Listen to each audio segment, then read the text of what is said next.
Hello friends! Today, we are going to be going over all of the Final Fantasy games. Strap in, because we might be here for a while. We're going to do a tier list for every single one of the Final Fantasy games' summons. And there's a lot to go through. We're going to be watching all of them, talking all of them, just watching every single Final Fantasy summon is going to be 2 hours.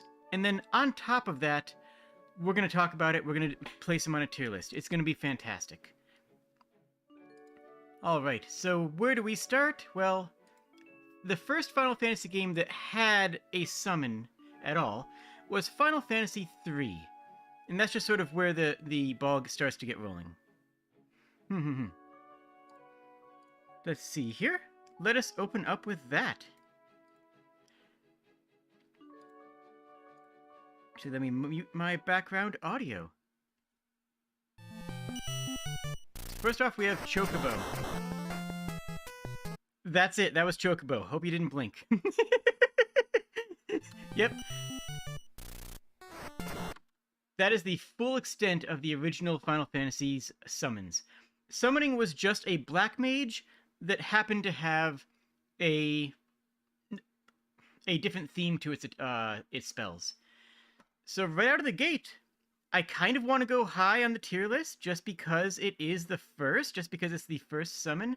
On the other hand, it's very lackluster, right? It just summons a Chocobo who has 2 frames of animation and bonks an enemy for medium damage. Now, the medium damage thing shouldn't be a concern. That shouldn't be like any real concern or thought issue, because this was the NES, and having anything at all is a big deal, right? Having anything at all in there is more than nothing. Most characters only had 2 frames of animation for their attack cycle.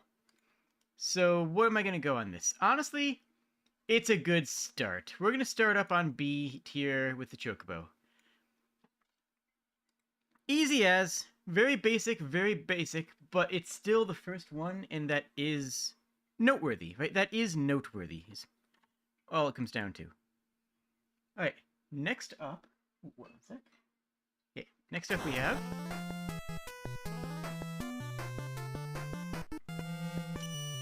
Shiva, one of the originals. Comes down, rains hail, and does mid-range ice element damage.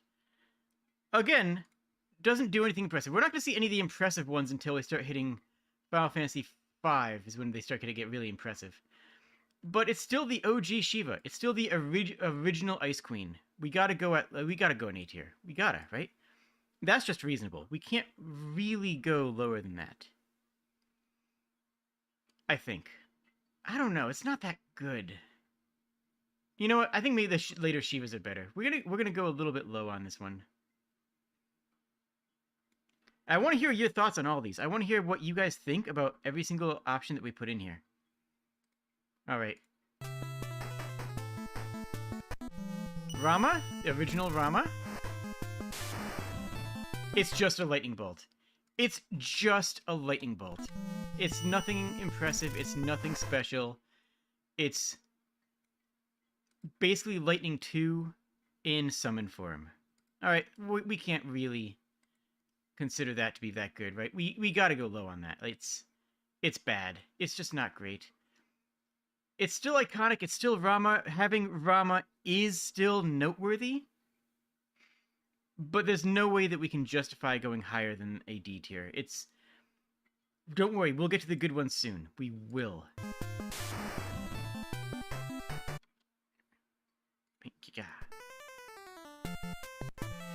Ifrit, the original Ifrit. Look at that one pillar of flame. Nothing else. Just comes in, whack, one little tiny little pillar. It's weak. It's unimpressive. It's uninspiring. I get it, but it's right down there with Rama. The only reason Shiva gets a little bit higher is because it's Shiva. You know how it goes.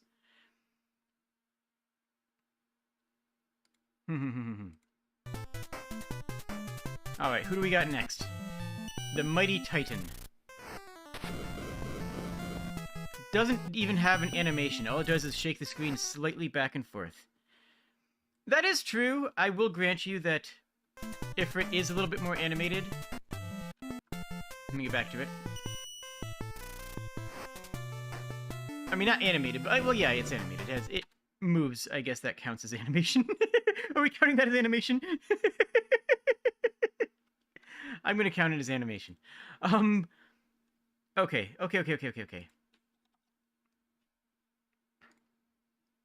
Bring it back up. Paint. And... it's just... a lot of the Final Fantasy 1 ones I can't go high on. They're uninspired... Final Fantasy 3 ones. They're just not that exciting. Maybe one of them will prove me wrong. Odin. Okay. You know what? I'll go a little bit higher on Odin.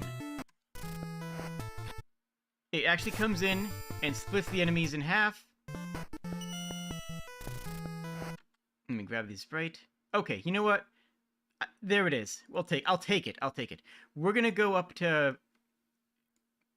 does it go B or is... Can I justify putting this in B tier? You know what? I can. Odin has a cool animation. Oh, by the way, the reason I'm doing this on a paint.net as opposed to the tier list generator is because to make a tier list, you have to log in to this tier list maker, and it's like, oh, this application will be able to follow and unfollow accounts for you, update your profile and account settings, post and delete tweets for you? And I'm like, what the heck? So I looked into it, and if you make an account, it auto-follows you on Twitter and subscribes you to their newsletter. And I don't trust that. I don't want that in my life. I just nope, not about that. Anyways, that's why. That's that's why that is. Okay, so what do we got next? Leviathan. Do we have any animation? Ish. Sorry, I had that covered. I'll show it again. It's NES, so that's not terrible for NES stuff. But we can agree that's not great. I'm gonna put it in C tier because it's more than nothing. It just doesn't happen to be a lot more than nothing. You know what I'm saying? It's not a lot more than the baseline of absolutely nothing.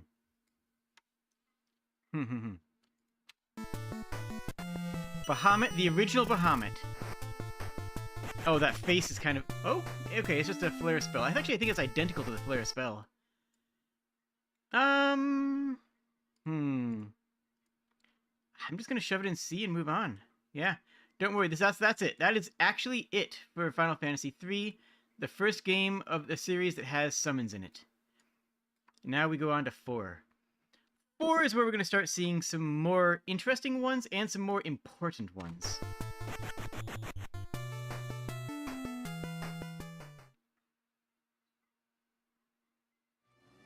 Oh, I'm sorry. First we have to get to see these in HD. We get to see these in 3D. There's the Chocobo summon in 3D. Honestly, this one looks so much better. I'm not going to change any... I'm only going to judge it by the original incarnations. But we can just sit through these and watch real quick. Like, that's a much better version of Shiva. The ice spikes coming out of the ground looks fantastic.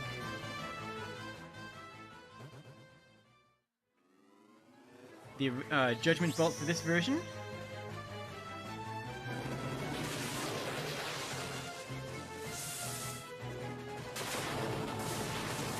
Not bad, not bad, not bad.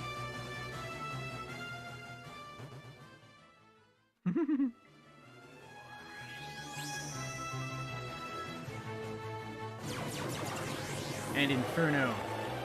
Oh, that's an interesting looking Ifrit.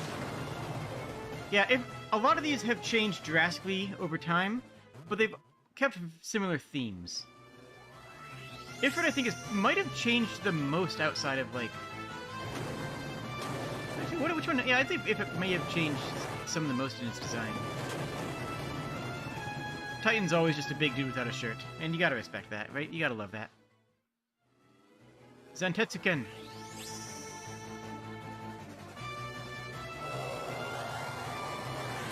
So Odin Oh, that does not look good. Oh, they did not do a great job with that model. Oh, they forgot to do the face on that model. And it missed both, too. That's actually even funnier.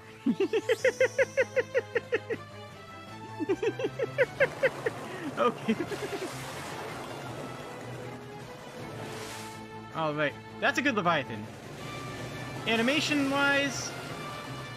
Okay, no, kind of a very Pokemon-esque animation there. Very baseline, very basic. And I believe lastly, we have the Mega Flare. Now in Final Fantasy III, being a summoner didn't really mean anything, right? It was just a job. It was just a class that you could take. It didn't mean anything interesting or unique. Whereas in Final Fantasy IV, summons become important.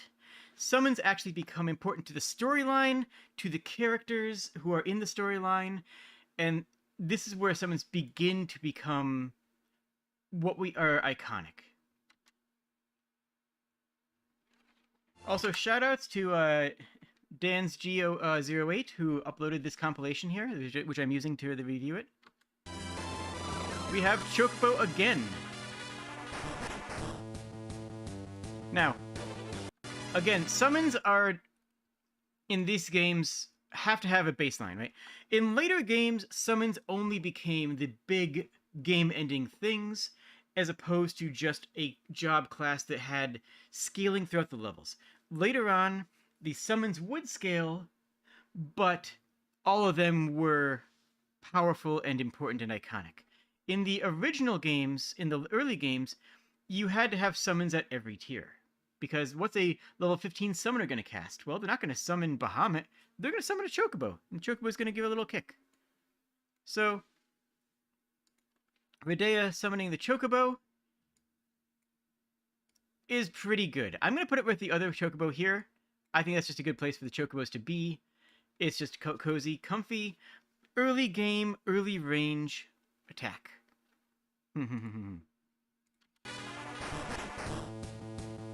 That hits respectively hard for what it's level. Now, here is an important one, though. This is the first important summon. This right here is actually a storyline summon. This right here is a character in the game. I'm not going to spoil the games. You will see spoilers in the games in some of these. I'm just going to warn you right now. But that right there is an important character in Final Fantasy IV, and its existence as a summon is a noteworthy and dramatic inclusion to the game. That immediately elevates it to A tier. When I see a summon, I want the summon to be important. I want the summon to be relevant to the world. And in this case, it is. That right there, I guess I'll just drop the spoiler on you. That right there is Redea's mother. Because Redea is part Esper, kind of. She's Fey. That's a better way of saying it. Redea is a Fey creature. And the Mist Dragon is her mother, and she can summon her mother. That's awesome. That's cool. That's interesting. There's a reason for it to be there. It's not summoning a random Chocobo. It's not summoning some unknown god or goddess that you've never heard of before. It's actually summoning Redea's mum. And you get it as a part of the storyline of her growing up. That's what I like to see. That's what I want to see.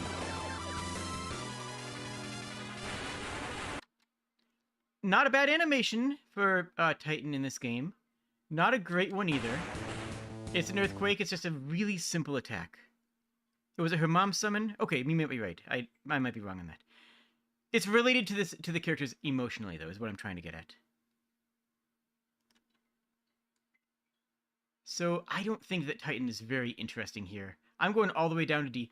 We're not going to be touching F tier a lot because I think all the summons are decent, but yeah, Titan's not great in this game. It's just very generic, walks in, does an earthquake, leaves, and doesn't have any real merit or definition in any other part of the game. Alright, let's keep it moving then. Now we have Shiva again. And honestly, I think this is one of my least favorite Shivas. I think that this Shiva is just not as interesting. It sort of has this little bit of a jester motif going on. It has 2 frames of animation, I guess, but that second frame of animation doesn't have a real clear line of action or definition to it. And I'm not in love with it. I'm not in love with it. We're gonna take that Shiva, and we're gonna dump that Shiva all the way down in D tier. We have our first A tier, but we're also stockpiling the D tier in this already. Let me get this a little bit scaled up for everybody. There we go. It's just not fantastic. It's just okay, right? It's just okay.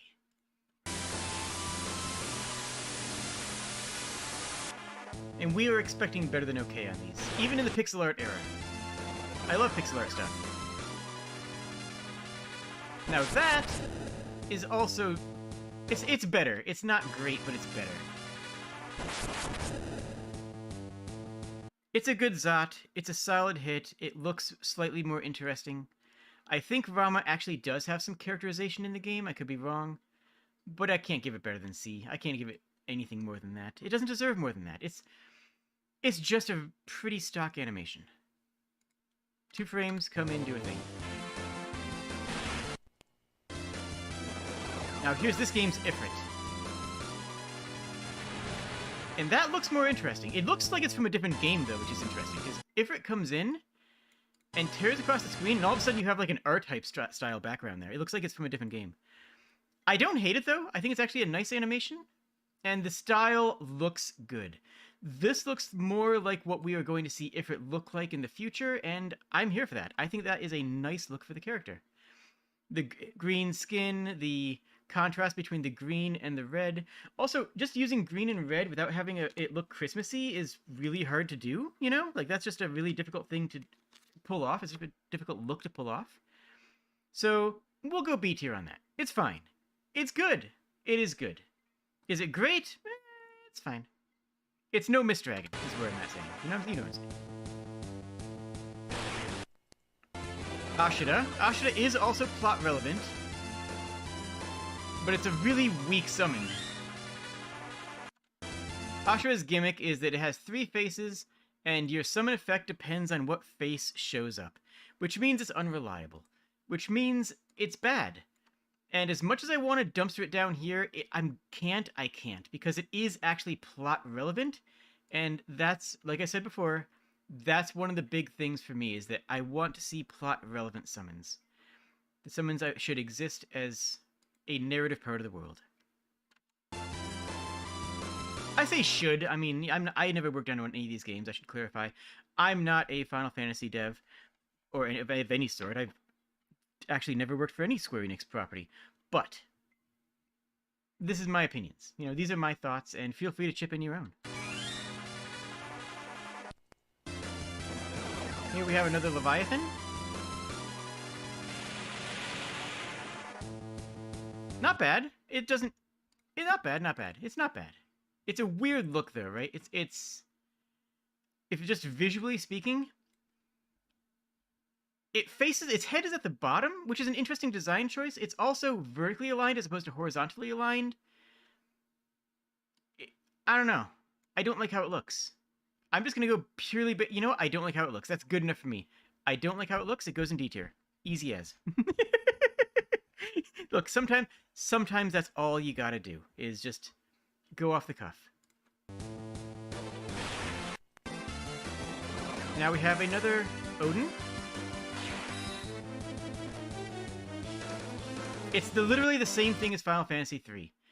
It looks a lot better, and the pixel art is actually quite nice, but they didn't really iterate on the design or theming of it. They will later. Odin becomes a much more interesting summon later on in the series. Much later on, though.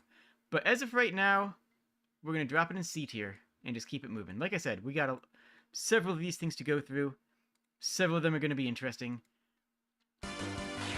Final Fantasy VI is when we're going to really start seeing a big difference in summons. Whisper Wind. Now, this is another interesting one. I'm going to pause right here and discuss it.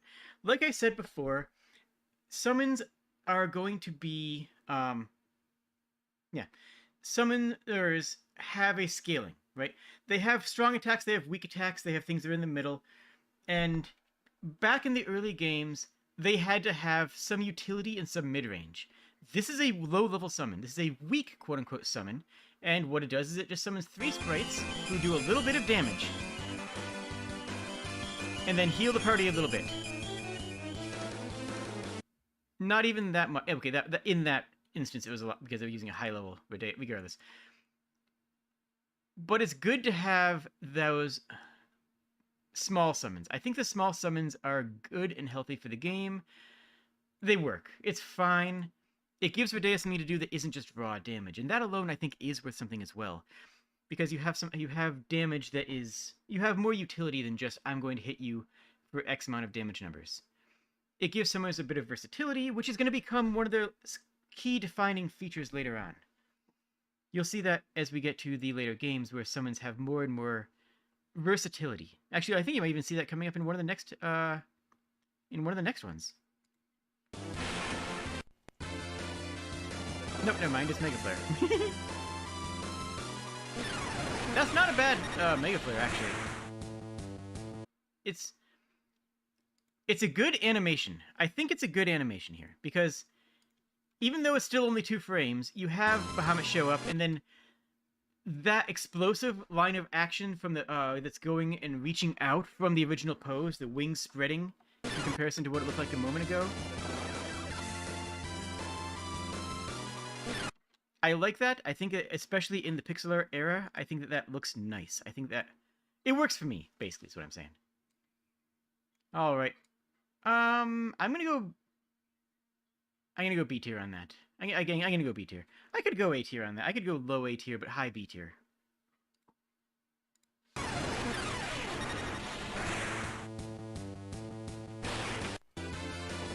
And then there's Goblin Punch. You summon a goblin.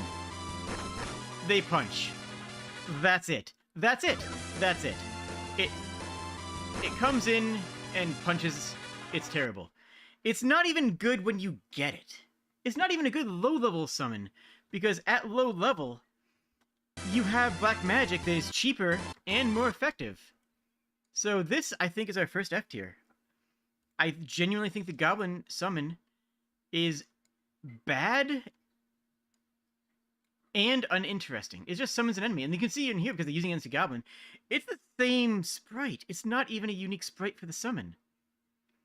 It's just bad. There's nothing doing to it. Okay. Okay.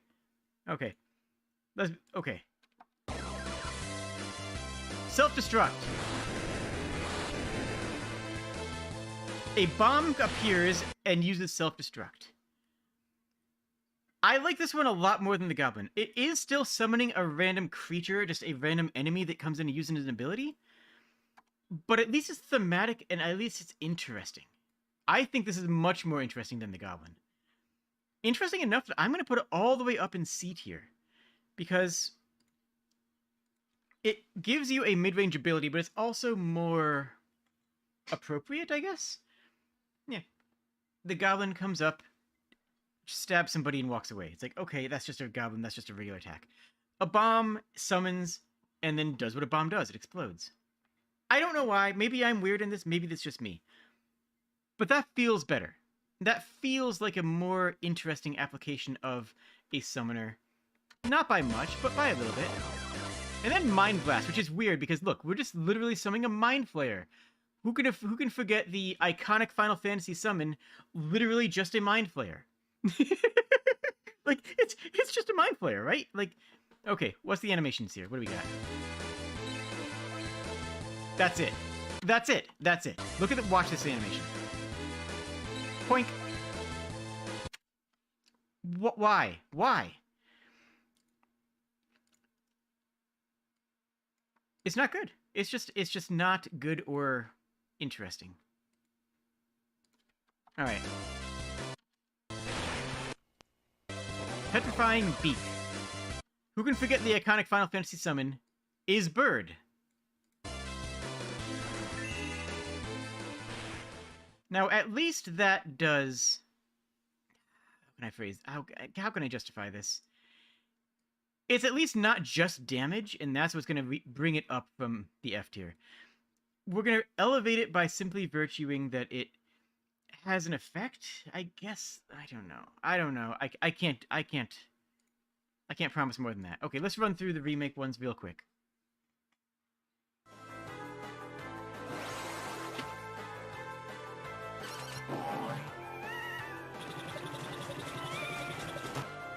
Chocobo comes in, hits stuff.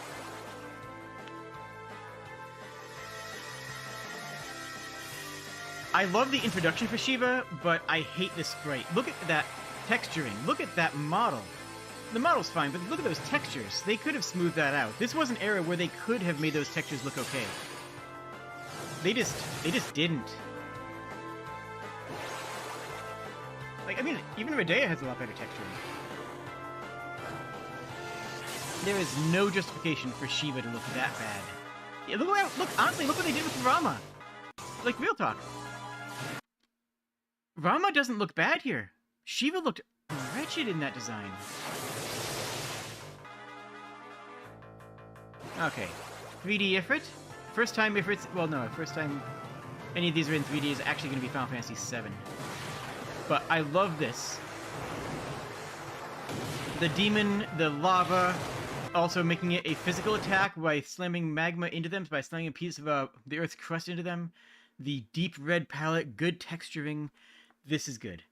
This is the for the Nintendo DS. I like this Ifrit and Titan.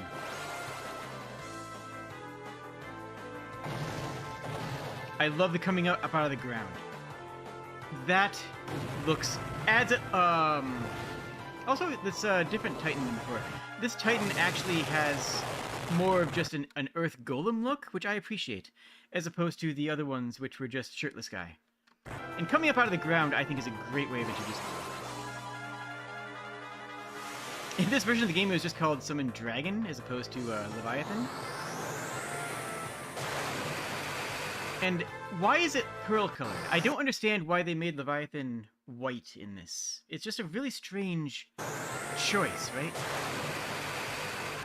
And the animation for it is kind of phoned in. It just kind of wiggles. I do appreciate a good wiggle. That ain't it. Now, I will give this to the Goblin. That is a fantastic animation. Goblin jumping in with the hatchet, and then just walking up and punching people. You know what? That's fantastic. That's great. I love that. That's actually fantastic. True, these were made for a smaller screen, and so they did look better on it. However, there's still no excuse for that Shiva. Especially when you look at even the Goblin. When you look at the Goblin and see how how smooth the texturing is compared to that Shiva, it just makes you say, why did Shiva look like that? Alright, let's summon a bomb. Wait, what? Wait, what? Who's that? Who is that? What are they doing with a bomb? What? What was that? Okay, okay. I am enormously confused by what just happened. Oh, that's right, that was the Mist Dragon before. That wasn't Leviathan, that's the Mist Dragon. Okay. It still looks weird, though. I want to know who this is. The very famous Final Fantasy character, Bomb Girl. Is it really, though? Okay, well, nice to meet you, Bomb Girl, I guess. Now, in this, they've changed Bird into Cockatrice. And that's a fantastic adjustment. That looks good. That is so good that it actually elevates the original summon drastically.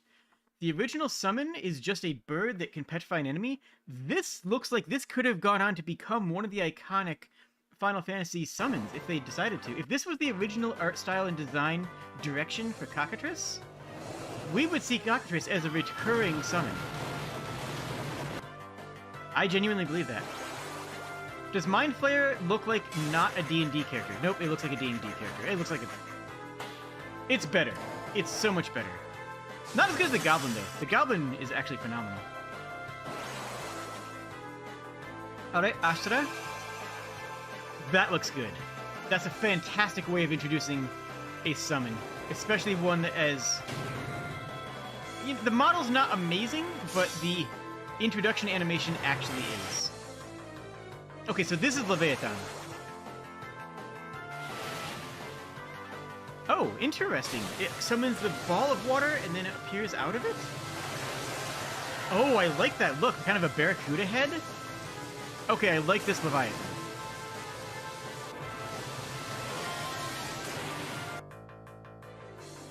Alright, let's see what Odin does. Odin, what do you do? Not bad. Better than the original. Still not as good as Odin is going to get. Odin ends up being phenomenal. Oh. That's a cool animation, though. What it lacks in fidelity, it makes up for in the animation there. Alright, Sylph. Show me Sylph. Oh, that's so good. Oh, I like it. That's a good introduction to the summon. What do they do?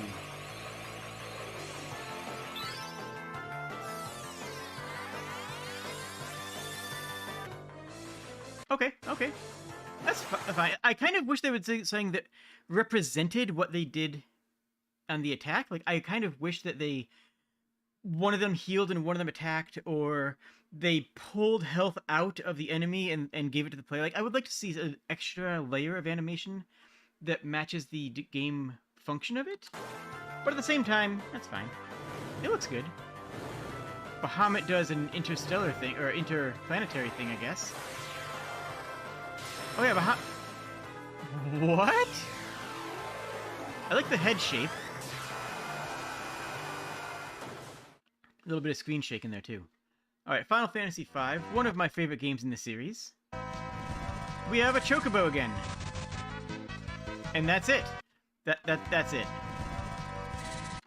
It just appears, stomps, and goes away. Now, again, in these games, you have to... They decided that they had to have summons that were weak. They had to have low-level summons, is what they decided for these games. And I like what they did later on by making these summons all high tiers. You know what? No. This version of Chocobo goes all the way down here. It's just... They could have done better, and they know it. You go down here, Chocobo. It's where you belong. We all know that could have been a much better Chocobo summon. Whispering Wind is Sylph again. And that I like a lot more. It actually shows a little bit more of what they're doing, which is coming in, making the attack, making a physical attack, actually making contact with the enemy. The animation doesn't have any... Well, animation. It doesn't actually have any more than one frame of animation. But the way that they use it is much more effective than some of the things we've seen so far. Right now, the only thing in A tier... The only thing in A tier is Mist Dragon.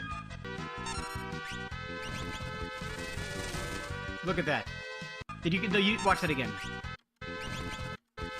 It's just piranhas. It's just piranhas coming in. But you know what?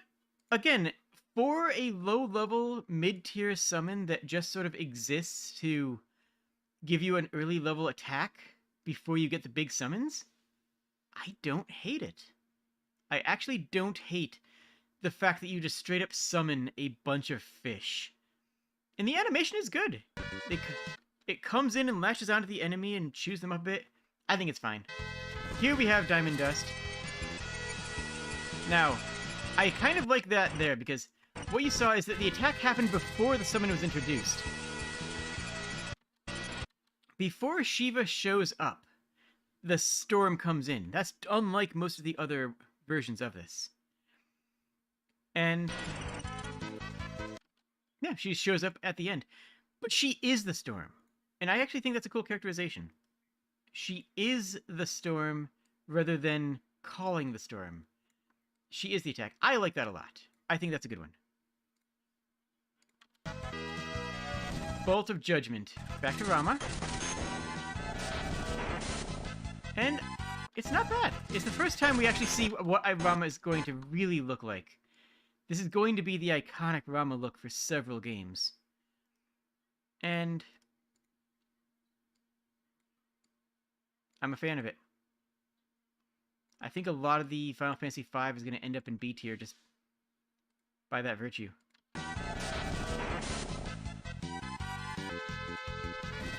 Now we're on to Ifrit again. And look at that.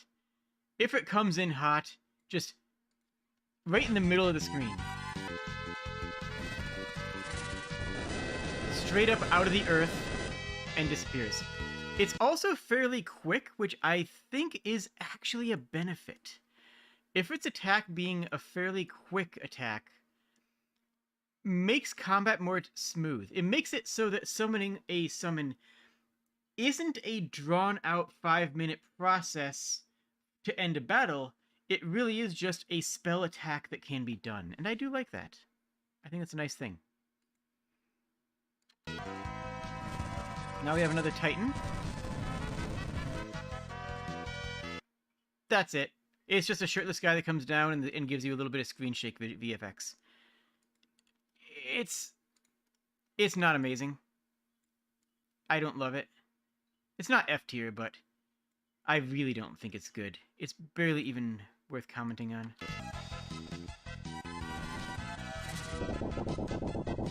Now we have Golem. Now, as far as a summon goes, Golem is not that impressive.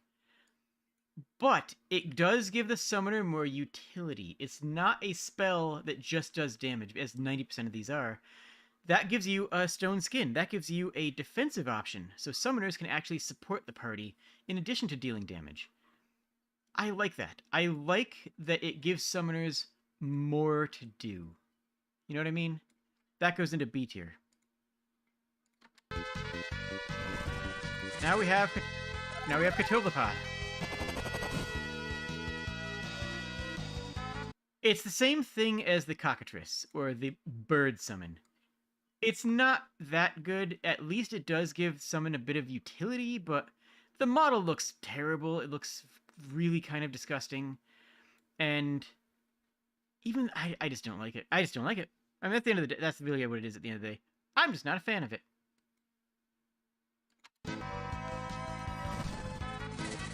First appearance of Carbuncle. Gives Reflect to everybody in the party. Now, Reflect in these games is not great, because that means you can't heal your party. It's a very, very situational thing, and even when you have it, you probably don't want to cast it on everybody. But it's Carbuncle, and I love Carbuncle. Carbuncle's wonderful. Look at that little... What even is it? A little cat fox? Look, I'm a fan of Carbuncle, okay? It's like a little cat fox thing. It's adorable, and I want to hug it. Therefore, it goes into B tier.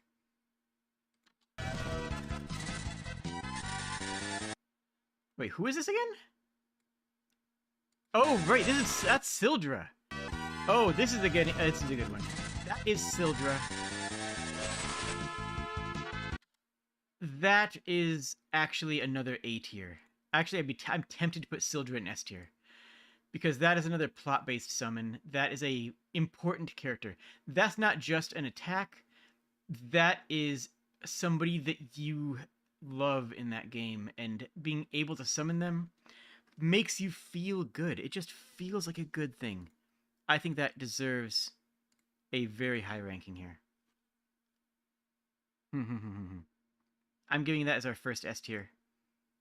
Sildra is a very good boy, girl. Sildra is a very good creature. True Edge is another... Yep. Now here we actually see the same attack and the same visual effects.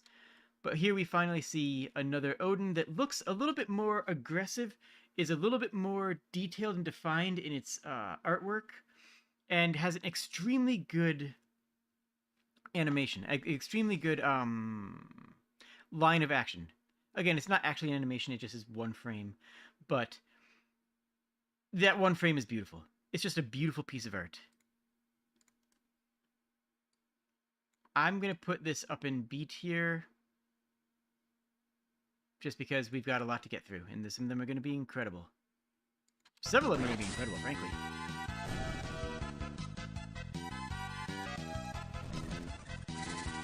Now here's this version of Leviathan. Right out of the gate, I like the color scheme and the stance more than the other versions of Leviathan. I think it looks quite good. Whoosh! Heavy damage, goes out. The animation is not amazing, but the actual sprite work is a lot better than the other versions of it. We'll put it in B tier. We're going to get so crowded on these. I guess I could technically increase the size of the... Yeah, we'll probably have to do that later.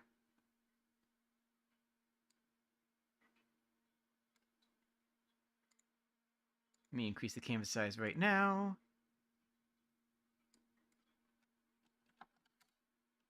There we go. And lines. Yeah.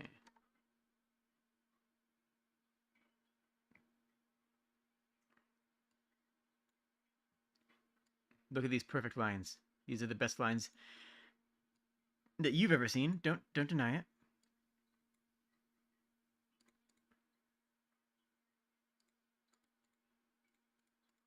There we go. Flawless. Flawless in every conceivable way. Okay, onwards. Another Bahamut. Now we see a very good image of Bahamut. That is a fantastic looking Bahamut. Good animations as well. You didn't think the one Leviathan from Final Fantasy V would be that high up, much less... that's not Leviathan. That is Sildra. Leviathan is down here. Final Fantasy V's Leviathan is this one. Wait, can you see me? There it is. Is this one. This is Sildra. And they're up that high because they're a storyline summon. And Bahamut... I'm going to go in B tier. I think it's a good Bahamut, but we have better Bahamuts coming up. But Sildra is definitely an S tier character. Every single time. It's because it's narratively important.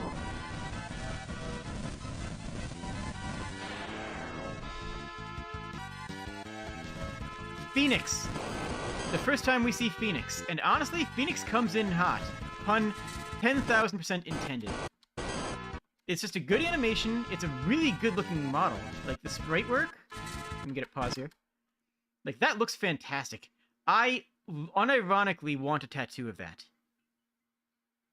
You cried for Sildra? I mean, same. I absolutely did. I genuinely want a tattoo of this version of Phoenix on my right shoulder. I'm probably going to get one within the next year, honestly. This is... I love it. I love it. I love it. This one is not plot relevant. It's the first one to get this high without being plot relevant, but my goodness, it's just incredible look. Isn't it? It just looks beautiful. Look. I like it. You know what? No, I don't think it actually gets S. I think actually we're going to put it into A tier. I should reserve S for the ones that are actually narratively important storyline. And then Phoenix is not narrative in this version, in this game. It isn't 6. Yep, does some damage and raises allies. Alright, I'm actually going to skip through the 6 ones on here because this is not a good version of the... For some reason, that video has a very strange aspect ratio, so we're going to go through the Final Fantasy VI summons on the Pixel Remaster, which you can see the playlist for on the channel. Fantastic game, highly recommend. Here we have Zone Seeker, giving you Protect and Shell, I believe. It's not amazing. I mean, the animation is pretty. I can't wait for Final Fantasy VIII because of the narrative importance. Yep, and 9. 9 especially. Zone Seeker, I think, is one of the lower... probably the lowest one in Final Fantasy VI. 6 has some outstanding summons in it. Zone Seeker just ain't one of them. That is the first named summon that we're putting in F tier. Everything else in F tier has just been summoning creatures. That's the first named summon that I'm going to dumpster. If anyone... If you stand Zone Eater, dislike the video.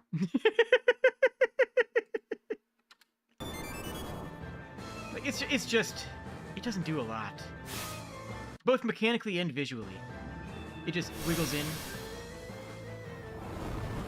Yo, Alexander, though. Alexander has always been one of my favorite summons. I have always loved Alexander. And that animation is just spectacular. And very true to the original. I know I said I was going to base it on the originals, but, well, Final Fantasy VI is just a really good pixel remaster. But I love Alexander. Genuinely one of my favorite summons in the entire series. And I think the Final Fantasy VI version is an excellent version of it, because visually there's a lot going on. There's a lot of different elements in this image. They all flow together and yet are distinct. It's strange to me that that Alexander specifically wasn't as used in some of the later games as a summon, because it used to be as iconic as many of the other ones. Also, a lot of Final Fantasy VI summons are going to be recurring, but 6 also has a lot of summons. It's the first game that really just throws summons at the wall with a billion of them, which I'm okay with because they're all narratively important.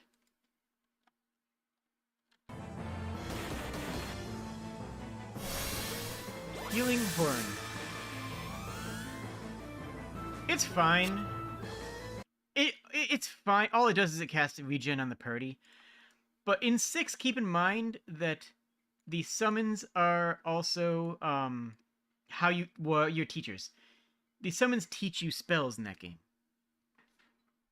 Which... Hold on one brief moment here. Hold on one sec.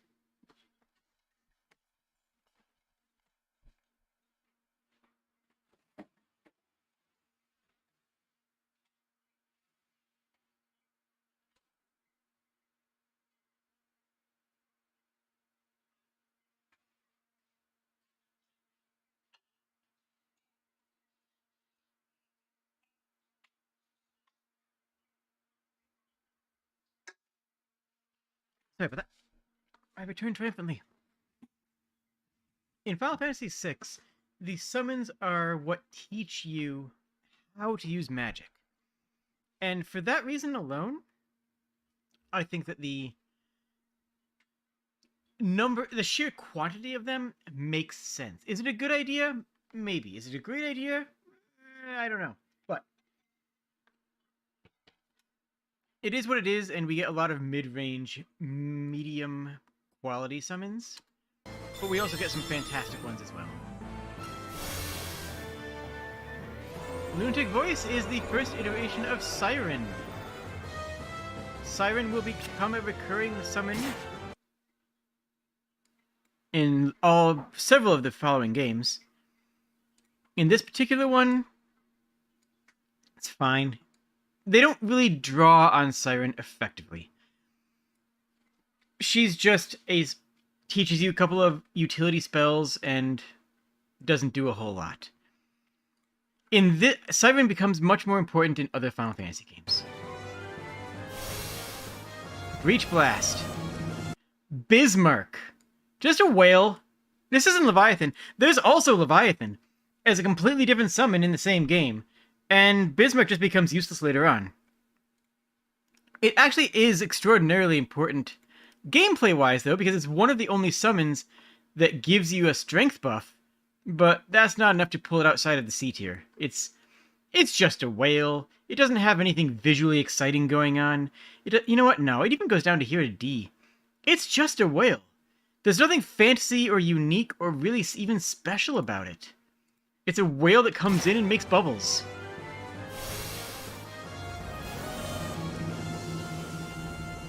That's all it does. I'm not impressed. I'm not impressed. Cat Rain. Look at that. It's just Kate Sith. This is the first version of Kate Sith, who would of course become an extraordinarily important character in the next game. But in this game he's trash. So, you know, in the next game he's not a summon. he's actually a player character. So for now, you know what? I'm dumpstering Kate-Shi. Yeah, Kat-Shi is how it should be pronounced, I believe. Right? Kate Sith, Kat-Shi? I don't know.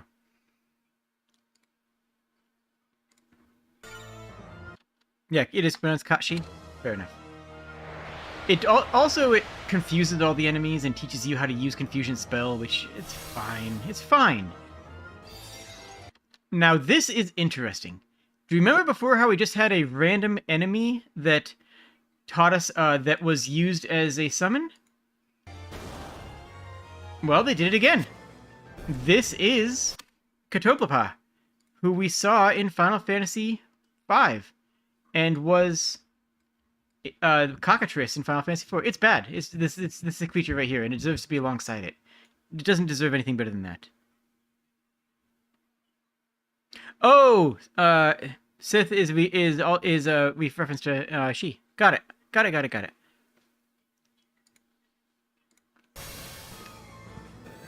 And Kieran. Hello, Kieran. All you do is cast Region on the party. That's it. Very mid, very boring. I hate to say it, I wish it weren't. But it's pretty weak. None of these are the big cutscene summons. Those come up in the next game.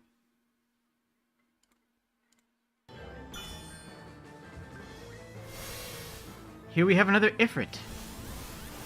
And look at that entrance. Look at that entrance, though, right? And you never actually even see it. If it doesn't even attack, it just comes into existence. Its existence is fire, and then it leaves. It's not even really aggressive. It just shows up. And it showing up is the attack. I actually like that. I think that showing up being the attack, sort of like what Shiva did in Final Fantasy IV, I think that's a really good way of handling it. Abyssalmar. Look at that creature there. This is Terrato, and is one of those creatures that I wish was more used. Terrato is a Earth Serpent. I believe it's also translated as Jorgenmander, because, you know, it's the World Serpent. I don't know why it goes into the sky afterwards. That's the part that confuses me. But the entrance looks incredible. Like, just the actual appearance. The Earth just drops away. It's terrifying to me. It's absolutely terrifying to me. I am scared of sinkholes. This is a thing that is scary. I like how it works. It's not... You know what? I'm just going to go C tier. I think it's cool. I think it's a great entrance. It leaves flying. I think it should honestly just gone back down into the earth after it appeared. But it goes into the sky. And also has this blue motif on its spell effect instead of, like, you know, more earth tones. I'm just going to go C mid-range. I think it's very cool, though. It's a high C. This is one of the more interesting ones to me. It makes the entire party invisible, which means you're immune to physical attacks, which is fine, but it looks cool. It's this ghost spirit that teaches you ghostly techniques. I think it's pretty neat. It's a B tier. It's neat enough to be in B tier. It's unique, you know. It just has this unique look to it, which I appreciate.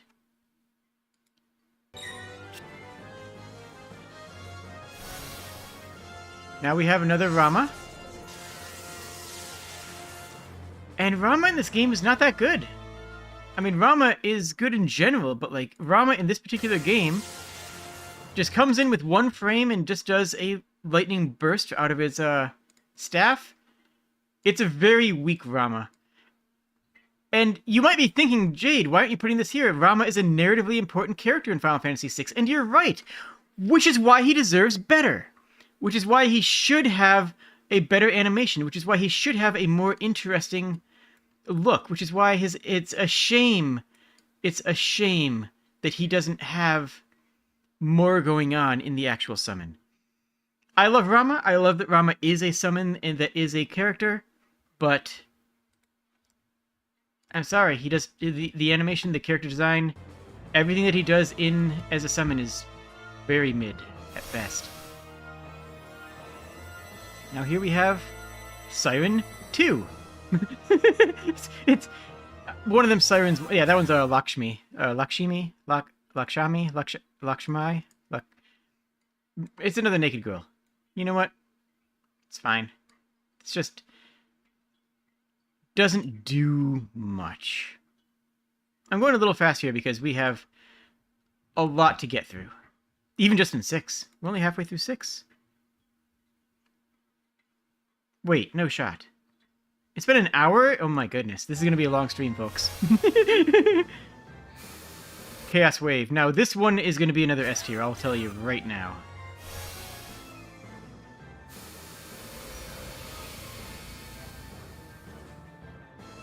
Animation-wise, yeah, it's kind of like Rama in that it just comes in, has a particle effect, and does damage. It doesn't really do a lot animation-wise, which is, you know, I think that will put it in A tier.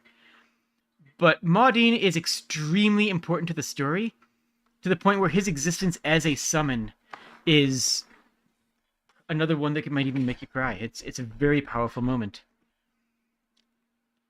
If it had a little bit better animation, I would put it into S tier. It deserves it.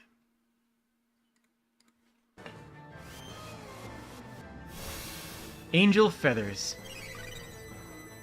I don't get this one. It's just like an Angel Lady. It does holy damage and heals the party a little bit. It's fine, it's mid-range, it's whatever, but like... I just don't see why it exists. I don't see why... I don't know. It doesn't really hit that fancy look, and it's one of the... I'm tanking it. I just don't think it's that interesting.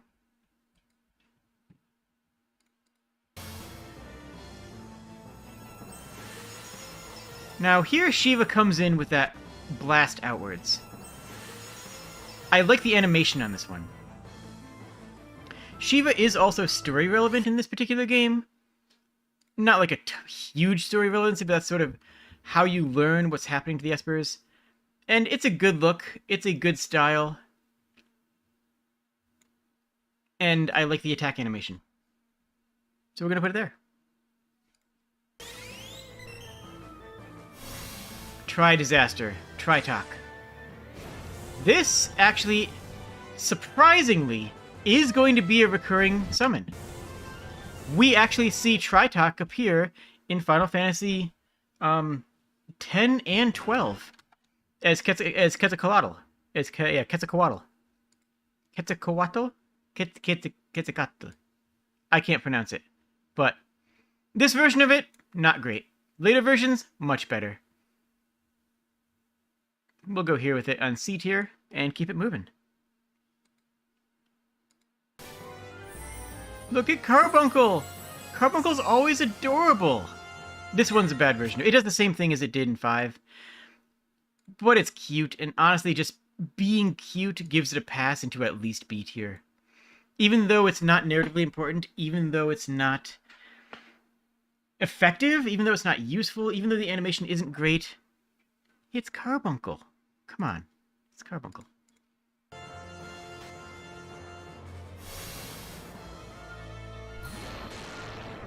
Here we have Fenrir, who will become another important summon later on, who gives a copy image, an Usasemi effect to the party, which actually is pretty useful. But it's just a wolf, right? There's nothing really fantasy going on here. I almost want to put it in F tier. So I will.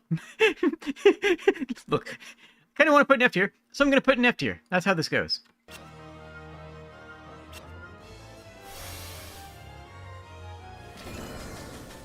This is a good Golem.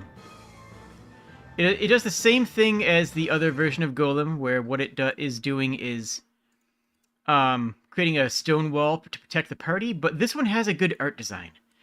This one looks visually interesting. Like a little gremlin robot. It just has a unique and interesting look to it. And at this point right now, I'm taking that. A unique and interesting look gets you into a B tier. Because I say, like, come on, Fenrir's just a wolf. I love wolves. I like Fenrir. It's not interesting. Here we have Phoenix, and this is an extremely important moment in Final Fantasy VI.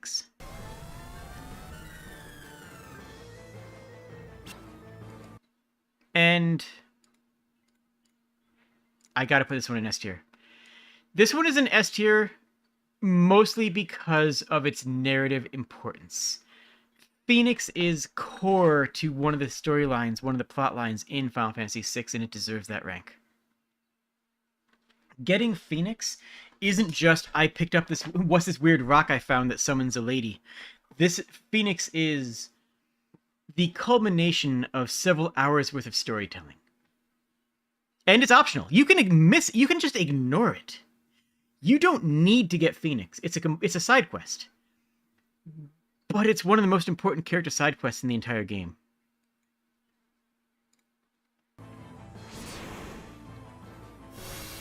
Zantetsuken, we see once again. This is basically the same sprite as we saw in Final Fantasy 4 and 5.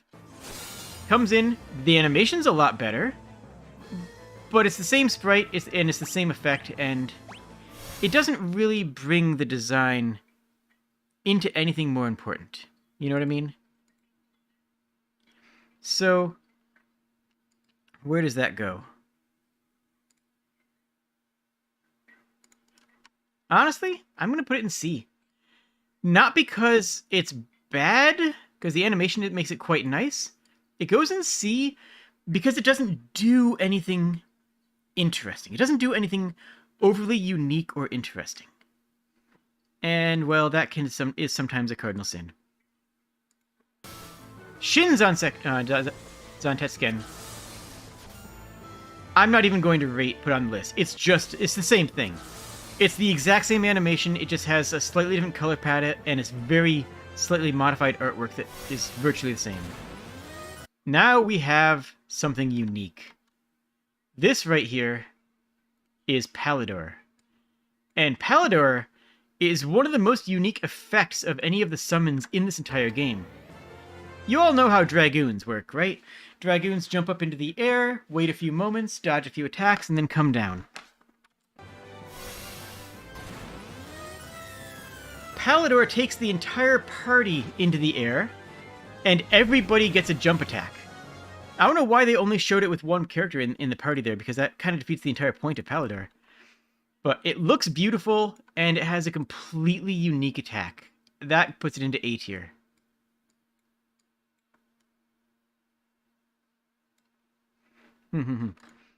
It makes everybody jump, it makes everybody soar through the air, and it makes everybody come down with a physical attack for significant damage.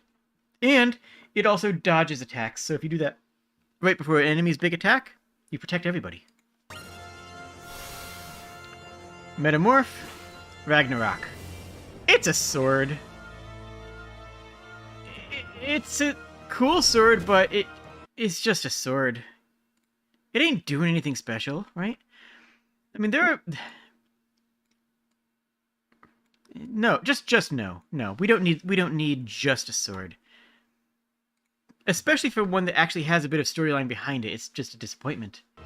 It just makes you sad. Bahamut. I like this Bahamut. I like the animation in this Bahamut. I like the artwork, the pixel art of that Bahamut. Everything about it just makes me happy. Spoilers for the end boss of 6, I guess. You go into A tier, Bahamut. You are the first really good Bahamut. This is why I put the other Bahamuts lower, because this is where a Bahamut really starts to take definition, and then immediately loses half that definition in 7. But that's okay. We'll get there.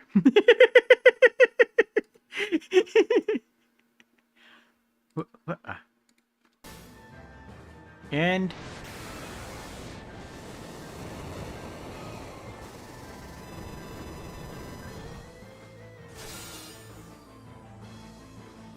there's a lot going on there, so let's talk about it. This is a narratively important summon. Not as narratively... Okay, look at this thing. You summon 3 statues. And yes, these are those 3 statues if you played Final Fantasy VI. And it does a lot of damage. It cleanses everything. It hurts the enemies for 1 billion damage, and also kills your party. It's cool. It's interesting. It's narratively important. I'm going to put it in A tier, even though I don't love the design. It is interesting enough to deserve A tier. Okay, is that fair? Am I being fair on this? Well, I don't care if I'm being fair. Let's keep on going.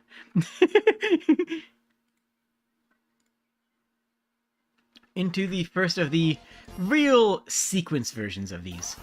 Now, in Final Fantasy VII, summons are not just a thing that you do every turn. Not just a thing that you casually do because you got some extra mana lying around, and you need to do a couple hundred damage to an enemy. In 7, summons are an event. Summons are arguably too long in many places, but summons are like a whole thing.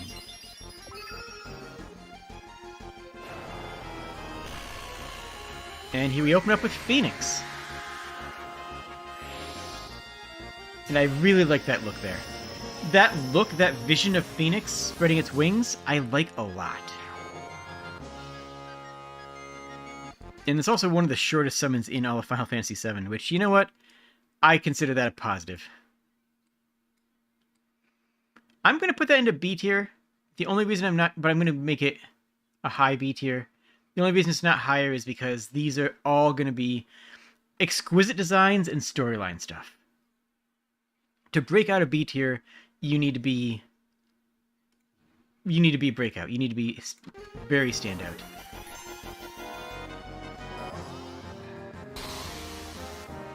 And Rama's Pillar.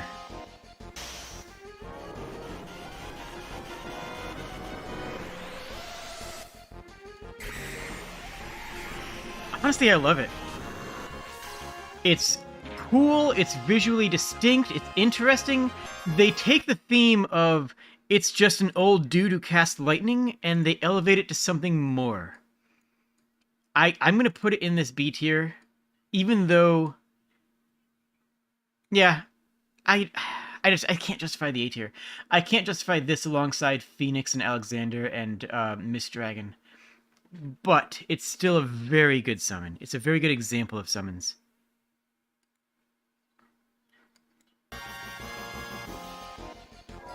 And here's Ifrit. Hi Ifrit, how's it going?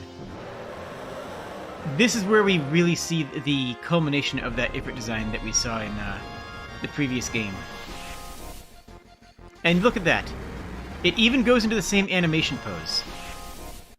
This pose is the same look that Ifrit had in Final Fantasy 4 and 5. This leaned forward, hunch, I'm going to rock it through you style. I like it. It's great. It's fantastic. It takes the design of the previous games and it iterates upon them, elevating them into something new and something noteworthy.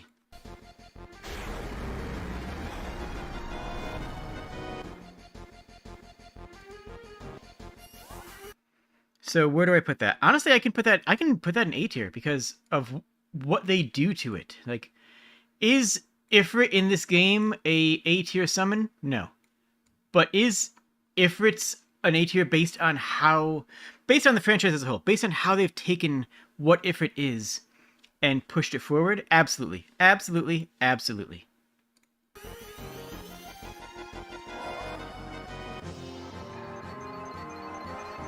I love the calm before the storm here. Shiva comes in very calm and relaxed with just as opening a snowfall. It really sets this mood for Shiva just to be a little morose, you know? That look on her eyes is sad. There's emotions there. There's more to it than just, I'm going to shoot enemies. It's like she's disappointed that she has to do this. There's storytelling in the design of it. And you might be surprised of how many of Final Fantasy VII's summons I'm putting into A tier, and frankly, so am I. I don't remember them being that good, but I think they are, actually. I think they might actually be, yes, do. Now we have Leviathan. They had kept the orb appearance that they had in the previous games. But rather than just sort of making that the entire thing, now you have this beautiful rising swell of a wave that just overtakes the enemy. That's a good animation. It's a very good animation. You know, I don't remember liking 7 summons this much. I really genuinely don't. I'm gonna put it here. No, I'm not. I can't believe I'm putting so many of 7's animations up here. Yeah, I'm comfortable with it. I'm happy with it, yeah. These are good animations. They look good and they work very well.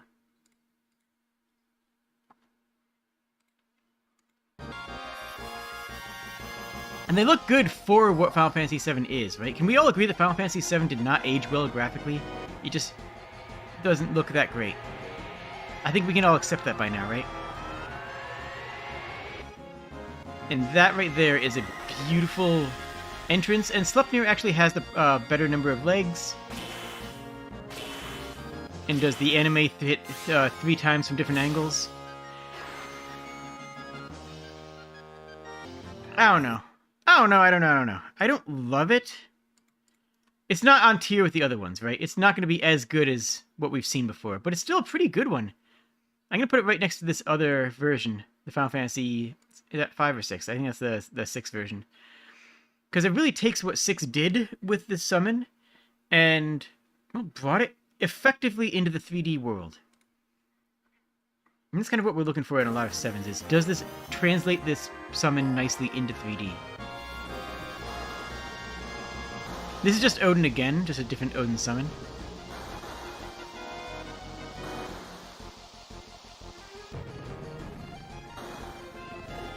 And honestly, it's very visually cluttered. This one I don't like nearly as much. And that face doesn't look as good as it did before, just a few moments ago, because of the blocking.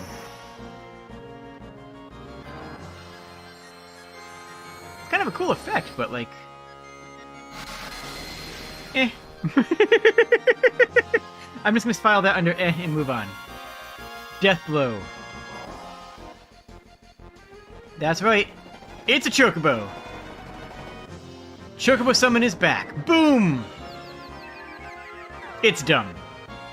It's simple, but it's effective, it's cute, but it's dumb. I can't go too high on that. It's just... it's not incredible. I'm going all the way down to D tier on it. Yeah, I'm comfortable with that. And again, like, we have another Chocobo all the way up in B tier for what it adds to the game, but this Chocobo doesn't add much to the game anyways.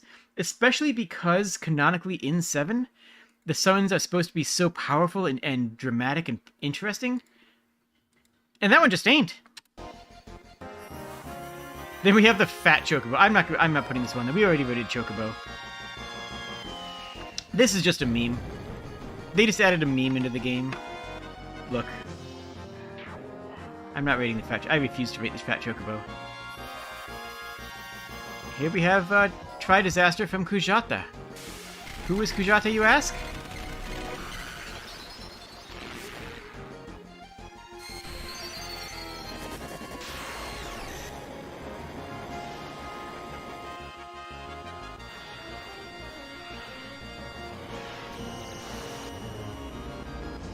Them, I guess. You remember the Final Fantasy VII summon? You know, the one that everybody knows and remembers forever? Bull? Now, it's a cool animation, but, like...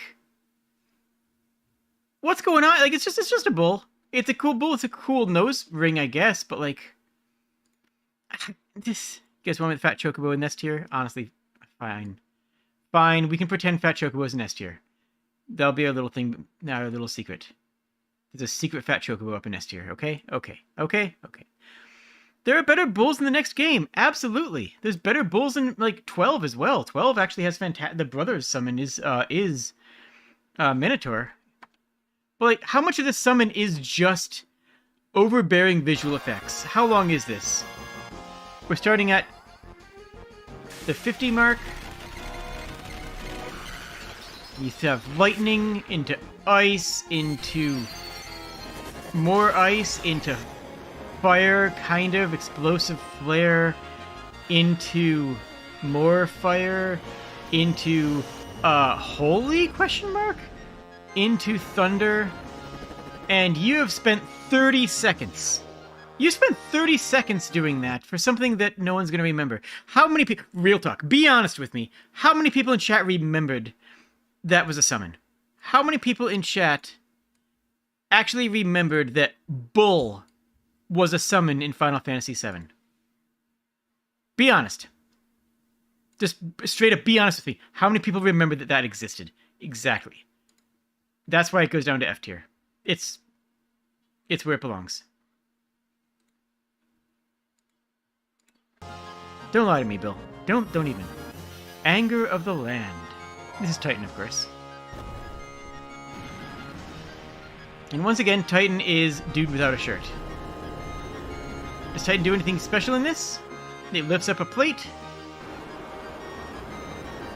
and flips the enemy over. Honestly, of all the versions of Titan, that's probably one of my least favorites. Which is why it's going to go down... You know what? Yeah, I'm putting this Titan down in F. I think it's that bad. It just doesn't do much. It doesn't have anything visually distinct or unique. It doesn't really set itself apart. It's just dude with shirt without a shirt. And that's all it is. Dude without a shirt.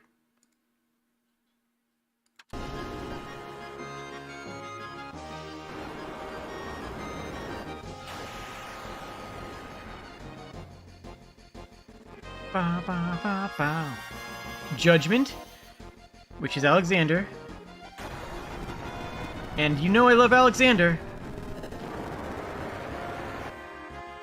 But all of the detail, all of the intrigue, all of the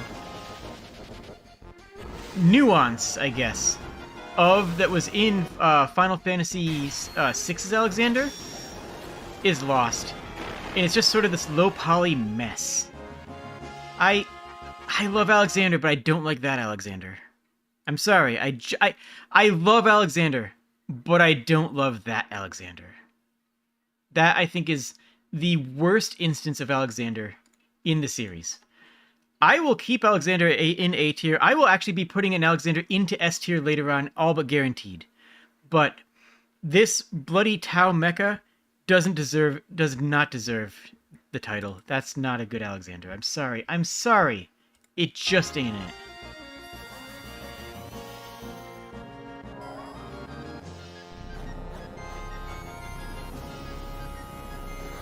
Who is this thing? Oh, yeah, Hades. Hades, or Diablos, becomes a recurring summon later on. Which is an interesting choice, right? Like, especially for a game this steeped in, like, different mythologies, to actually have, you know, Satan be, you know, a recurring character on the protagonist side. And it also does more interesting effects. Rather than just doing damage, it floods your opponent with status effects. It basically casts bad breath on the opponents. They could have summoned a Malboro. They could have just as easily summoned a Malboro there, and they didn't do it. They decided to make it something more interesting. And I think they succeeded. I think that actually is a very interesting character. Not that interesting, and nothing compared to some of what we'll see later on. You know what? I'll put it in C for now. But I'll tell you right now that there's going to be another Diablos that is going to be higher tier than that. You know the ones I'm thinking of, I'm sure.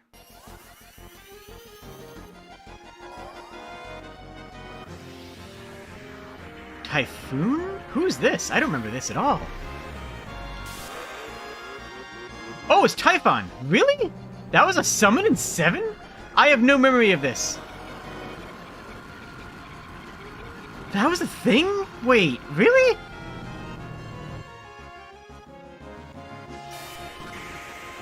Really? Okay.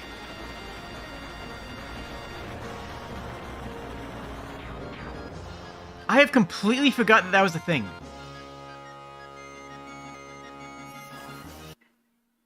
I had no memory. That's Typhon. That's a character from Final Fantasy VI. I don't know what they're doing in here. I don't like it. It doesn't look good, but I forgot. Okay, I guess that's a person thing. I guess they exist. Interesting interpretation of the father of all monsters, I guess. Alright, let's go with... I'm only going to rate Final Fantasy VII Bahamut once. We're going to have to watch all of them now. this is a good introduction. And this is a good Bahamut.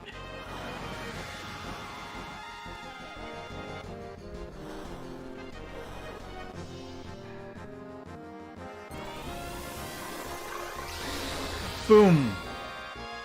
It's very simplistic, but that's because they're going to be adding... We're getting, like, 6 of them. 3 of them? I think we're getting 3 of them. Here's Neo Bahamut.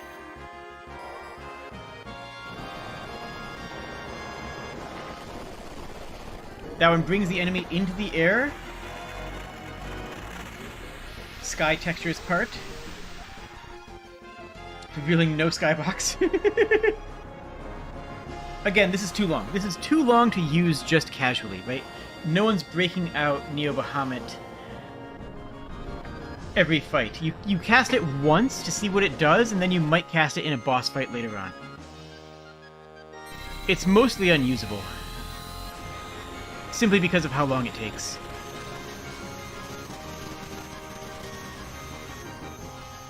It's a cool animation. I mean, I like what it does. I like its aggression.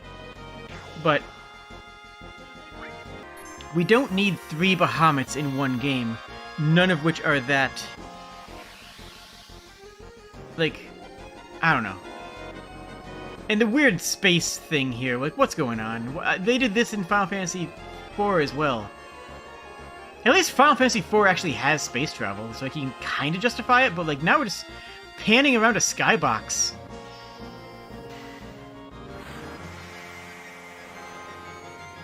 Like 10 seconds into the summon, and the summon actually finally shows up. I like the look of it. The triple wing is very nice. It looks very Gundam, though. For better and worse.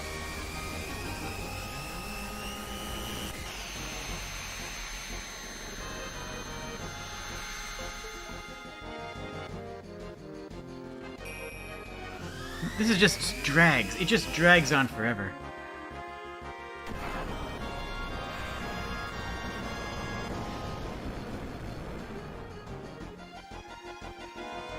Yeah, I'm just putting all those into B tier and moving on. It just goes on way too long. Oh, speaking of going on way too long, Knights of the Bloody Round. We are... Go grab a drink, because we're casting Knights of the Round. And, like, this is... The problem with Knights of the Round is how good it does. The biggest problem with Knights of the Round is that it's good. And it shouldn't be. Why do I say it shouldn't be good? Because... it's boring! Getting it is also an absolute grind. And then you're stuck in the situation where mechanically the best thing that you can do is double cast Knights of the Round. Each of which takes an eternity to cast. We're still going. I mean, the damage is crazy, right? Look at all this. Then you cast Mimic and then you do it again? Yeah. We're still going. Oh, we got more Knights. Is that Gawain? Maybe? I don't know. I mean, there's Lancelot, I assume. It has a lance. I mean, it's good enough for me. That one's probably Gawain.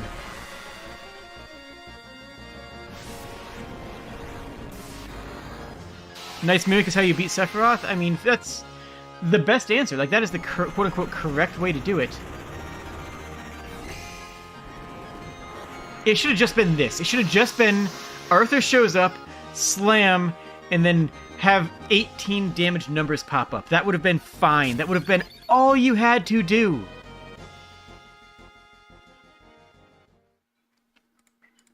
Alright, where am I putting that? Knights of the Round? No, I already put it in here. I put it down in D tier. It's just not. No. Don't make me watch that. But if you want to see long-winded summons, let's go. It's Final Fantasy VIII time. Now, 8 is noteworthy because it's the first of the series that doesn't really just iterate on previous summons, but rather it makes this, it adds a lot of new sets. It adds a lot of new summons, which I think is a good thing. Final Fantasy's always wanted to combine the two things of this. Long-windedness is a gameplay mechanic. That doesn't make it a good gameplay mechanic.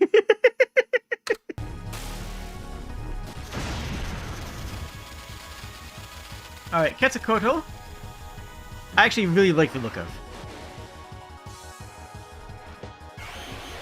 The smooth design, again, this is Tritok from Final Fantasy VI. Just replacing Rama as a pure lightning elemental this time. And honestly, it comes in, does its attack, and bows gracefully and leaves. You know what? I like it. I actually unironically like it. The animators were really flexing with the changes to 3D. They were. They absolutely were. I like Quetzalcoatl here. I think that's actually a good summon. Hot take. Mostly because it's not as mind-numbing as some of the other ones. Alright, who do we got here? Here's Shiva.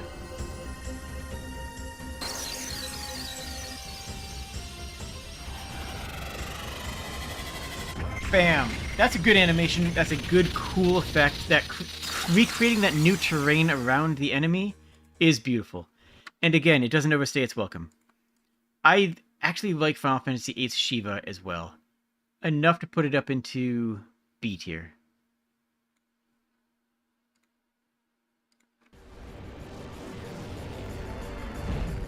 Now, here's one of the iteration ones. This is Ifrit, and no one's going to question that this is Ifrit, right?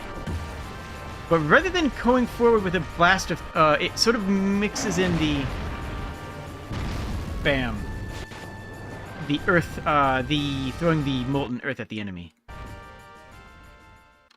It's not bad. It doesn't change things a lot. Like, Shiva has a much different look. Quetzalcoatl existing is very different. And Ifrit is just, you know, it's just there hanging out. It's like, yeah, I am Ifrit. I'm the Ifrit you know. And presumably love, hopefully.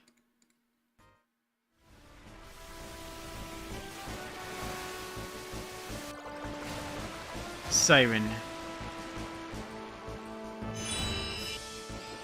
The animation, it's not a great model. The animation looks super awkward with the head wings. Where are we? Why is it doing that? What about it just caused damage? I don't understand. I don't understand what's going on with Siren in that. I just have no idea. It's unparsable to me. Why is that an attack? What is it doing? Why is it doing it? I think that fails. I think that fails on several levels for me.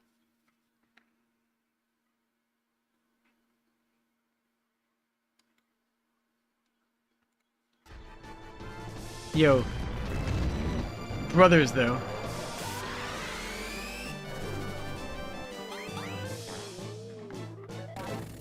Yeah, they play Jean Campon. They play rock, paper, scissors in the middle of the battle. And the loser gets thrown up to break the enemy. It's dumb. It's super dumb and I don't like it. It's extremely dumb and not... I don't know. It's supposed to be, like, wholesome and heartwarming, but, like, you know, you're casting it as an attack. That's the thing, though, is you're casting it as an attack, and you are directly encouraged in Final Fantasy VIII to spam summons.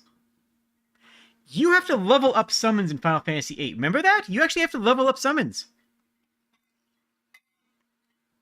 What does that mean? Well, that means that you had better get used to seeing them if you want to actually make them useful.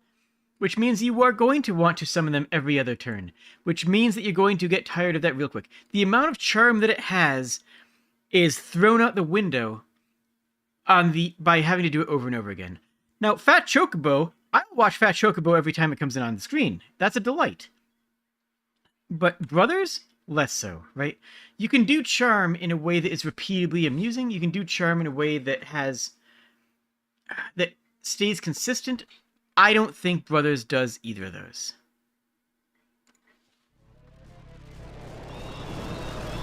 Now, this I think is a fantastic one. Like, this look of the bats coalescing into a field of darkness and then dripping out of the darkness, Diablos. This actually, I think, is my favorite summon in Final Fantasy VIII. It looks cool, the red and black is striking, it uses the same darkness that it coalesced out of as its attack, with a beautiful stretch there before the attack, and the weight smashing, that's beautiful. That's just a fantastic animation. and then it disappears into a cloud of bats itself. It's difficult to believe that the same animation team that made Brothers made Diablos. I almost want to put that, you know what, I'm going to put that into S. That's going to be... you know what, I think that animation is so good, and the character design of that is so interesting. It deserves that S tier. I really do.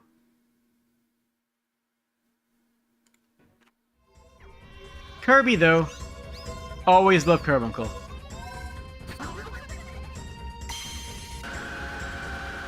I am always lamenting that Carbuncle doesn't have better abilities because it is such a cute summon and is just so good. It's just a cute little bean.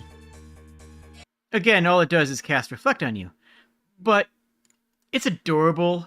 I love it. I'm putting it in A tier and you literally can't stop me.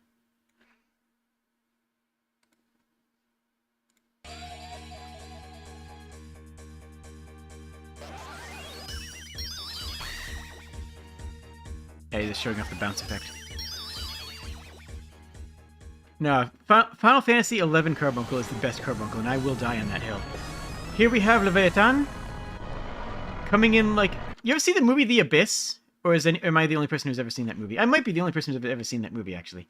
But coming in with this tendril of water. Because it is the water, and then... Bam! It becomes solid.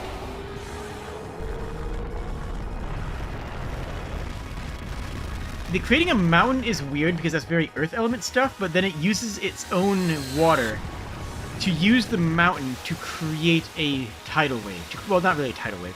To create a dam break.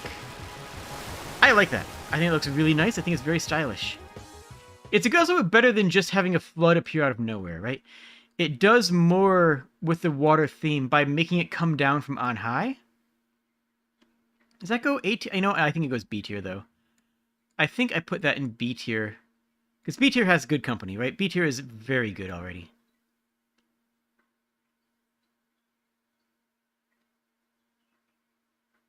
Yeah, wrong again? Wait, what? Never ran away from everything in my life? I don't know. These things can be scary.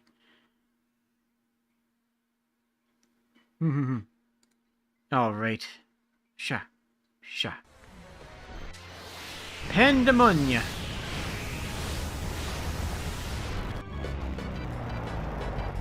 Who's this nerd? Who is this nerd? Who is this nerd? Like, what are they doing?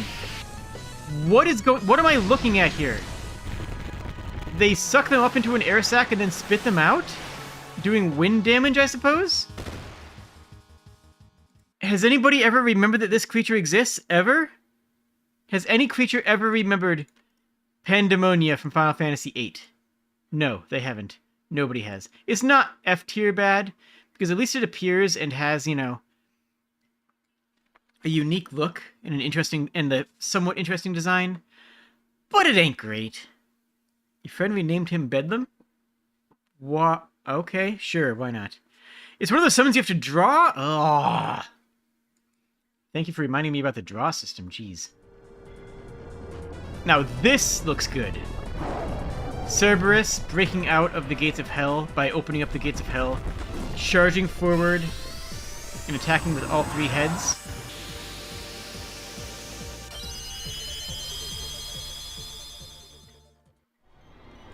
Oh, is that the whole attack? I guess that's the whole attack.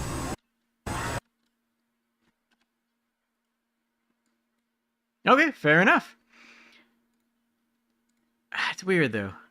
Yeah, Cerberus famous for having mouth lasers, true. I'm gonna go and see. It's not bad, it's just not that inspiring, I guess? I don't know. I don't think it deserves better than that. It's cool, though. I like its introduction. Opening up with the gates here, I think, is a fantastic way of having the character appear. Now we have 8's Alexander. This brings back the feel of 6. Everything that 7 lost, 8 brought back. It is a machine. It is a giant creature. It is imposing. It's so big it doesn't even appear on the battlefield, instead crawling out of the ocean, much like the weapons do. You can't even really get the scale of how enormous it is, but the weight it has in those motions in the step, and the sound of it stomping down, sell you that this creature is larger than life.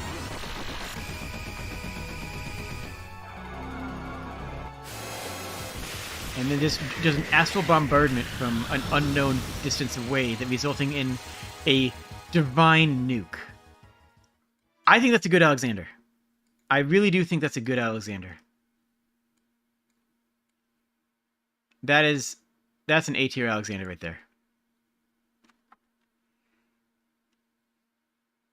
You excited for the next one? I mean, who wouldn't be excited for...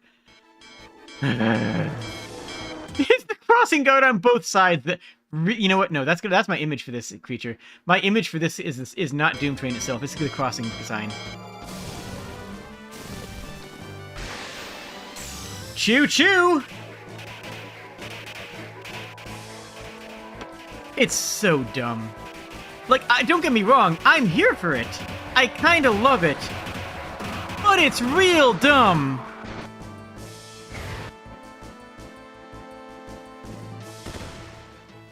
And it works like Hades in the other game, where its biggest effect is it does status effects. It's dumb though. It's really, really dumb. It's extraordinarily dumb.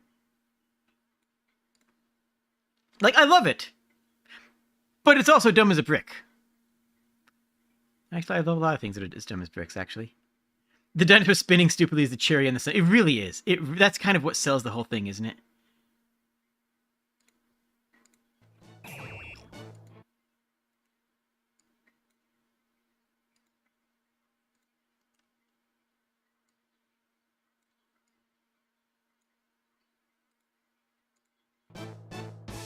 Look.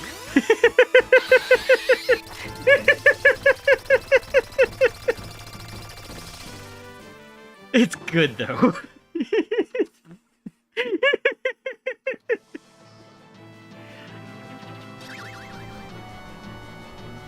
I love Tonberries. Honestly, Tonberry is probably my favorite enemy design. My favorite recurring Final Fantasy enemy is the Tonberry. Bonk! Doink! Like, is that a great animation? No. Is that a cool character? Yes, absolutely. Does it deserve to be an A tier? No. Am I putting it in A tier? Absolutely.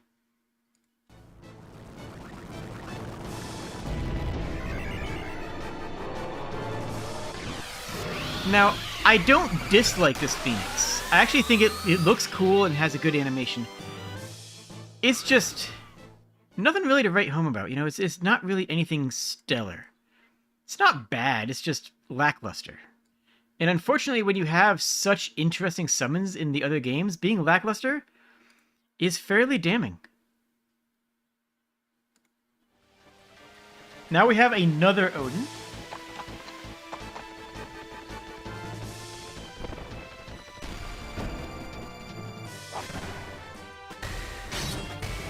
The 3 camera angles, but this time completely separated.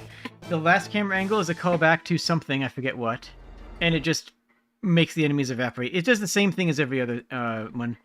I don't like it as much as several of the others. I don't like it as much as the ones from the pixel art games. I just don't like its face, honestly.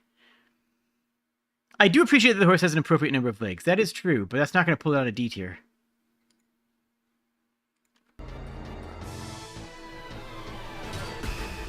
Gilgamesh is such an odd addition, because they were in other games. Gilgamesh is a character in Final Fantasy V, and a fairly important one, but also a joke character.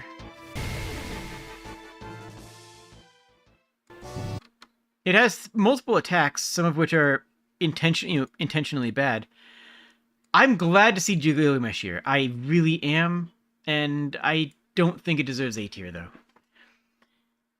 It just doesn't do a whole lot, right? They don't do a lot with it, and they could have. Yes, that is true. Bilgosame is absolutely correct. That is canonically the same Gilgamesh. Does that make it better? I don't know. I don't know. Now, hold on another tick, actually.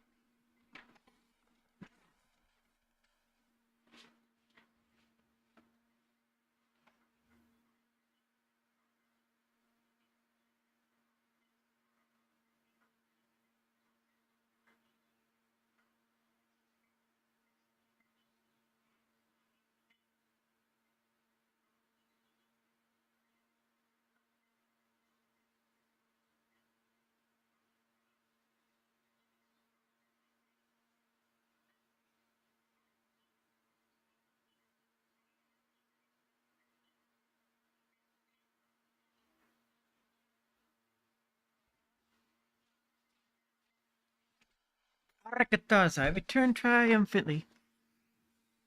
I'm back. I'm triumphant. Hi.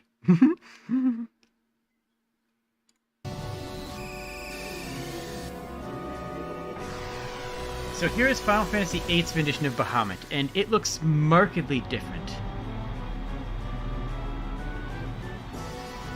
They bring back the high-flying moonscape, which honestly works better here than it did in 7.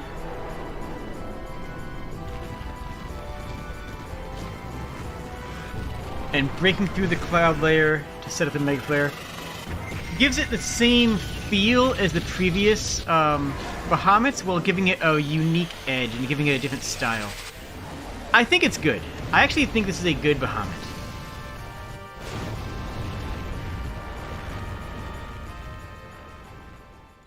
I actually do like that Bahamut.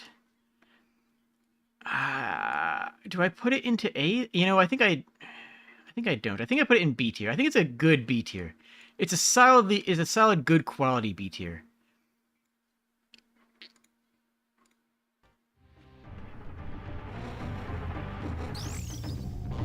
Eden. Why? I don't know. But this is the ultimate summon in here. But why is Eden a thing? It's just so strange. It's so long, but it's uninteresting throughout the entire thing. Like, what has happened right now? We've seen a ship appear, and the line gets the round gets a grid on it. Oh, we're panning out. Space is curving. Cool. I don't know. I just don't understand. It's not a big dramatic thing like Anima. It's not a...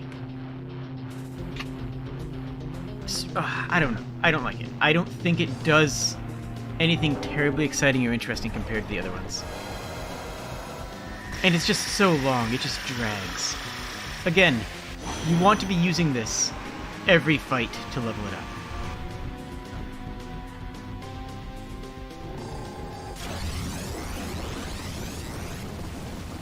It's still going. And then it doesn't even kill things. I mean, yeah, it does 1 billion damage, but it doesn't actually necessarily even kill things, which is honestly the funniest part to me. But Eden gets soundly placed down in the F tier. For several reasons, most of which being that it's boring.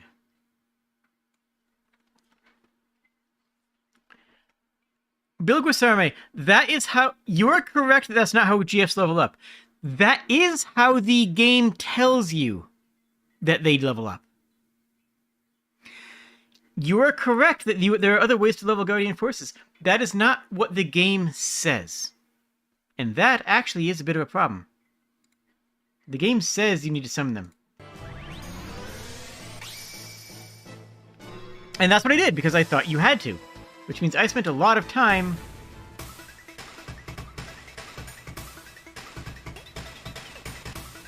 Look at this thing. Look at this tiny little fluff ball. I love it so much. Like, it's awkward as heck. It's weird. What is this little fuzzball doing? I don't know. What is their effect? I don't know. But all I know is that you got to it got Selfie off the screen. That's a plus in my book. And you just get to experience this in the middle of a battle. That alone, worth it. It's unique, it's distinct, it's adorable, and it doesn't outlive its welcome the way Brothers does. Moomba... Hey, remember when they tried to make Moombas a thing? Remember when Moombas were like... They decided that Moombas were going to be like the thing that was going to be added to the franchise? That was supposed to be a new iconic character? Who else remembers that? Wait, it's not... Oh, heck. Oh, heck. Hold up. Thank you.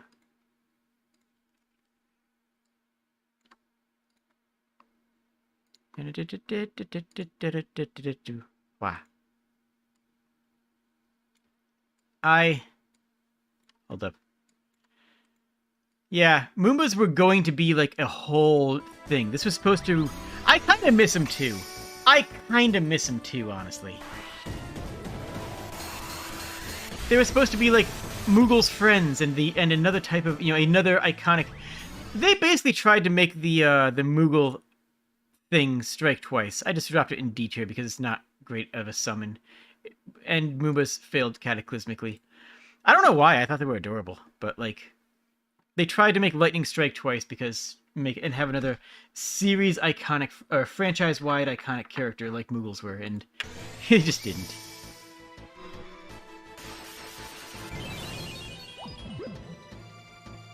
It's cute.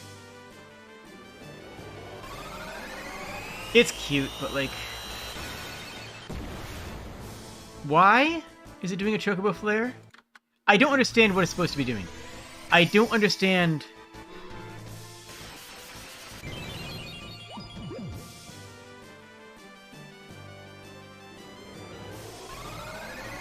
It makes more sense just to run up and do the Chocobo kick, right?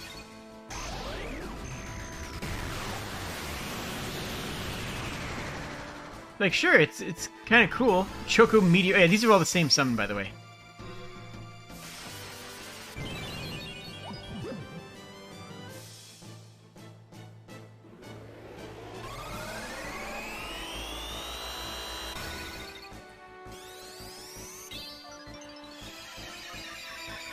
Okay, I kind of like the meteor is just like a little falling Kirby star. Actually, I like that a bit. Choco Bottle? Wait, what? There's more of them? Still?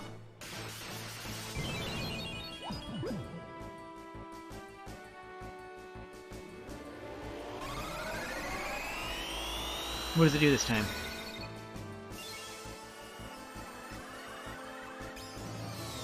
Oh, Fat Chocobo. Nice.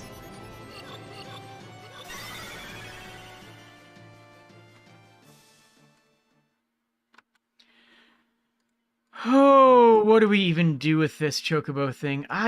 It's just mid. I'm going mid-tier on it. It's fine, but, like, it's so out of place. It just doesn't work for me. Final Fantasy IX has some real top-tier ones, though. Final Fantasy IX is good.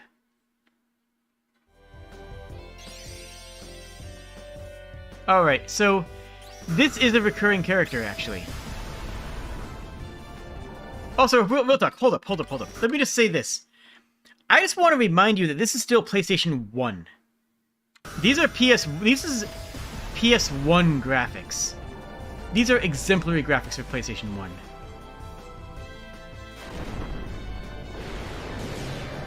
There's Lion Boy.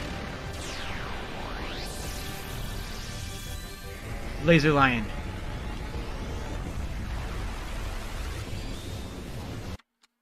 Let me grab the screenshot here. Beautiful spectacle, beautiful particle effects, very flashy. It lasts a little bit long, but honestly, at this point in the series, that's just how long summons last. And that is Maudine. Wait, why is Maudine in A and not S? Maudine's supposed to be in S tier. Maudine. That is the character Maudine. Well, and Maudine goes in S tier. Why are they down there? Perfect. I love it though. It's good. Maudine is very good. I'll have to put something here later. I'm sure we'll have another A tier in the near future. Now we have another Phoenix.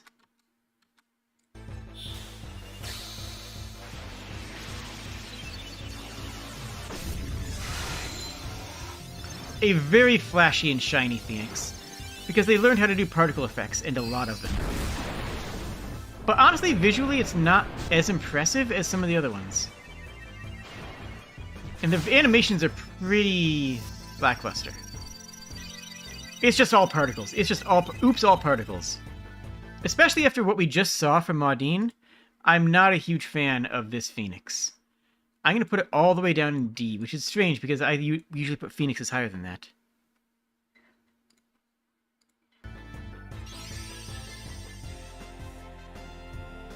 Atomos, which is a semi-returning character?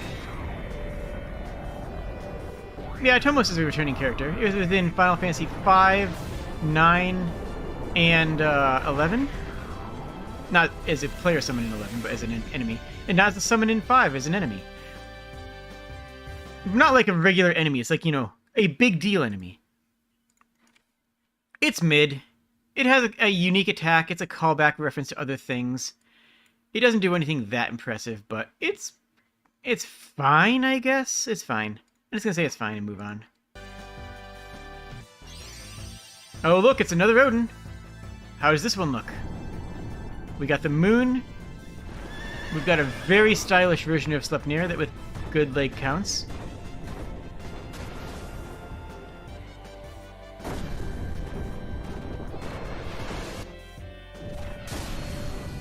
It doesn't do the triple angle thing, but it does do this pose, which is reminiscent of the older versions of the summon.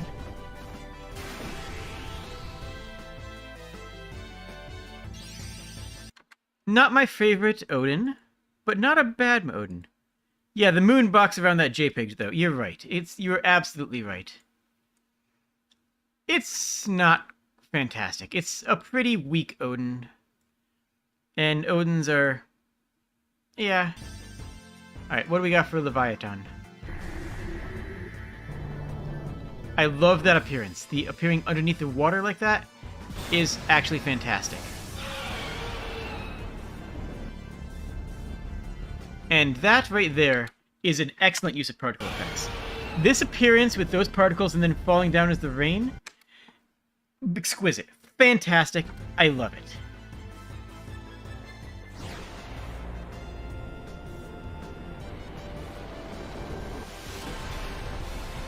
Giant tidal wave comes in, soaks everything. It's a good Leviathan. It's a Leviathan that works very well. I think I'm going to give it into 8 here. I just don't... yeah. That... perfect.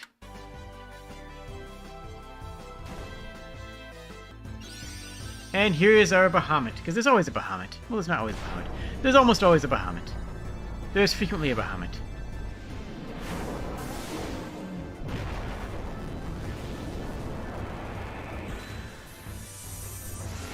We have some of the same motifs as before. The flying in, the blast from above. Not so much of the stealth bomber, a little bit more of a Gundam style this time. The beam itself is a beautiful look, though. It doesn't really do anything particularly new or exciting in terms of the summons go, but it looks nice. It was a very effective Bahamut. I don't love it personally, which means I'm going to put it in C, because that's sometimes how this goes. It has good C company, but yeah. 9 is a fantastic game, and Bill Guisarme is wrong, actually. Fun fact. Eternal Darkness. Oh, that's right, this is Ark, not Diablos. This is the ultimate summon or one of the ultimate summons in 9, right? It's a ship! Why is it a ship? What is the ship doing? Why is the ship here? What is the ship transforming into? This ship is now a dude. That's a good background.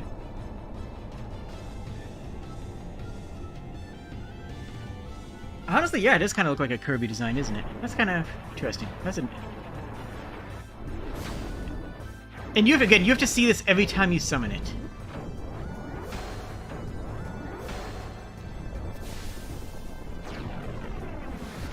No weapon to surpass Metal Gear. I just don't get it. The attack pattern itself is very similar of reminiscent of Alexander. To the point of just being Alexander's attack pattern. But which makes me say, why didn't they just use Alexander?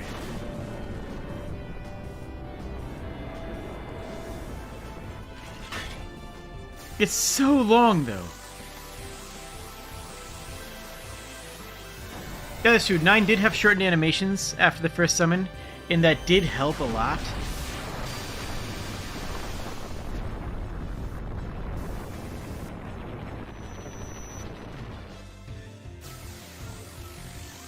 It's still going. This is the same summon. We haven't moved on yet.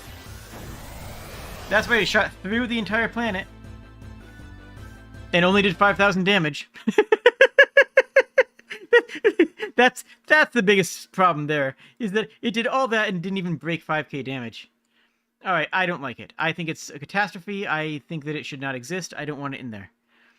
Yes, I'm actually going to bring that up with Bilgus Army, because I don't think that's not going to be in this compilation reveals, but I'm going to bring that up. This is a very good Carbuncle. Not my favorite Carbuncle. By a long shot, actually. But I love Carbuncle. Yo! Vaporeon coming in with the super chats. Wait, is Emerald Light also... Yeah, it's also another Carbuncle. Oh yeah, this one has... What does that do different? Does that do something different? I forget. Oh, wait. I'm sorry. My bad, my bad, my bad. Look, it's a Carbuncle. Look, sometimes I have to click buttons, and that's hard. Clicking buttons is hard, okay?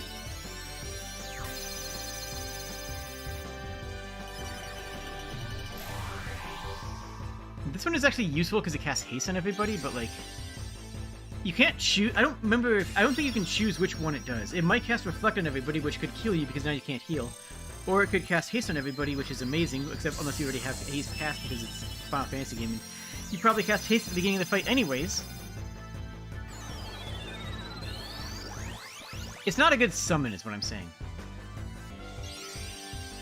It's just not an actual good summon. Hey, head pats, thank you for the head pats.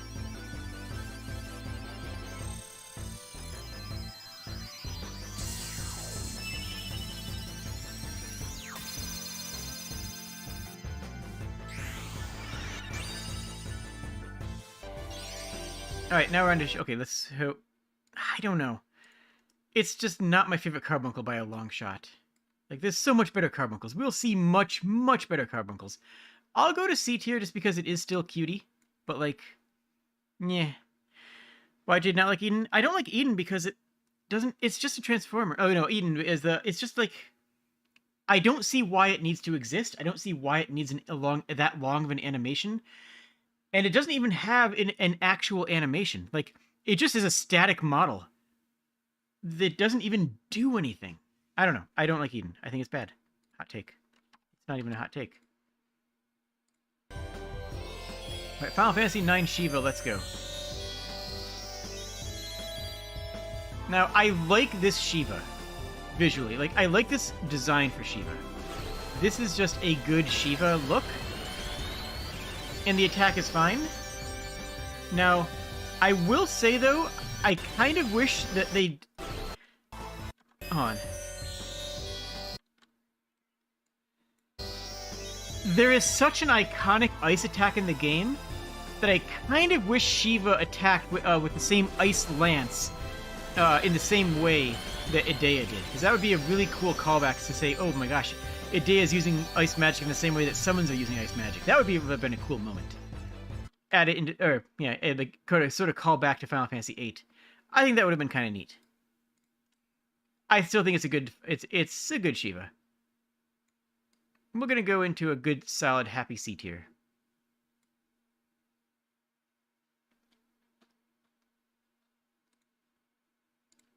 Alright.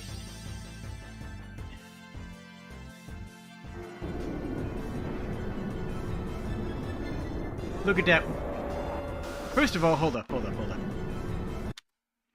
Original OC, do not steal. Like, that looks like a closed species, right? Like, you see where I'm coming from, right?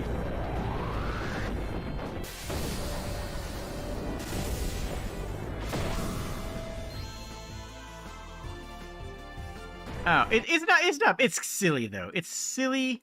The giant fist coming up out of the ground is silly, but it's a good kind of silly, you know? I'm not going to go below C tier on it.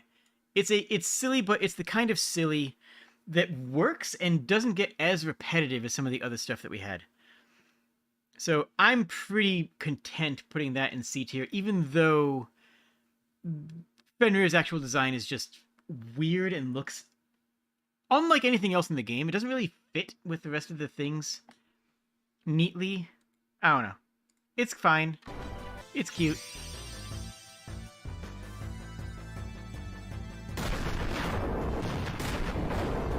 Here it is again. That model is just so... It's very DeviantArt to me. This is a better attack, though. That attack is a much more interesting attack.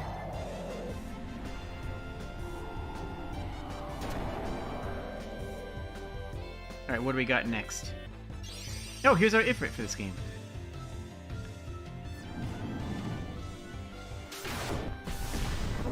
Shaboom! And it's a much more demonic Ifrit.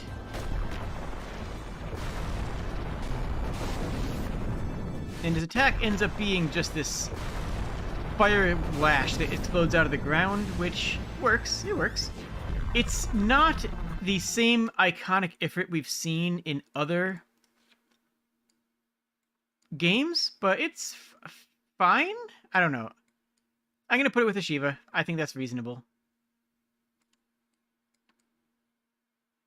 There, we'll slot it in there.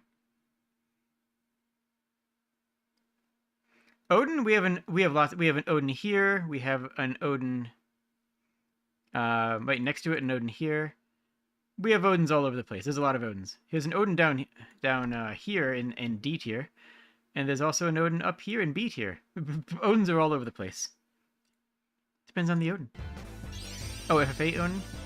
No. Now, this version of Rama is just a little weird. Rama shows up, and I like throwing the staff as opposed to just, standing still and having a lightning zod out. But I don't know. I'm just not the biggest fan of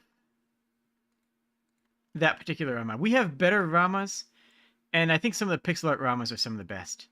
I'm going to go all the way down to D tier on this one. It's just, we've got better Ramas, folks. We have better Ramas. We have the technology to make Rama more interesting. All right, Final Fantasy X. Let's go. Now, I want to first point out one thing. Final Fantasy X has a much different mindset when it comes to summons. The way Final Fantasy X uses summons is you summon a summon, and then they replace your party for a while. They become they become a one-character party and just wreck face, which gives them a much different effect.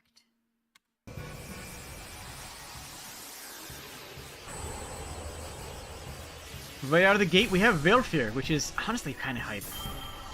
I'm actually a fan of Valefier. It's a really nice design. It kind of looks like Quetzalcoatl a little bit, but like not a lot because it's very different, of course. But please fight with us. Also, voice acting exists now, and we are gonna see the ultimate attack. But yeah, they will fight with you just alongside you for a hot minute before they actually do their special attacks. That looks real good. Animation-wise, that is good. Oh, we're gonna see the different ones. Okay. What did that little loop-de-loop do? Nothing. The lore behind the Aeons is... yeah. That looks good. That looks really, really good. Bam, bam, bam, ba-dam. Alright, so where am I on Veilfear? Honestly, I think Veilfear deserves an A tier.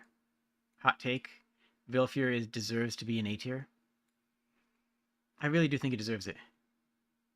You know what? We'll put it even over here to fill that one gap we had earlier.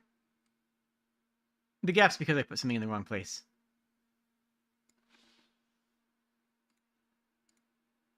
Alright, who do we got next? Ifrit. Final Fantasy X's Ifrit. This is the first game on the PS2, and the graphics really do highlight that. The graphics on Final Fantasy X are surprisingly solid. And this is a classic Ifrit.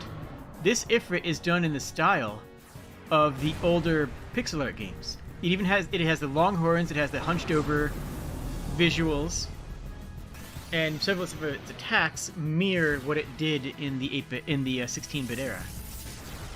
Either throwing the lava blast at them or erupting fire as a plume out of the ground. And I believe it does actually have a dash attack, which is something that we saw in 5 and 6.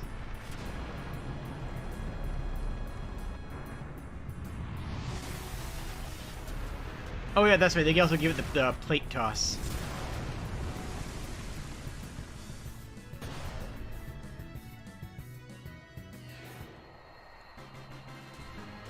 Alright, so where am I in this Ifrit? I don't know. I'm not that high. I do like the dog face that it has that gives it a little bit less of the humanity that Ifrit has. But on the whole, with what Final Fantasy X does with its other pieces of art design, I feel like Ifrit... You know what? No, I do like it. I'm gonna put it in a high B tier, in a solid B tier. I do like it. I do like it. I do like it. Oh, Ixion, though. I remember it was a big thing. Permit you to drop some Final Fantasy X ammo? Yeah, sure, by all means. So, Ixion, there was actually a big talk about Ixion replacing Rama. Like, why is there Ixion instead of Rama, people would say. Mostly on the Japanese boards, but, like, still. There was this question of, you know, of why not use the classic of Lightning Elemental when using the classic for the others. And the answer is really just they wanted to keep the game fresh because, you know, you're this deep into a franchise. You want to make sure the game looks clean.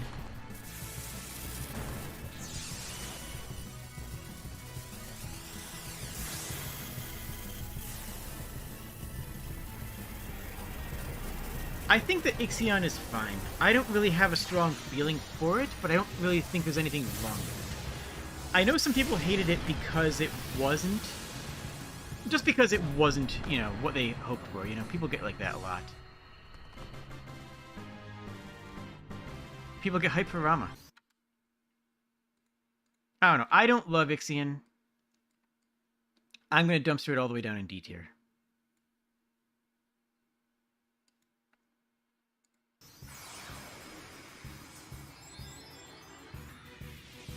The Final Fantasy X Shiva. That's a beautiful entrance. Look at that entrance.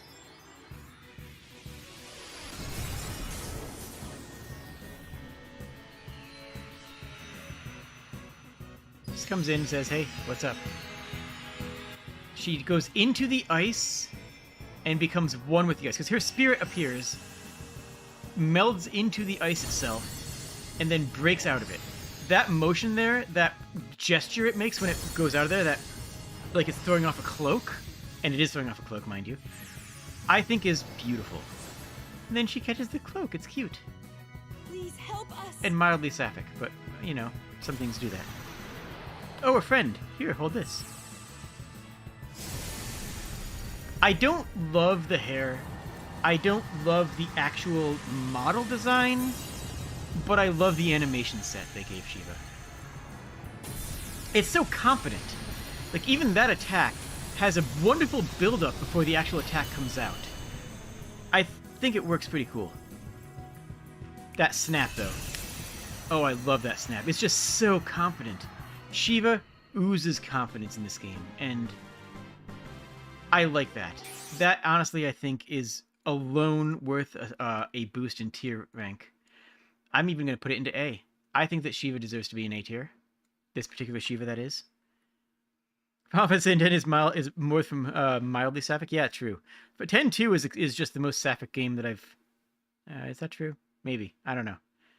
Final Fantasy X-2 is extremely sapphic, and I'm here for it. Alright, here's this game's Bahamut.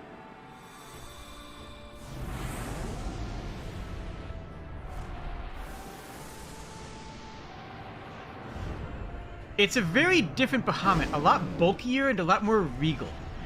This Bahamut works out. This Bahamut is a ruler of the skies. Final Fantasy X is the most sapphic game you've seen that isn't all about being sapphic. Actually, that's a fair statement. Look at how regal. Look at the stance, the folded arms, the thrust out stomach.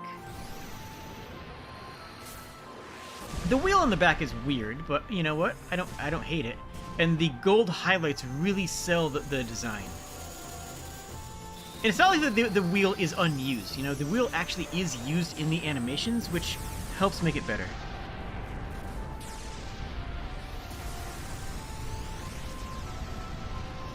It's a real good Bahamut.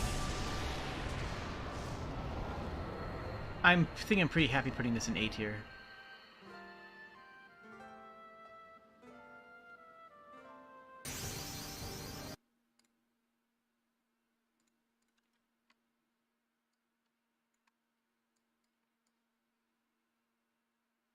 There. Good. I'm happy with that. The burning wheel is the Dharma wheel. Yeah. That's correct. But it's still an awkward thing to have on Bahamut, I think. That's just my take. There you're doing it. Okay, here we have Anima.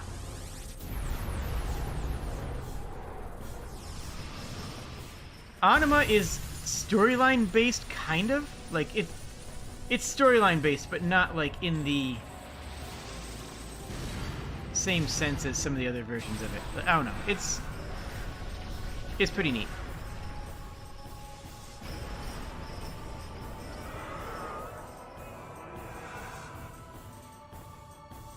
I will share your pain with you. With a unique come in line with there. A little bit of lag every time he uses that ability.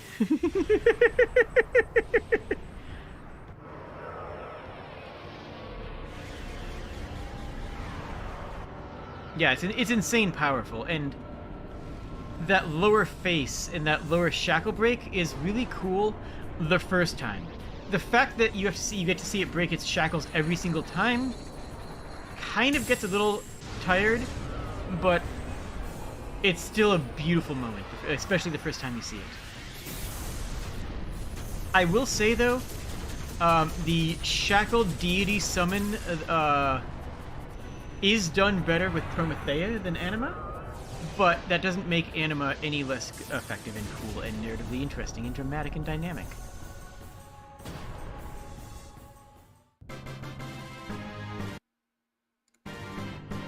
Yay, it's happy because it won. Where am I on Anima? You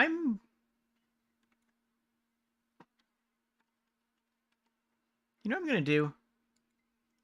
I'm going to put it in the background here of A tier. That seems like a good place for it. It's sort of like thematically appropriate for it to be, you know, choking out through the background. Oblivion would be better if the victim were spat out onto the floor instead of dropping from orbit. I agree with that. I agree. Magus Sisters was a boss in Final Fantasy IV that became a... I like the idea of it in 10. Because you get a new party with your summon in 10, having a party be 3 characters works really well. And the choice of Magus Sisters is weird, though. And then the choice of taking Magus Sisters and turning them into bees is super weird.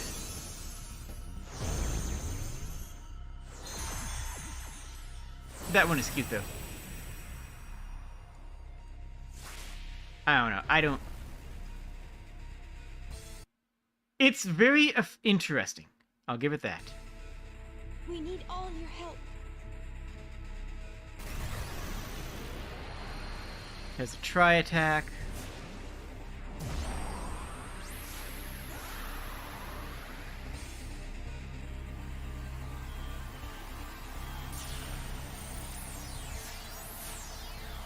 Enchained and sorcelled. I do like the tri-attack slash delta attack in many of the games. I think it is a neat way of attacking.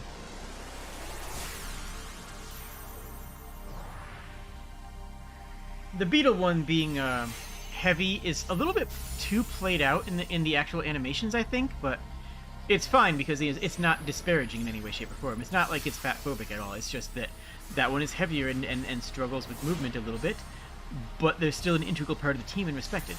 No, I don't think that's... I've heard some people say that it's, fat-phobic. It's not. I don't think it is it at all. She is equally respected within the team. You could argue this played for a laugh, but I don't really think so. But that delta attack is beautiful. That's just a cool animation. And it does 1 billion damage, which is nice.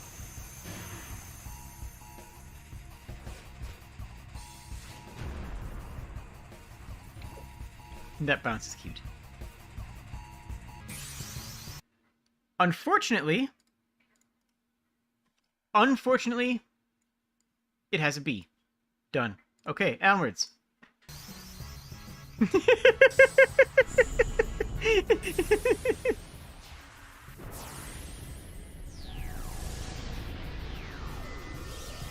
Alright, Yojimbo has arrived. This is Odin. I mean, this is effectively an Odin type character.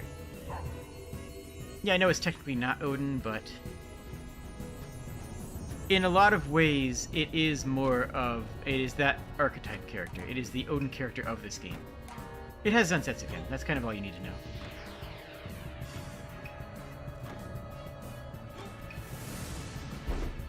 Please clear up. The weird thing in that is it sort of wanted to augment the music by adding like that little bit of what was the instrument? They had the bamboo tap, and they had the traditional Japanese instrumentation. Unfortunately, it doesn't actually duck out the regular background audio. Shamisen, thank you. It doesn't actually duck out the regular audio of the game, so it kind of fails. Oh, I forgot to go back and do another thing. Hold on, after this I have a thing to go back to. So, like, I think that is a good idea that just needed some audio ducking.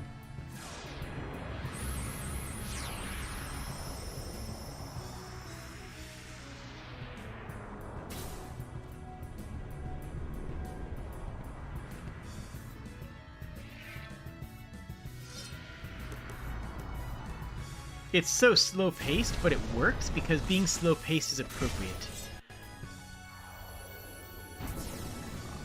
And that looks bad because the model has no interior, which I think is a problem. That is a mistake. I don't know if we're going to actually watch all the... We're going to skip the HDB remastered ones. I don't love Yojimbo. I think it's fine. It costs millions of gil, which ends up frequently not being worth, and just doesn't... I don't know. I'm not a fan. Alright, I'm not going to watch all the HDV Masters, because these are the same thing, just prettier. Actually, if I had realized they were going to go through the HDV Masters, I would have just done that on its own, instead of the base ones. For prettiness value.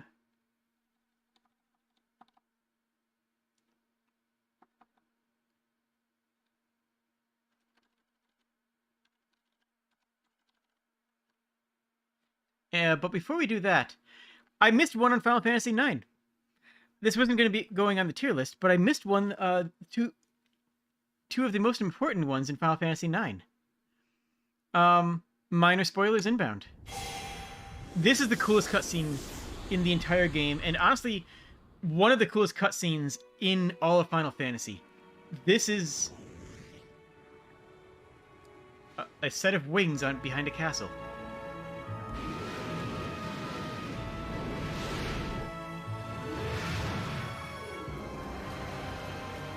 And there's Bahamut. Bahamut is attacking the castle.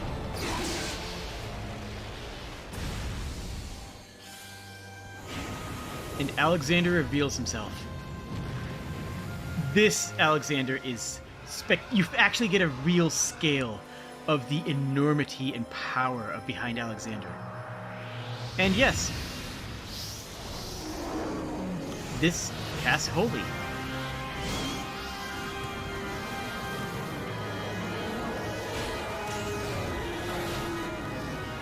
You actually get to see two summons fighting against each other.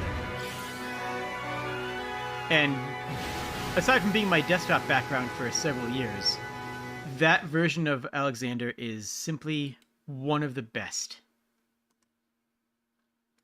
Okay, I just wanted to make sure that was seen. Alright, it's 11 time. Now, in 11, your summons are more like they were in 10, in the sense that you summon them and you can stay out for a while, or you can cast an ability and have them just use it and leave. So you have the option of keeping them out or of summoning them and dismissing. Final Fantasy XI is in real time and has the best Carbuncle. Look at that little thing! That's a terrible camera angle, my dude. Please tell me you have a better camera angle than that. You don't. Wow, okay. Not really showing off Carbuncle here. But Carbuncle, I love this form of Carbuncle. It is an adorable little furry critter. It's just a little critter. It's just a little guy. Oh my gosh, it's so cute. And it's a good bean. It absolute A tier. Carbuncle, 11's Carbuncle is A tier every day. Every day of the week, Carbuncle in 11 is an A tier. It makes sense that Final Fantasy X didn't have Leviathan or Alexander. Alexander is a machine with which is anathema to Yevon. True. And Leviathan is too close to home with Sin. I agree with you about Alexander. However, I think that Leviathan could have actually been very interesting as a sea creature because the world is mostly ocean. The world is covered in water. I think that Leviathan would have been very at home in 10. Absolute Virtue. I tanked Absolute Virtue. True story.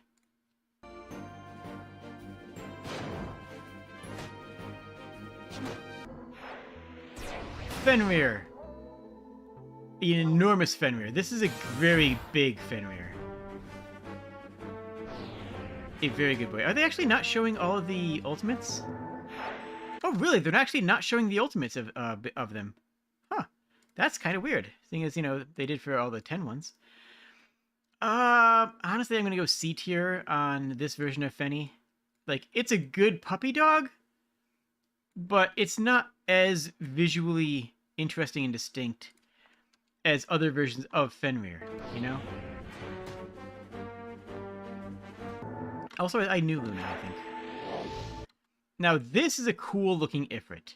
It combines the demon aspect that we saw in many of the revisions, but it doubles down on the fire elemental. Instead of giving him brown skin and making him more earthy, this one is just an Ifrit. This is an Ifriti version.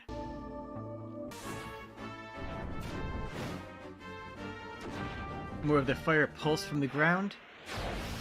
Really, that's all we're seeing. Wow. Each of the characters in these versions have several attacks because they become your character for a while, in a sense. Surprised we're not seeing more of them.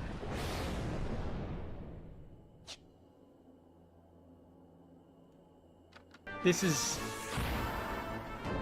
Hold on. Look at that face. Look at that Titan face. Is it just you or 11 summons lacking spectacle? Well, the thing with 11 summons that makes them appear to lack spectacle compared to the other ones is the fact that 11 summons don't steal the camera. 11 never takes camera control from the character. As a result, you don't get the fancy introduction sequence. They just summon and appear, which admittedly is less, is a little bit less in that sense. So I'm going to say yes, but at the same time, they're not showing off some of the spectacular abilities these guys have. Tragically.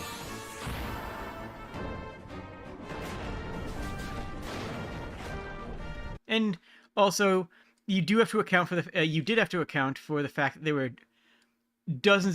potentially dozens of people on the screen at once. So they had to keep the overhead budget for that low. That said, 11's Titan is terrible. The face is horrible. The body is just this weird, awkward, hunching mass. It sort of has, it has that earth crack in the arms, which actually just kind of look like a skin condition. I don't know. I do not like 11's Titan. 11's Leviathan, however, actually looks incredible. Oh, come on. We're not getting a front... Give me a front view of Leviathan. Please, I beg of you. Oh, wow. We're not getting good camera views of these.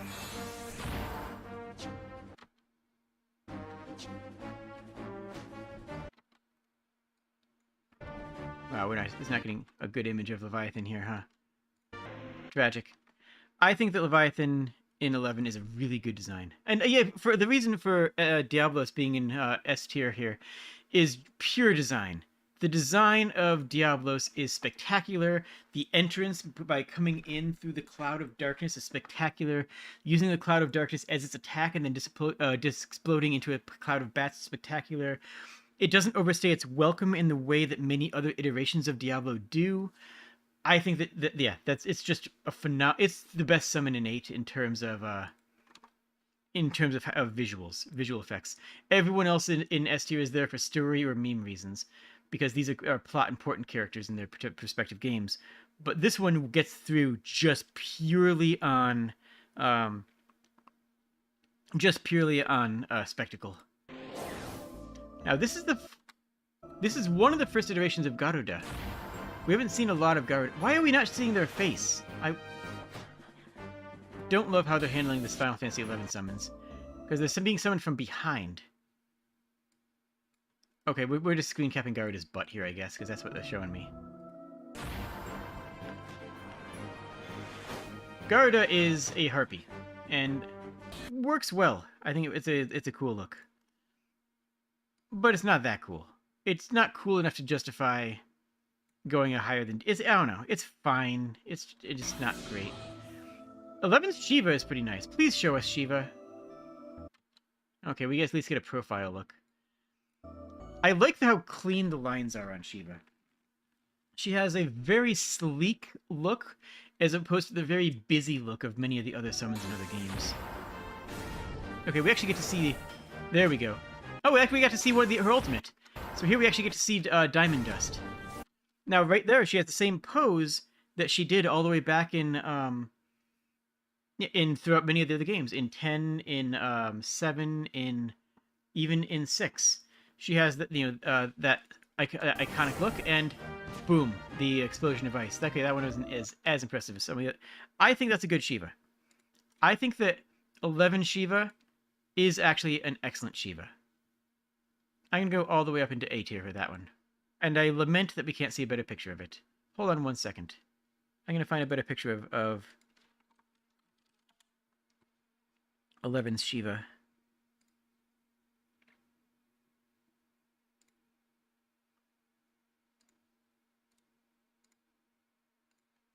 Here we go.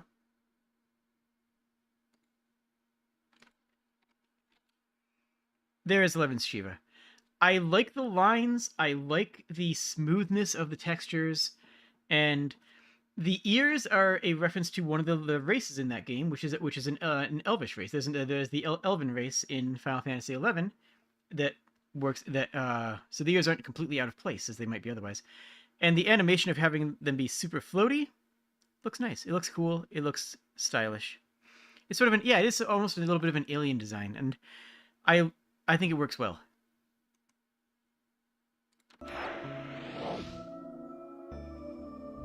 Okay, look at Rama. Look at the color scheme of the old man. Like, hold on. Rama comes in, and I love his outfit. The outfit works so well. He is an old man, as he always is. because that's just what Rama is. But for the first time in very many games, Rama looks actually imposing. Rama looks cool, right? It's an old man, but now it looks like an ancient magus, warrior magus, as opposed to an old crippled sage. He actually looks like he's going to go to war. He actually looks like he's going to fight. And that's why I think this Rama is probably my favorite of all of the Ramas. I'm gonna go A tier just because S tier is mostly being reserved for storyline and you know what? No, I'm gonna go S tier on this Rama. I think this is the best Rama in all of Final Fantasy. You can't fathom Rama in any other way than seated on a grand flying throne wielding an ornate scepter. I think that this Rama looks like almost like a lich, right? It looks like, like a not necessarily evil, but it looks like a D&D, style villain. I love this Rama. This is the best Rama.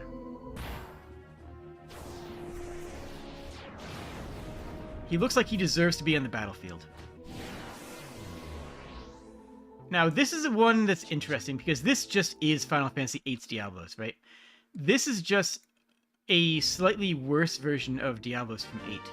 I like the looks of it. I think it is a neat design. But it's very much trying to be Final Fantasy VIII's Diablos, and it's not succeeding as well as 8's Diablos. It doesn't have the vibrancy. It doesn't have the sharp vibrancy and animation set of 8's. As a result, I'm putting this one all the way down in D tier. It just doesn't hold up to what Diablos promised in previous games. Alright, who do we got here? Kashi! Where's the cat? Look at the little Kashi! He's just a little guy. And it buffs you. We have not seen Kashi as a summon since 6, and we haven't seen it as a character since... Yeah, since 7. And Kashi comes back and is adorable. Like, it's just a cute little stinker. Big fan. It's not, like, impressive, but, like, yeah.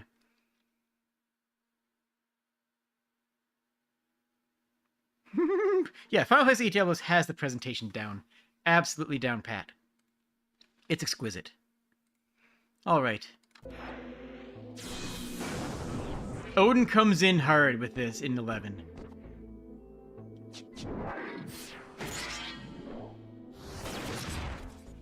For not having a set animation, a set camera thing. Because if you look at every other version of Odin, it's always the camera work that's putting in the mileage, right? It's always dramatic camera angles, fancy close-ups, triple shot animations for during the attack of Zantetsuken. So much of Odin's visual effects work comes in with camera work. And the difficulty that they had is, how do we do that in a game that will never lock the player's camera?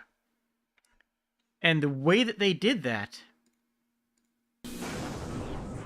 is by making the summon enormously imposing, bigger than any of the other summons, by getting a lot of detail into it. And look at that wind-up. Look at the overextension on the arm afterwards. The huge, extremely expressive animation. I think it actually is very good. I think that's actually is a good Odin. He is riding a horse, true, but they didn't have to, like, actually have him riding a horse. I think it's a good Odin. I'm even going to go A tier on it. I think it's a very good Odin. Yeah, I slammed him into A tier. I'm happy with this. Also, this area here, this zone is beautiful. Oh yeah, Atomos was a summon in 11. I forgot about that.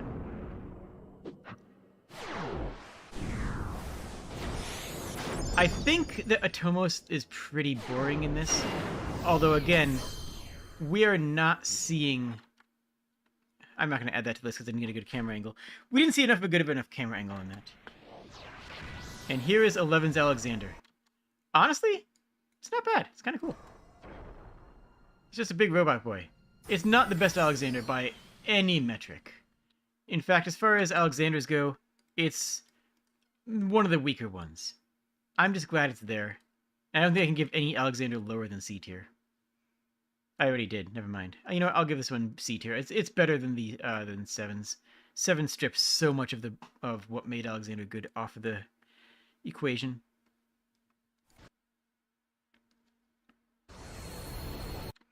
I would argue that Final Fantasy X's it's not Odin, but it's also their version of Odin. I would say that Yojimbo is a dismounted Odin. That's my take on that. Alright, 12 has very few of the classic summons, if I recall correctly. Actually, are we going to get the 12 remake versions in here as well?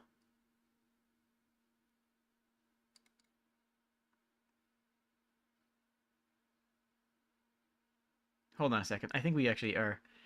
12 PS2.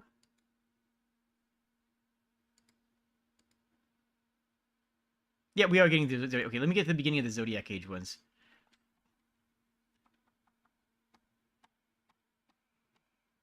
You know, I beat... There we go. We're going to watch the Zodiac Age ones. I beat Final Fantasy XII. I liked Final Fantasy XII. I do not remember the summons. I honestly don't remember the summons at all.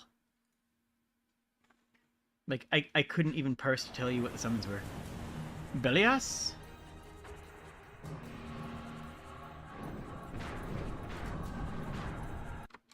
That's interesting. It's almost like a traditional dance style, huh?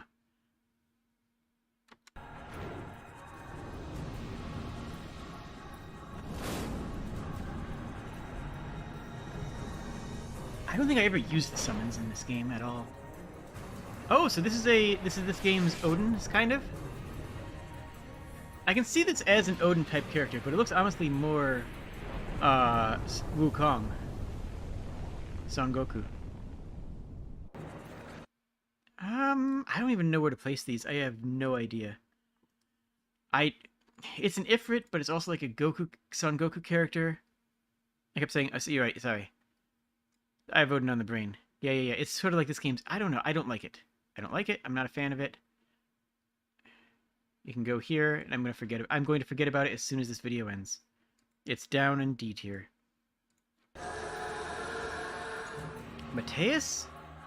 Who are you? Oh. Oh, that's a good animation, actually. Okay. Can't quite see it.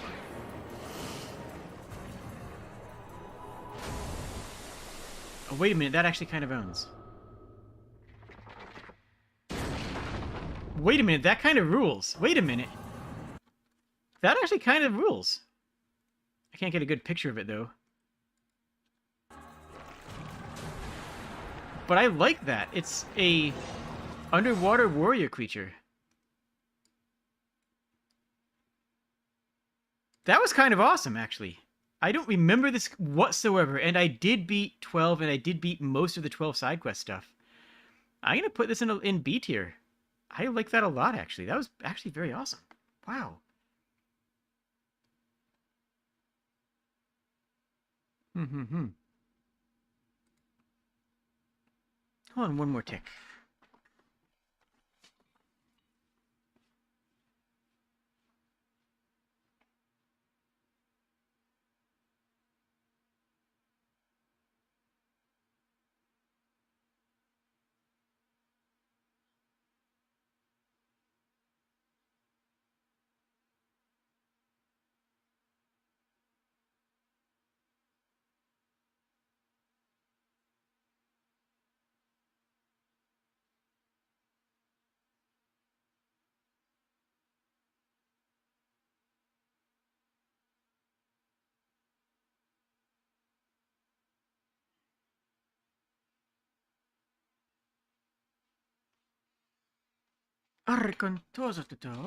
Hello.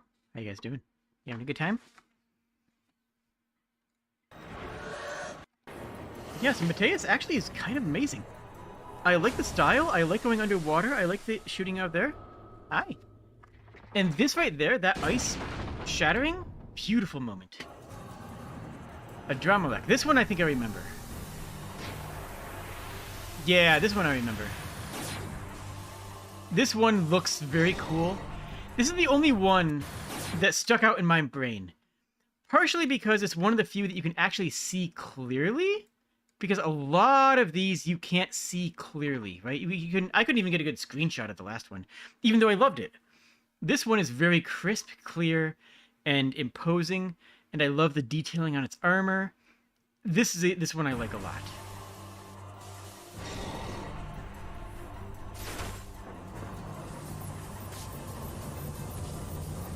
The jittering there. Real talk. This jittering that it has, that little bit of shaking animation as it powers up, is a recurring motif in Final Fantasy XII.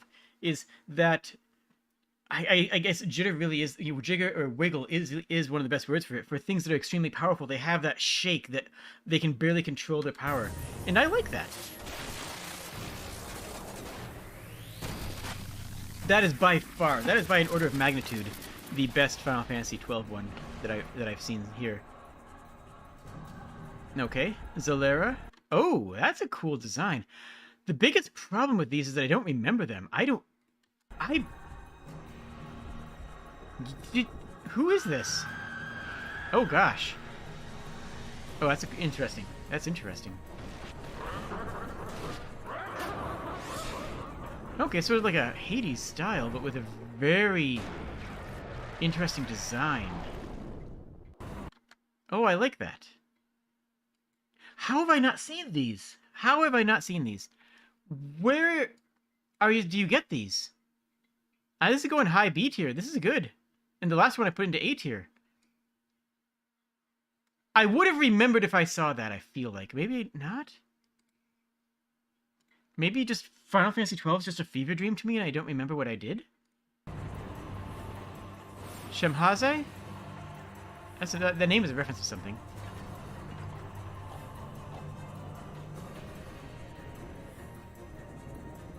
Oh. Oh! Really? Oh, that's cool. So this looks like sort of like the Odin stand.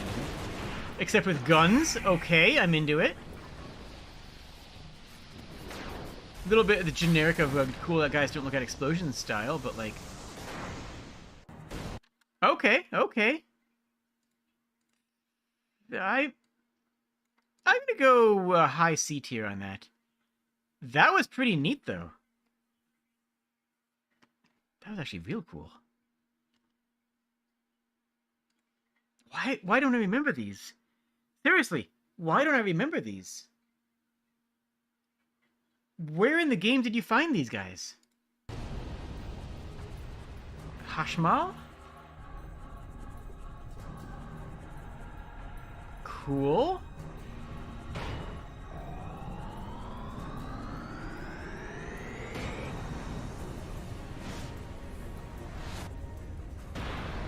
Coming up out of the underworld, punching through the earth with a raised fist. Looks incredible, actually. That's actually kind of amazing. I like it. That's awesome. Wait a minute, that's awesome. Why is this awesome? What's going on here? Why don't I remember these characters?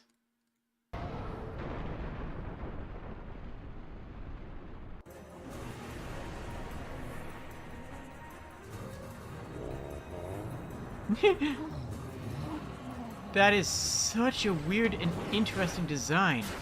I would have remembered this. Are these optional? Are these like...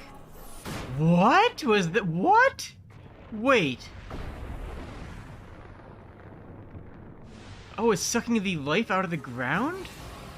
Whoa, whoa, whoa, whoa, whoa, whoa. Let's take a step back and parse this. So it jumps up, lands, and this bursts out of its back, latches into the earth, and sucks the life force out of the earth?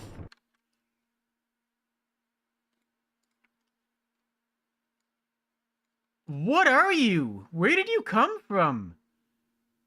Why haven't I seen you before? I played 8. I really did, I swear. And I paid attention too because I was staring at Balthier the whole time. Because, I mean, come on. It's really hot. Is there a miss? Oh, interesting. That sounds like a Pokemon style design.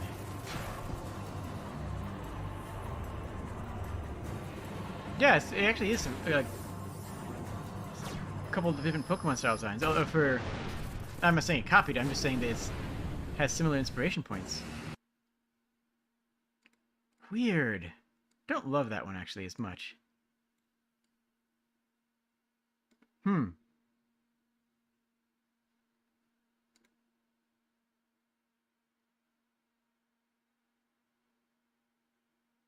Digimon... Actually, yeah, that's fair. Digimon style design. I'm floored. This is weird.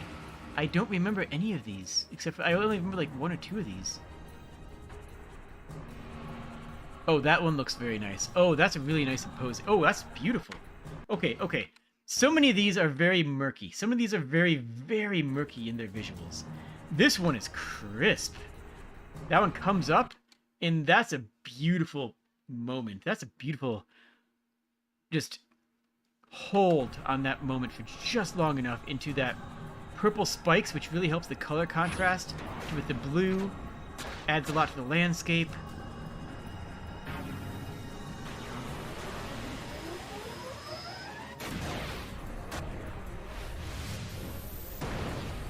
And a nuke, it just drops a nuke. It just literally fires a nuke. Oh, that's cool, yeah. I like that a lot. I mean, it's very Allfather Odin-y, and that's a good thing. A lot of these are coming in high B and low A tier. And I apparently slept on all these summons. Orbital launch detected. Framfleet. So this is the Ifrit then. Or no, it doesn't look like an Ifrit. Chain... Oh, okay, it's sort of like a Kamigara.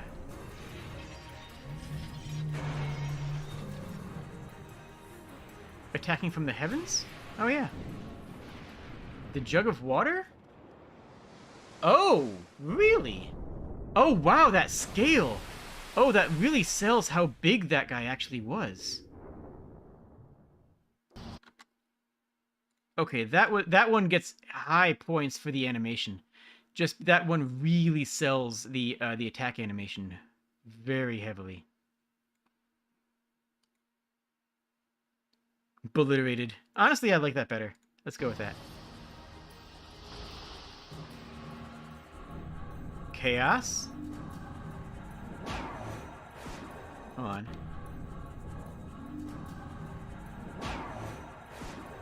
Okay, okay.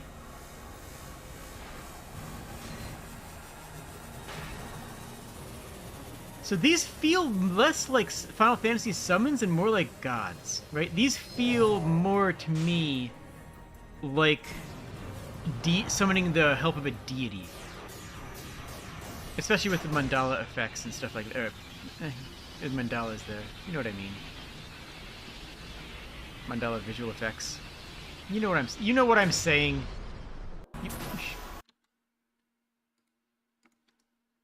This one, I didn't like it as much as the others, but it's still pretty cool.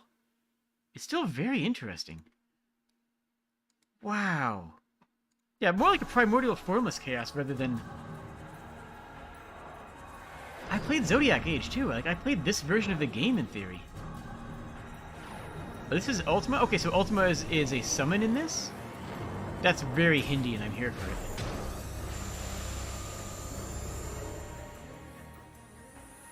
Oh, nice. I love that St. Elmo. Oh, that's a beautiful effect. Oh, that St. Elmo's fire moment into that nuke effect actually looks spectacular. I think this one is also an A tier, which is weird, right? That's weird to me. a bunch of these are bosses in Final Fantasy Tactics. Oh, okay. And Evilus has always been about making the summons literal gods. Good to know. Good to know. That makes sense. I like it.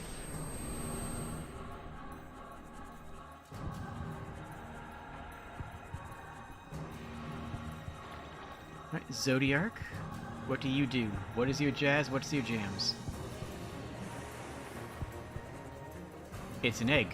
Hello, egg. Okay, that is a cool effect, but I have to consider that that's going to be very old the second time you see it, right? That's one of those effects that's great the first time, but isn't going to be as interesting the second time, sort of like Anima breaking its chains, right? That's cool. Huh.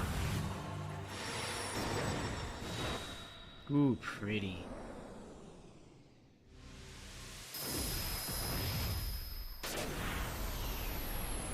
I do wish some of these were less muddled.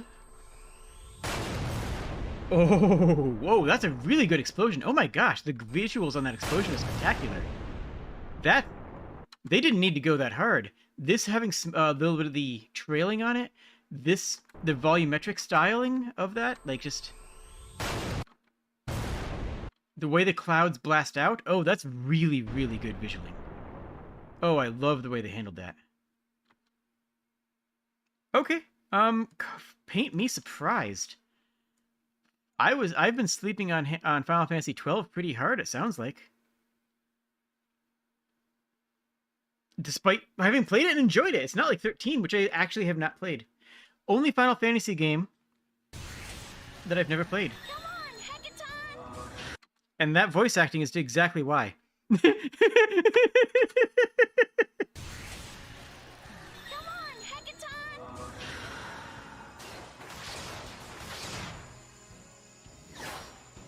When I played 13, I played like a couple hours of it, and you all heard the complaints, right? You all know the complaints about 13. I don't need to tell you them. Okay, so let's break apart this design. You know what? Let's not. Hackathon! We fight better together!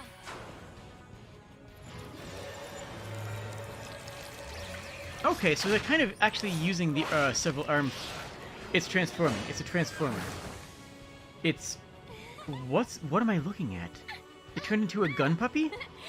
She's riding a gun puppy. It turned into a gun puppy. Why is it a gun puppy?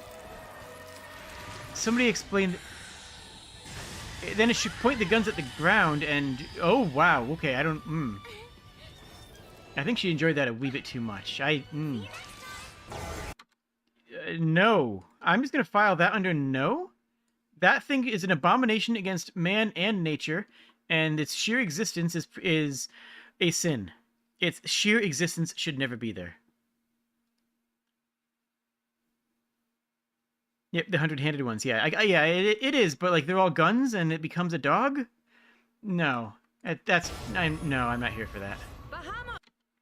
This game garbage, says Vaporeon. Honestly? I mean, yo, and thank you so much. And you got a point. Honestly, fair. You got a point.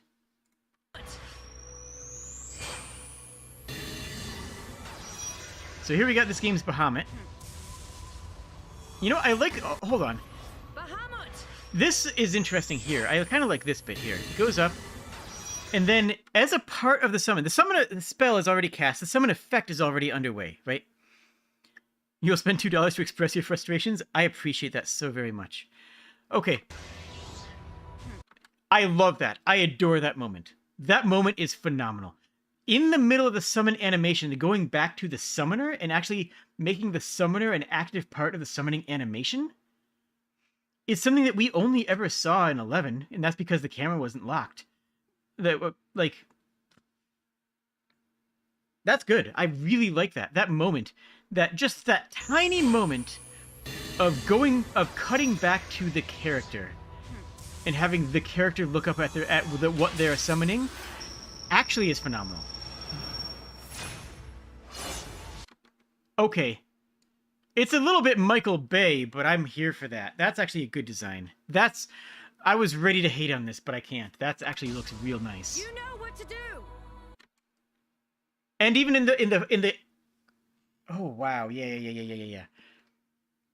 All of the Yuna's Aeons interacted with her after they were summoned. the summoning animations didn't really have the unit involved.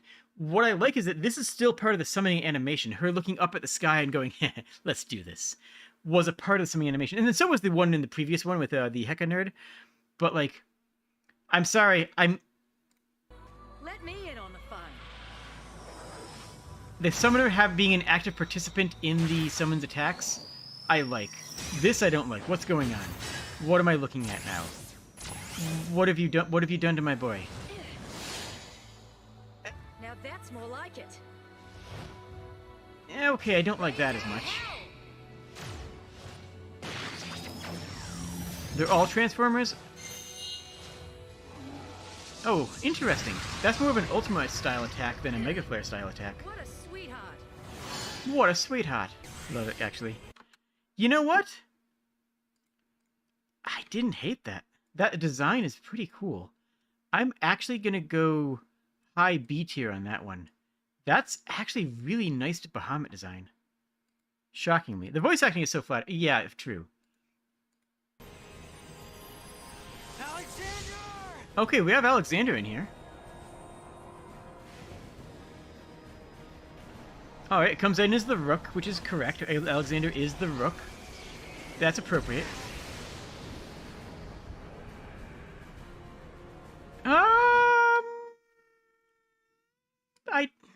I don't love it. I don't love it. Need your help, big guy. Okay, let me up.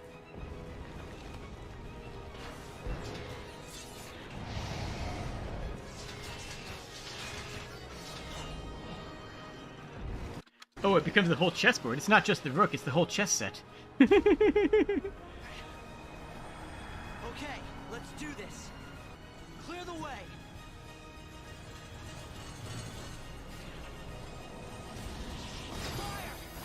Okay, the visual effects, the lasers coming out is classic Alexander. See you next time.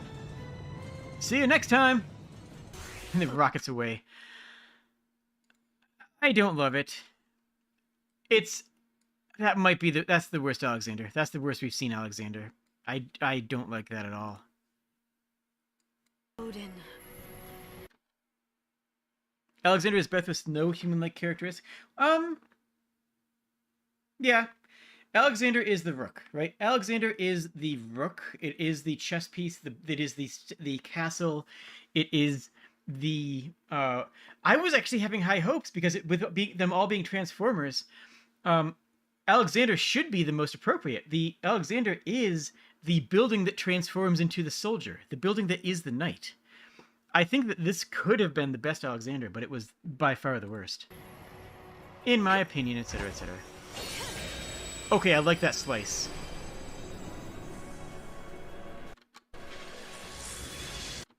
Oh, hold up. Huh. I like that model face. How are they going to ruin it? So this is Odin.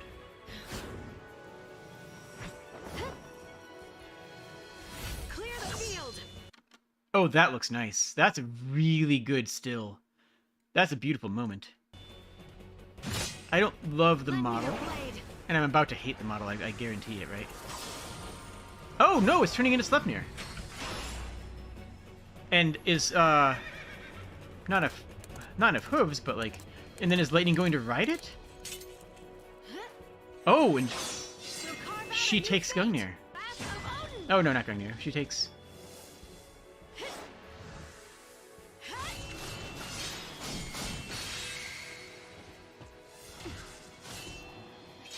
Well done. Interesting. I kind of like it, actually. It's weird. It's weird. I don't love it. I'm going to go C tier on it. It's so... It's an interesting idea. She takes Gungnir, which bifurcates into Zantetsuken. And I agree with Vaporeon. I 1000% agree with Vaporeon. What's the point of the horse showing up if you're just going to jump off it? Like, that wasn't actually... That was Lightning doing stuff, not the summon doing stuff. Odin didn't do anything. It's not... I don't know. I'm comfortable putting it in C tier. It's not the worst, but it's not my favorite. Shiva, from the only good character that I remember in this game. No, wait, no, the only good character is Saz. That's right.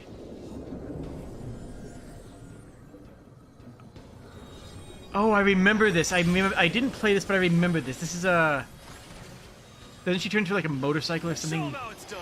Oh, there's two of them? Do this together.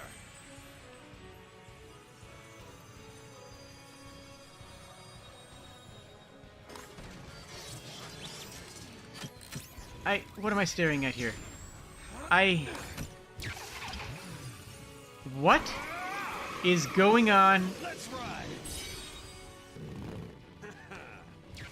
Cool 'em off.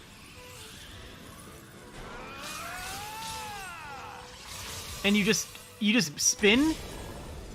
You don't even spin in a way that motorcycles spin. That's not what motorcycles look like when they spin. Oh, wow, I hated that. That was an abomination against nature. That was a travesty. That was absolutely... nope. Hated that. Did not like that one bit.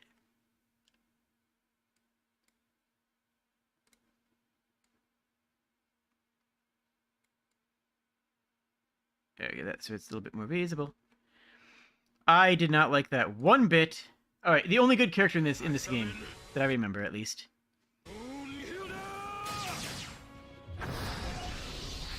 What do you have? Brynhilda? Oh, really? Brynhilda. Okay. That looks pretty neat already. Oh, wait, yo? About time you showed up. Okay, I'm into this design, actually. That's actually a cool design. I like that. You'll give 13 a try. You'll give 13 a credit where it's due in one thing it dared to try. I do respect that. That is true. I like it when AAA games take risks, and I do respect when AAA games fail at risks. And I think that's important to do. You know, when a AAA game takes a risk, you need to respect that they didn't just take the safe path. That said, I don't know if this was a risk with the right risk to take. Put me behind the wheel. Put me behind. Saz was the only voice actor in this game that was really all in, giving it his all. He did a fantastic job, and his writing he was the best character as well. I didn't play a lot of this. That's right. Let's do it. Eidolons, start your engines. It's Time to wrap this up. kind of Utena in a way, isn't it? I guess.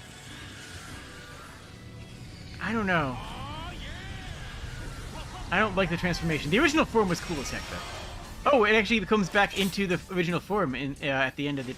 Okay. That's... fine. It exists. We can't stop it from existing. I'm putting it between C and D.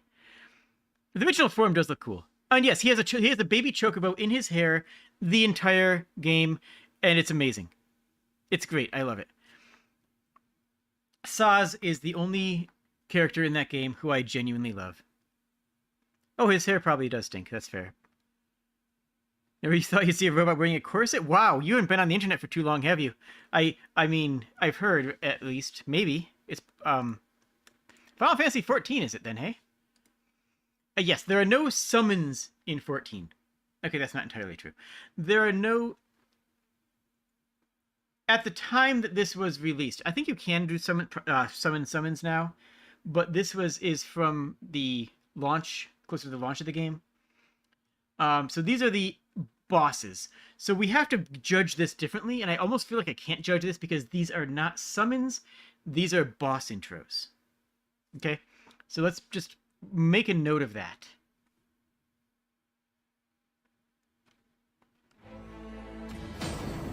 And that's a good Alexander. That's how Alexander ought to look. It's the castle, it's the rook, it's the soldier. I'm not going to actually add these to the tier list because these are not summonable. These are not summons. But we're going to watch all of them because they're cool as heck. So you meant you never thought you'd see a robot in a corset in a Final Fantasy game?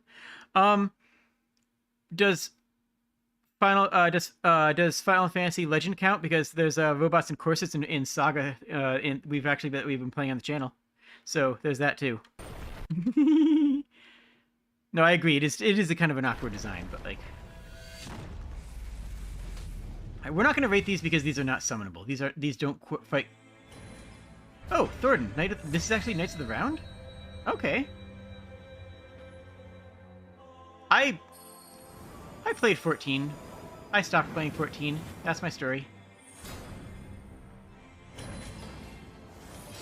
You weren't counting... Honestly, that's fair, but I had to point it out. Okay, interesting. As usual, 14's mechanics have a billion things going on that are mostly incomprehensible, but is very flashy. Honestly, 14 is a very fan-servicey game, too, which I do not love about it. Like, 14's... The best parts of 14 are the parts that it takes from other games, you know? Especially when it comes down to boss fights and whatnot.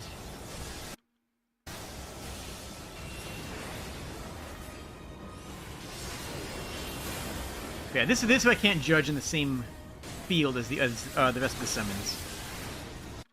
You think it was more of a reference to Exodus? Okay, I can see that.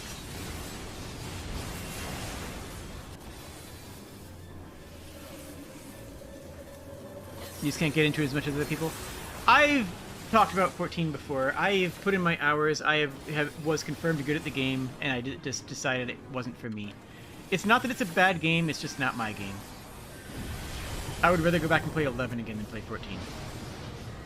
And 11 has its flaws, believe me.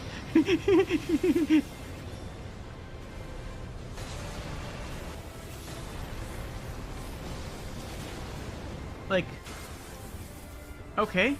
Ooh, that's a good shot. That's a good shot right there.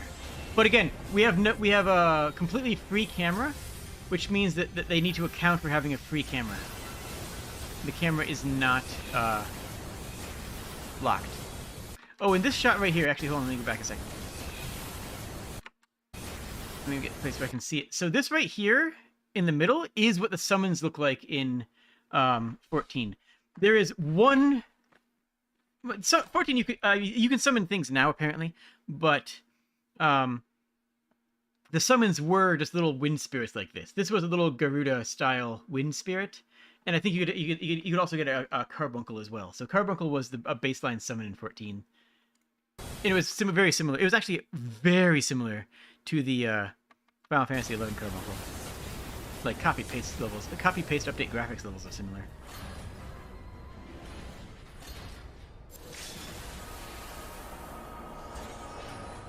It's very pretty. But again, I can't tier list these because they don't apply in the same way. Oh, you know, I never saw Bahamut. I did Twintalia or Twintania.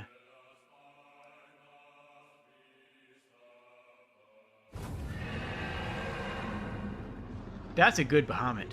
Oh, that's a good designed Bahamut. I like that. Oh yeah, I have friends who are so into 14 as well. I definitely understand that feeling of, like, you know, 14 being the thing that people talk about. But I've put in my hours, I know, and I understand the game. I respect it, but... Ravana. Oh, what is Ravana? Oh, I will say also, as far as the summons being bosses, that was also something that was done in Final Fantasy XI.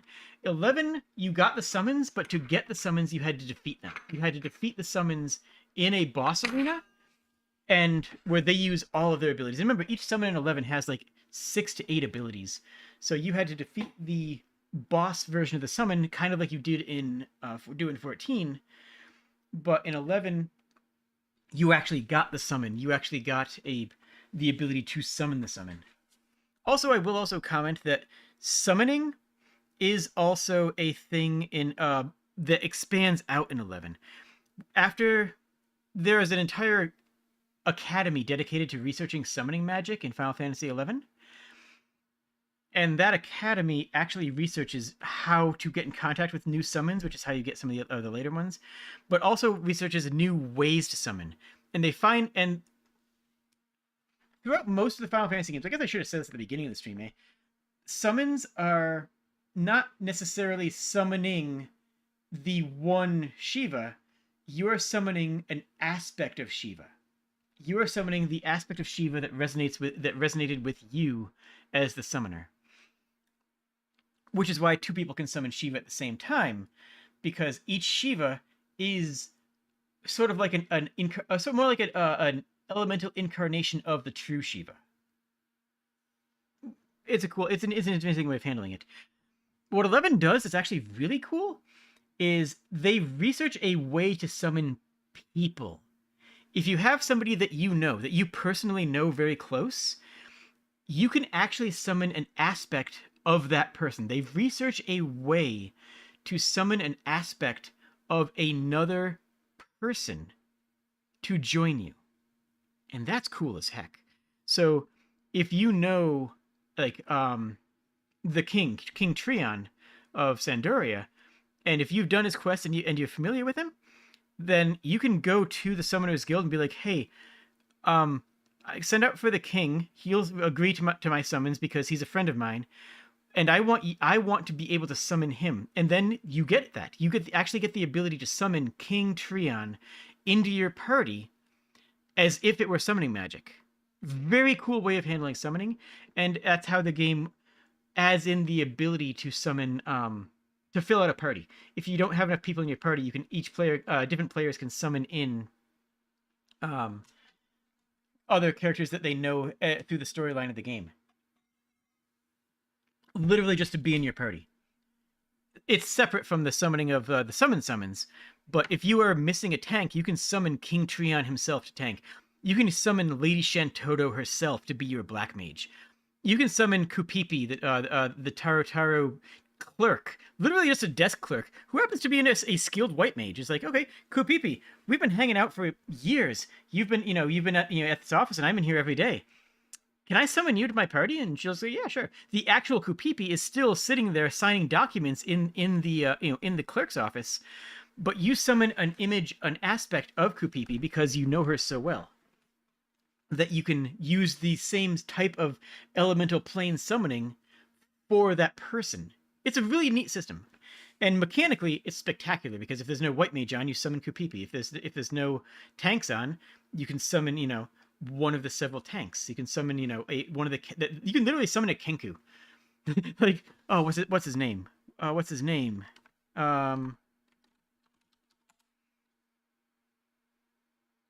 Dang it.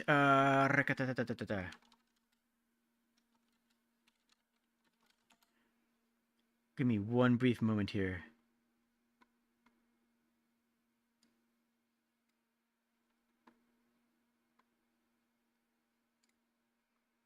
This is going to bug me if I don't look it up.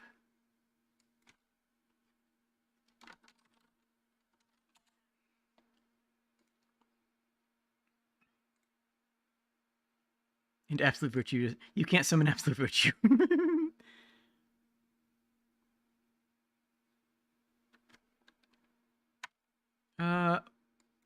Sorry, this is going to bug me if I do not look it up, so I'm going to look it up.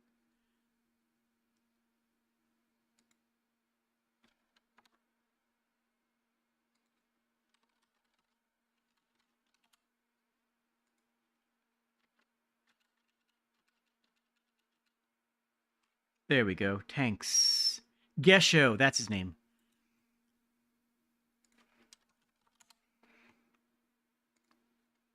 So I'm just grabbing a picture so I can show you. You can actually summon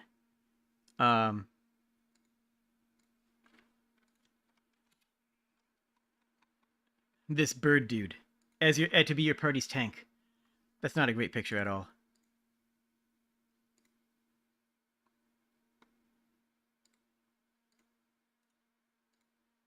There we go. There's a good image. Yeah, you can just summon this guy to be your party's tank for a while, and he will defend you. And I like him. He's nice.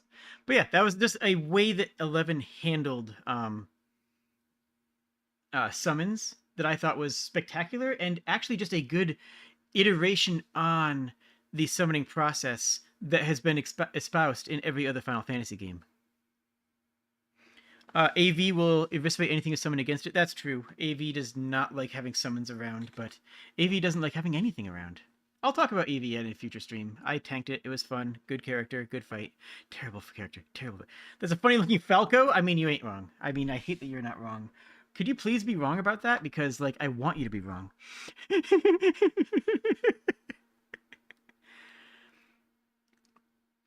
Is the Safi here? You mean Sapphire? I don't know. I think she was busy today. But yeah, that is a neat thing that 11 did that I thought was cool. Wait, wait, chat went away. Where's chat? Come back, chat. I miss you. There you are. Chat came back here.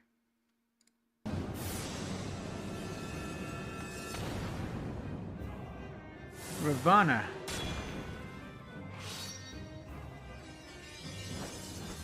Cool.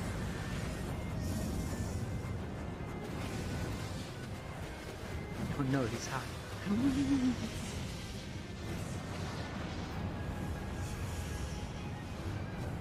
So what is this? Is this like a Gilgamesh style character then, or? Oh. Oh, I like the wings. Very nice insectoid design. That's a cool design. That looks... See, that looks more Final Fantasy XII to me. Will the Final Fantasy crossover summons be included? Oh no, we're just going through mainline. We've already been going for 3.5 hours. He's the god of these warrior insect people. Okay, so he's not really a summon. He's even in the sense of being a primal, he's not really a summon. He is another god, more like a Final Fantasy XII, which makes sense. Like it's the Final Fantasy XII style. Oh, he looks so much worse in game. He looks so good in the cutscene, but looks so awkward here.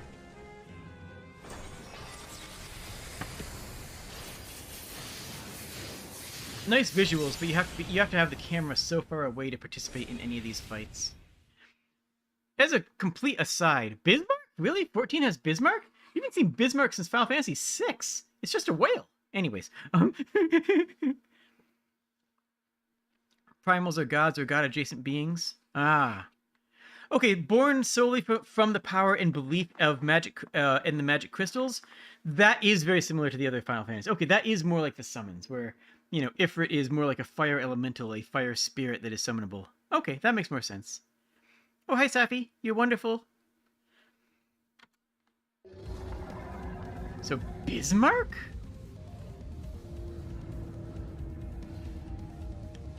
Okay, yeah, it is. They took the whale, but iterated on it. Almost made it more like a... I'm getting Legend of Zelda Link's Awakening vibes. That looks sort of like the Windfish. But yeah, that's Final Fantasy VI's Bismarck. That's wild, actually. And that's a really good iteration on the design, which used to be just a whale.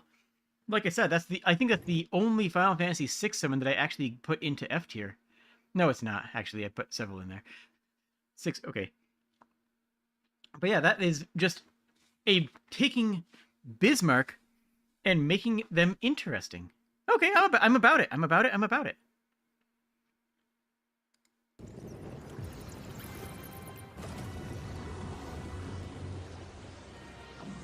Ooh, that's very 8. Remember how I was saying before about 8? This is taking the DNA of 8, that appearing, dropping out of the cloud of darkness. And creating a ball of darkness to use as an attack. I like it. That is good and fair to... Ooh, nice. Yeah, that's a good Diablos. Benny!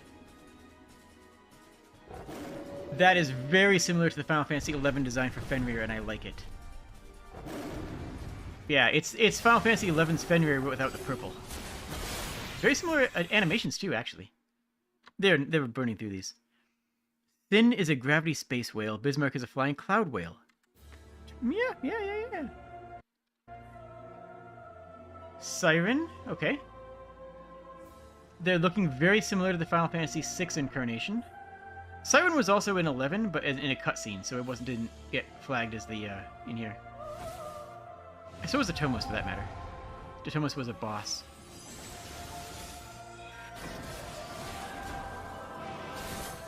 That's interesting. I love the background. Like, the actual area, the arena, which I'm not judging in anything else, the arena looks fantastic, actually. But yeah, it's a cross between 6 and 8's Sirens, and actually it looks good. I did fight this. I was still playing the game when Siren was introduced, I remember. Phoenix, really? Phoenix is a primal? Phoenix with a blue fire motif? Okay, I'm into it. Go on. Phoenix feels too ephemeral to fight as a primal. It feels like it should only exist with one claw in this world at most. Oh, fun fact! If you're doing the boss fight for Odin in Final Fantasy XI, there's an amazing Easter egg. So remember how I said before, in 11, you also had the primal fights, except that once you beat them, you actually got the summon? If you're doing the primal fight for Odin, right before he uses Zantetsuken, the enemy will say in all chat, like just in a text chat, "Now kneel for me," or something. Like he'll say kneel or something like that. And because you don't have a locked camera, because you still have full control of your character during that, you can actually /emote kneel, and Zantetsuken will miss you. You actually can dodge Zantetsuken with a well-timed kneel. It's actually kind of great.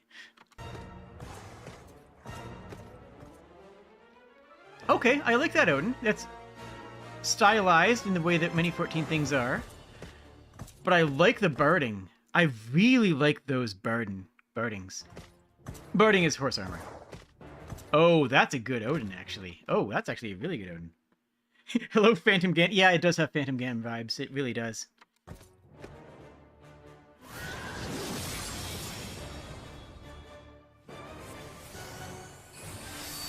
It looks awkward in the stage form, but it looks so good in the summon form. So not all of them do. Like some of them do look good in the summon, in the, Yo, Moogle! I remember this fight. It was a pain in the butt. The song is very Tim Burton. I don't know why they went so Tim Burton, both on the audio and, like, some of the surrounding areas. Did any of Final Fantasy's Odin designs only have one eye?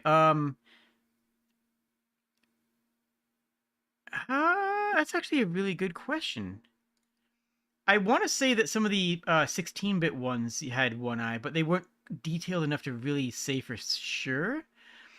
But, like, their heads are paced in a way that could just be a 3/4 view, but also could be, you know, the way you pivot your head if you're favoring one eye. I don't know. I actually don't know. I'm gonna say maybe. And yeah, the song does actually slap. The song actually slaps.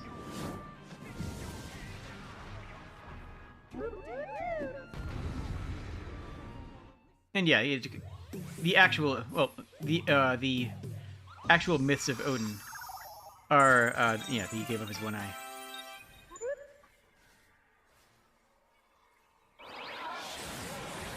This is a silly fight. It's not a great one, but it's a silly one. Final Fantasy XIV's Ifrit I loved, actually.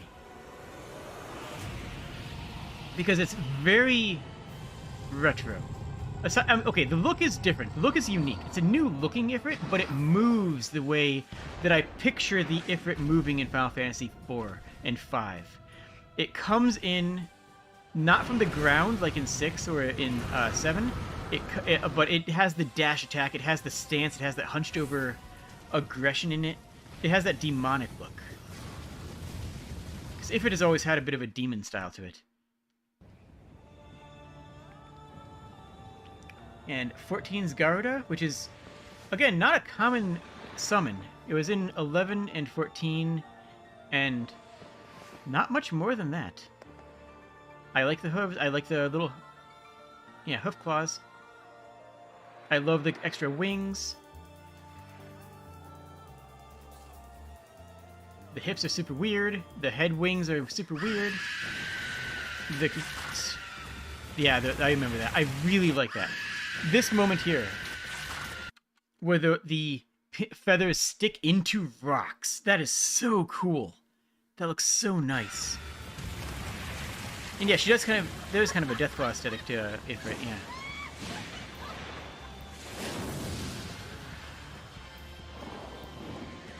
Also, the music in 14 slaps. I mean, one thing that I'll never diss in 14 is the music. Look at those eyes. Look at the blackness in those eyes. They know what they're doing, right? They begin this scene with it completely closed and just highlight it here with the dead void in the eyes. It's so good. It really is good.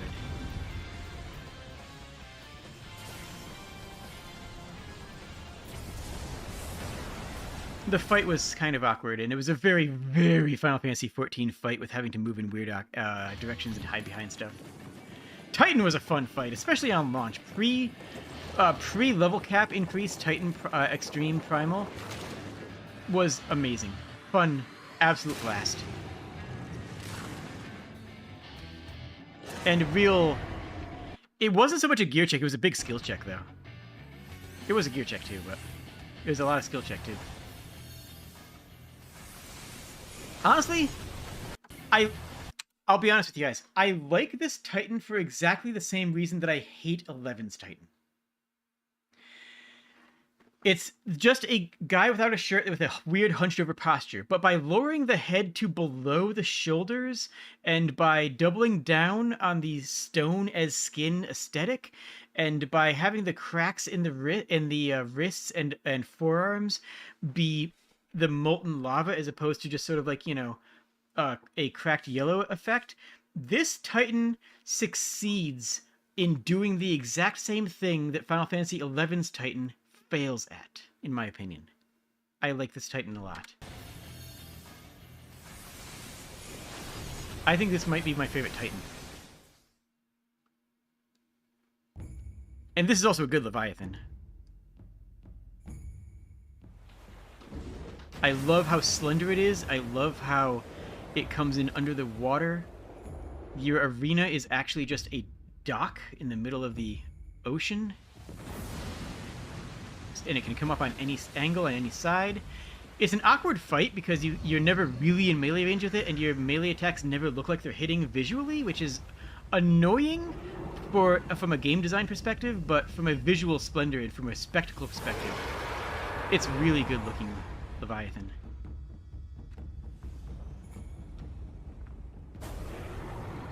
Look at that. How beautiful is that? How stylish is that?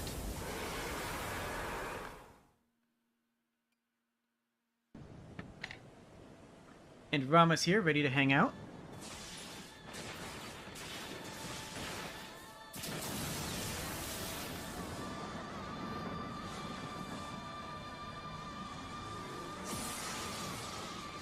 Okay.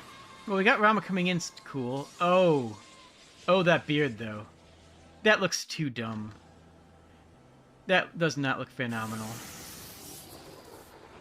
It just looks too farcical to be... I'm not a fan of it. It just doesn't look reasonable.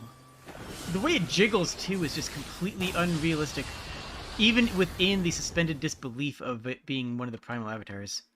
I just want to get a closer picture at something right here. Hold on one tick. I just want to absolutely call out once again, especially after seeing that, how amazing Final Fantasy XI's Rama's looks like. Like, this right here is a danger. This is a threat. This is a dark mage who hates you. Also, all the primals were named after the primes from 11, in case you were unaware of this thing. But yeah, this right here is a Rama that is angry at you and is going to cause you harm. And Final Fantasy XIV's is, you know, Captain Floofy Beard? I don't know. I don't know. This Rama looks cool. Yeah, exactly, Sapphire. Yeah, the beard wiggles like a gross mess, and I'm not here for it. There's a game called, from years past you want to introduce me to, called Scalar? Scalar. Huh. Neat. I'd be interested in checking that out. Anyways, most Ramos would yell at the kids on this lawn. This one will remove them. Yeah, seriously. This Rama is not messing around here. Identifies a threat. Like, seriously? This Rama's brutal. And I love it. That Rama? Mr. Captain Wigglybeard? What's he doing? What's he about? They kind of went for a similar look to 11 in the outfit by giving him the dark clothing and the high collar, but like it's just not there. Let's Gesho. It's just looks so. It's the beard. The beard wrecks the entire thing.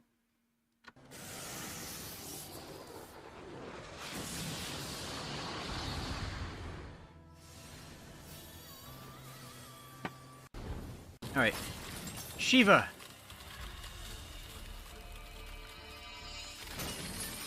I like the ice encasement. I assume that NPC becomes mantles Shiva. Yeah, the NPC is gonna mantle Shiva. That's cool.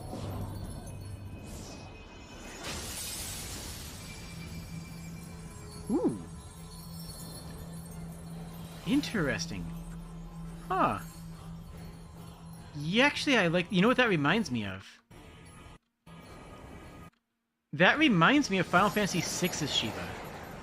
With the bodysuit and the sharp lines. The hair is different, because 6 had more of a normal hairstyle. But I like that Shiva. Or not, yeah, that's somewhere between the Final Fantasy VI and the Final Fantasy XI. I like it. The hair is weird. I don't love the hair. But the weird tendrils, the tight suit, the appearing from an encasement of ice. I'm a fan. I'm a fan. Oh, Logan says that on Rama they're going for a cloud beard. I think you're right. I think you're exactly right. That makes sense now that you say it. I'm not going to unsee it.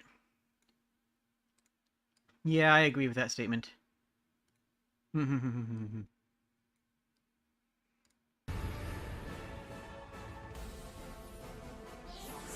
like the look of frozen hair? Okay, I can see that. She reminds you of frost flavored flame Atronach. Yeah, okay, I see where you're coming from on that. Ooh, that sound effect. Hold on, hold on. That's Diamond Dust. That sound effect is a delight. She doesn't quite have the... Oh, there it is. I was going to say she doesn't quite have the assertiveness and the... What's the word I was looking for? She doesn't quite have the assertiveness and the confidence of the 10 Shiva, but I like that. Then I said that right before she stomped down to break the ice. And it's like, okay, that's it. There it is. I found it. Why is Ark in this game? What is Ark doing here? Ark. Go back to Final Fantasy VIII. Yes, I know it's 9, but it looks like the Ragnarok, but never mind. Yeah, okay. Oh, you're just fighting an air maid. You're just fighting Okay. That's cool. Okay. That's a good way of handling Ark. Ark is too awkward to handle otherwise. So actually that's a good way of making Ark work there. Wait, Sephiroth, Warring Triad? Those are two different game references. Sephiroth is 7, Warring Triad is... Oh, no, it's Sephirothica, isn't it? Oh, no, that is... Okay. That's one of the creators of the world in... that's part of the Warring Triad from 6, isn't it? Yeah, that's one of the... We did fight this in 6. It was a very strong boss that we fought right before Kefka. We had to fight each aspect of the Warring Triad individually. And that is a really good... That music, though. That is a really good way of handling it in this game. By separating it out and really making it unique. Because in 6, it was mostly still fighting a statue. You were still fighting a statue that was starting to animate. Now, keep in mind that, again, I've said it before and I'll say it again. In 14, they are full of fan service. 14 is just constantly ripping things from other games and saying, but what if we make this in this game? 14's story can stand on its own on a good day. On a good day, 14's story can stand on its own. But they are too scared of letting its story exist on completely standalone that they felt the need to constantly shove in other fan service things from other Final Fantasies and other moments and other characters. And that to me is one of 14's limitations, not one of its strengths. That's one of 14's limitations to me. But yeah, there's another piece of the Warring Triad from Final Fantasy VI. This is not a summon. It's not even a summon in 6. Okay, guess a Crusader technically, but...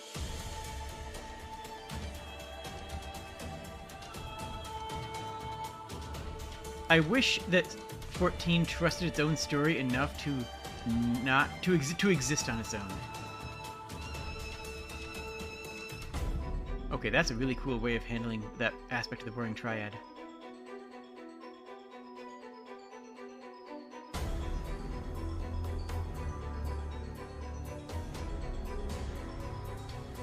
Okay. Well, there's the Scales of Justice.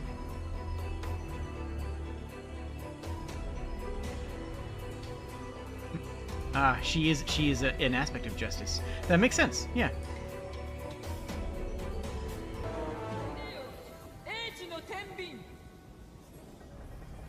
Sephra is Judaism, and Sophia is Gnosticism. What is Zilvan? Well, we'll see Zilvan in a second. I'll give my 2 cents. 14's main story feels like an encore of 12's plot. I can see that. Yeah.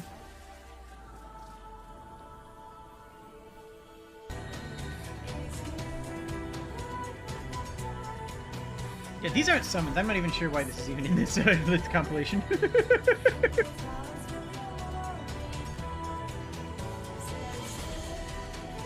I'm definitely getting... By the way, thank you for the super chats earlier. I'm definitely getting DMCA'd on the stream like crazy. Zolvan.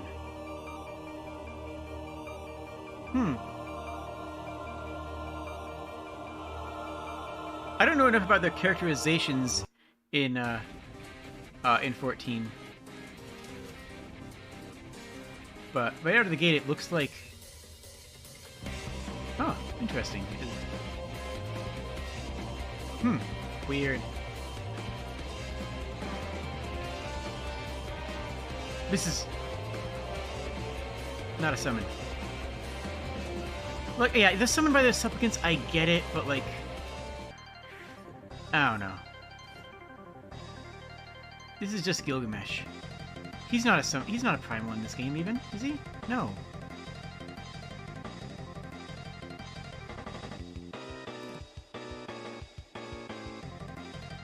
Yeah, I get it. It's Gilgamesh. It's Final Fantasy V's Gilgamesh. He's showing up for fan service because, haha! I'm Gilgamesh is here now. Check it out. Haha! Yeah. Who is this? What, Susano? Really? Susano? Oh? Okay. That's my attention grabbed. Interesting. Good night, Vaporeon.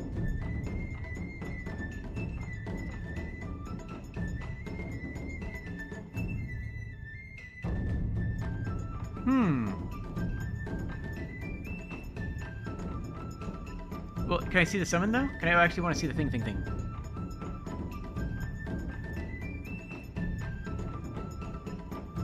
Interesting this doesn't have sound effects.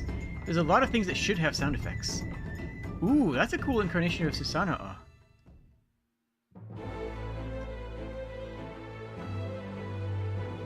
Rising from the depth. Okay. That's pretty cool.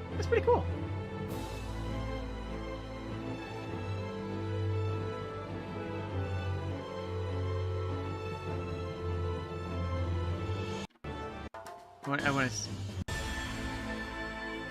Ooh, Lakshmi. There's another summon, at least. Lakshmi was in Final Fantasy VI. And definitely fits sort of like the Hindu theme we've seen in the last couple of summons here. A little bit. Or I guess not Indian, but Indian in his... I don't know.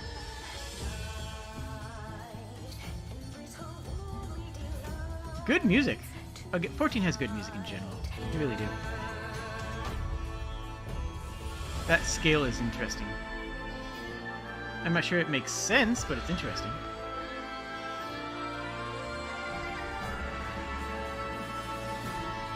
For Al Amigo.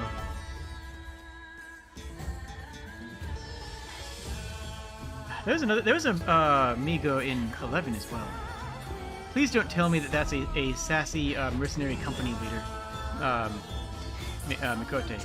Because if it is, I don't even know what to tell you. That's just... Oh, it's a place. Oh, okay. Shinryu! Oh, yo. Shinryu was a brutal fight in 11. I loved it. Oh, interesting. Shinryu has always taken the form of the... It's a dragon. It's a dragon spirit. It's the a dragon of destruction as opposed to is a dark dragon as opposed to a Sadie, which is a dragon of light.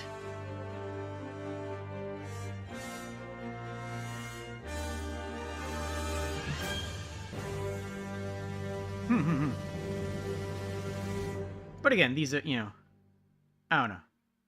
I don't know if I necessarily would consider these. Really? They actually have quick time events? That's weird. Legit just have quick time events in the... Okay, why not? Lakshmi plays a part of the plotline? That sounds very cool.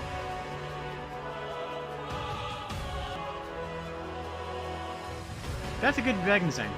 That's a very good style for Shinryu.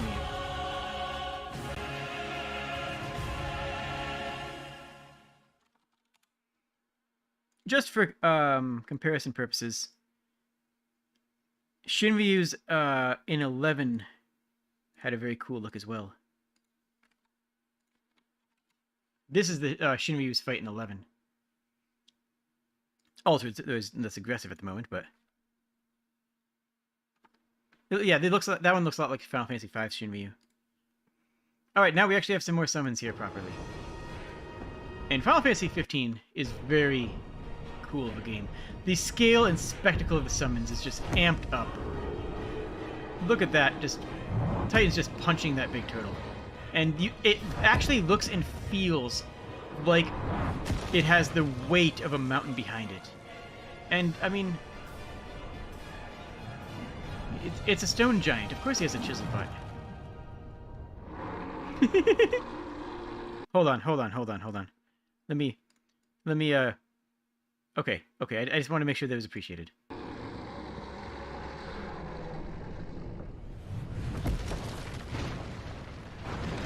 The animator had a... Oh, look at that. Alright. Oh, we have more Titan here.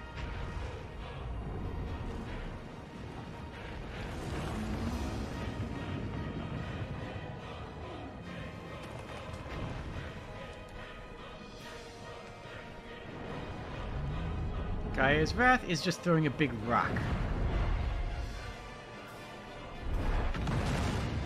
That's... you know what? I like that. That's a good way of incorporating the scale of Titan in this game into an attack. Where do I put that? It's an interesting design. I don't know how much I love it, but I kind of love it. I'm going to go into B tier on that. I think it's pretty neat. Summons like this are pretty much weapons of mass destruction. Yeah, and you know what? That's a good way of handling it. I think that is a good way of handling it. Because 15's scale has so much more... Oh my gosh, look at that scale. You see what I'm talking about? Rama is the entire storm. And again, this is Old Man Rama as opposed to Battle Mage Rama. But Old Man Rama works in this when all he is, you know, an avatar of lightning that is just creating a storm. That's magnificent.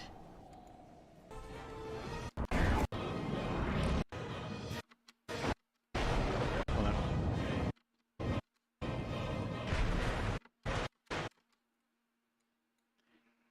I don't necessarily like the visuals of that Odin as much as of that Rama. Why do I keep saying... I keep calling everything Odin, don't I? Jeez. As much as several of the other games. But it's still a good design. I'm actually going to go into C tier on it. It's pretty good.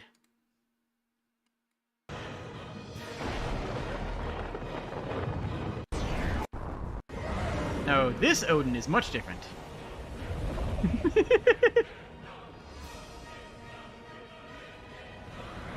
Again, absurd scale, and it actually earns the scale.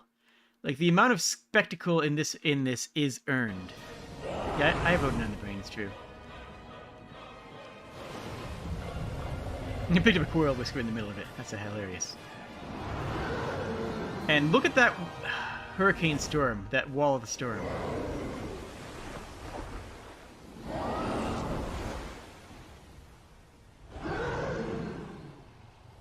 Oh, it bit the enemies. Oh, that's interesting. It actually grabbed the enemies and bit them as opposed to... as opposed to attacking them with water. I don't like that as much. I mean, it's Leviathan. It's supposed to attack with water. It's a water elemental. That's its whole thing. I don't know. I'm going to put it down in D tier, mostly because I don't like how it actually attacked. It just didn't... It's an elemental, right? It's supposed to attack with element. I don't know. Something about that I didn't care for as much. The roar is good. Yeah, the sound design in this game is spectacular. Oop. We have Bahamut here. A sword. Bahamut uses a sword in this game? Old Man Noctis.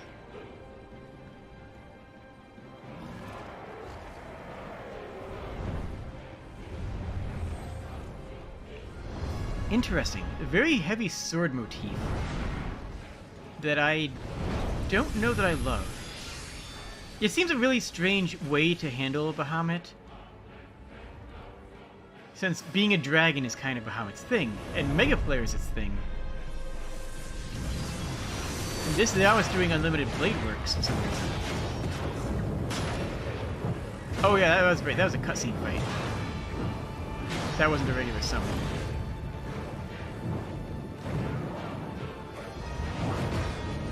Isn't that Ifrit? I think that's an Ifrit. I like that eye. But, like, again, it's a human eye as opposed to a dragon eye. That Bahamut doesn't feel like Bahamut. You know? Love me Noctis, though.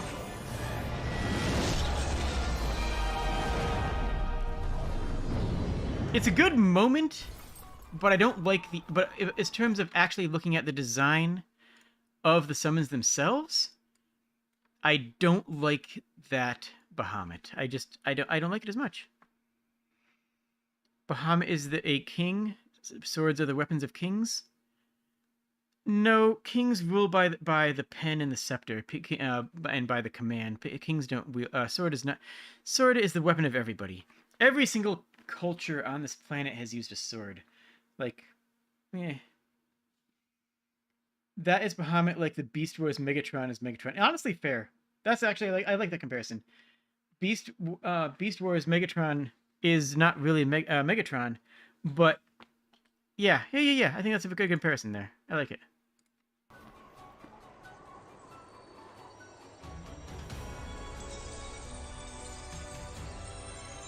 And interesting in this that Shiva is an ice spirit. She's a ice sprite, like a fey creature, which is just so different from every other Shiva.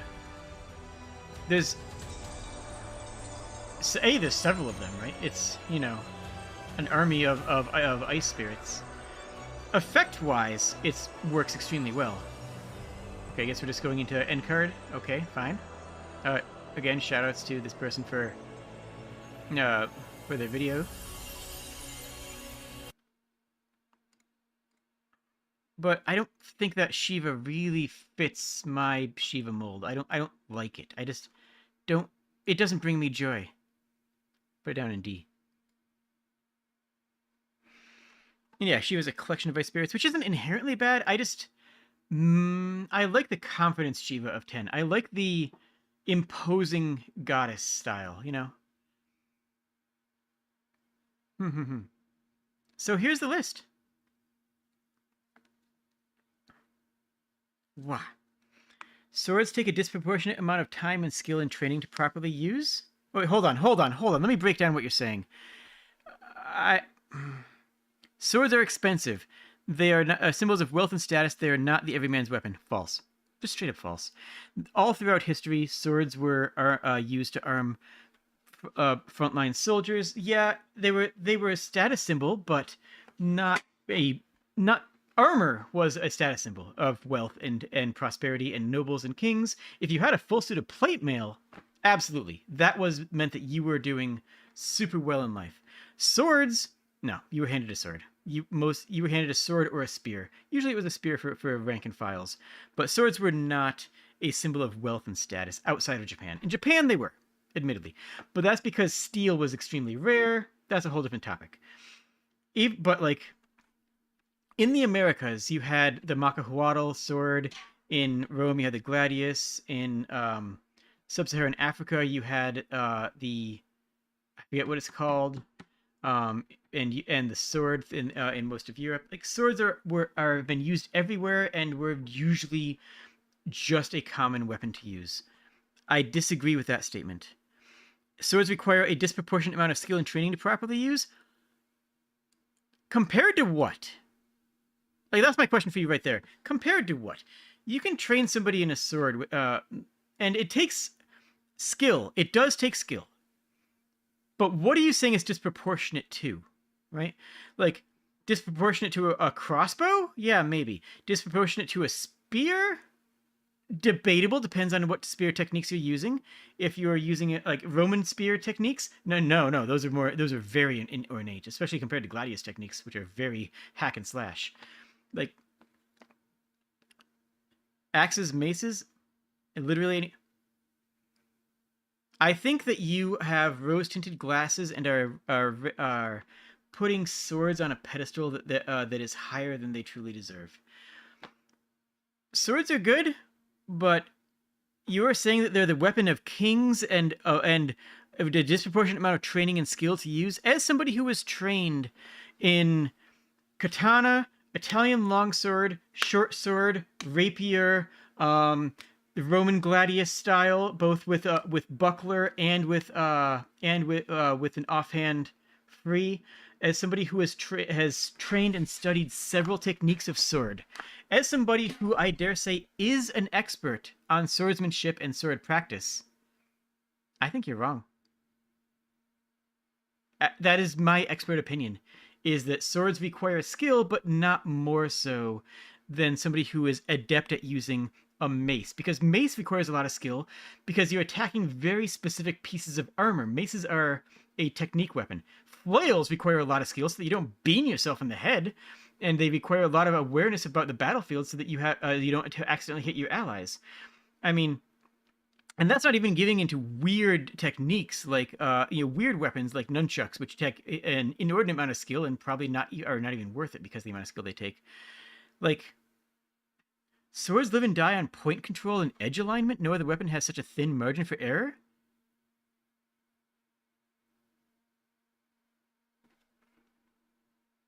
Okay, not counting bows, because if we count a bow, you're just wrong.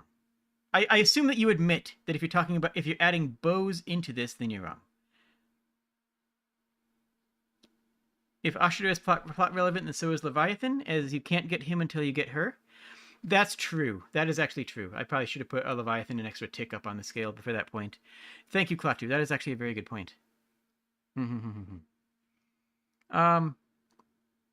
But yeah, as far as weapons that have such a thin whip, like everything that, like, if you're talking about a weapon that relies on a thin margin of error, a whip has an insanely thin margin of error.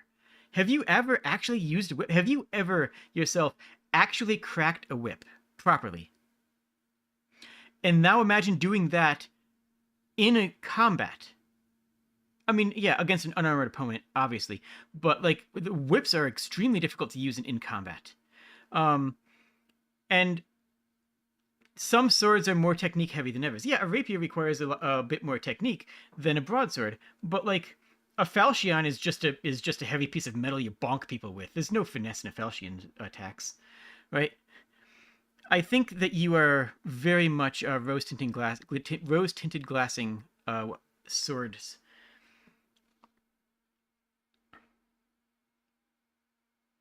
Once your shoulder, wrist, and elbow were in pain because your forearm was flaming trash. Yeah, more than would happen with if you had a sword. Like, swords require skill to use, but there's definitely more skill-intensive weapons. Nunchuck, bow, I mean, whip. If you're just going with melee stuff, I would argue that dagger requires a lot of skill to use, more than a sword, because of where you hit things with. I think that mace requires a lot of skill because of how you attack with a mace is actually very different than how you attack with an axe or with a sword or with a spear. You need to relearn a lot of techniques when you're using a mace.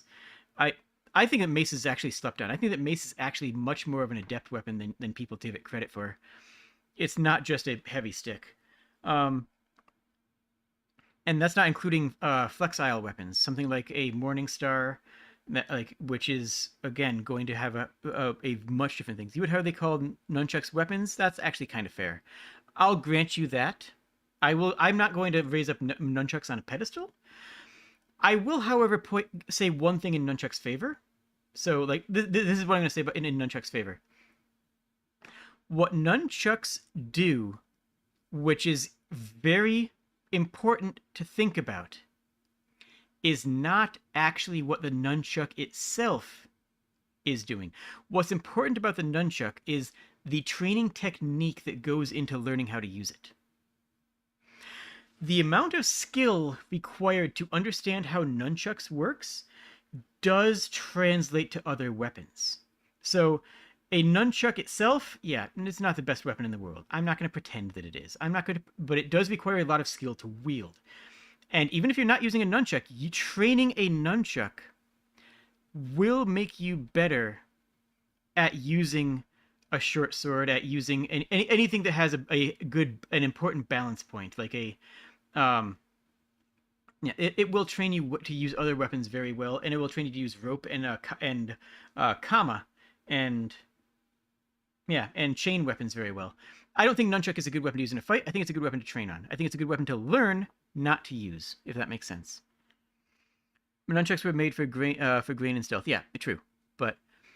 And they also do hit very hard because you have the momentum of the swing in addition to the stick. And that's really what it is the momentum of the stick carries a lot of weight that you wouldn't get just from hitting somebody with a stick.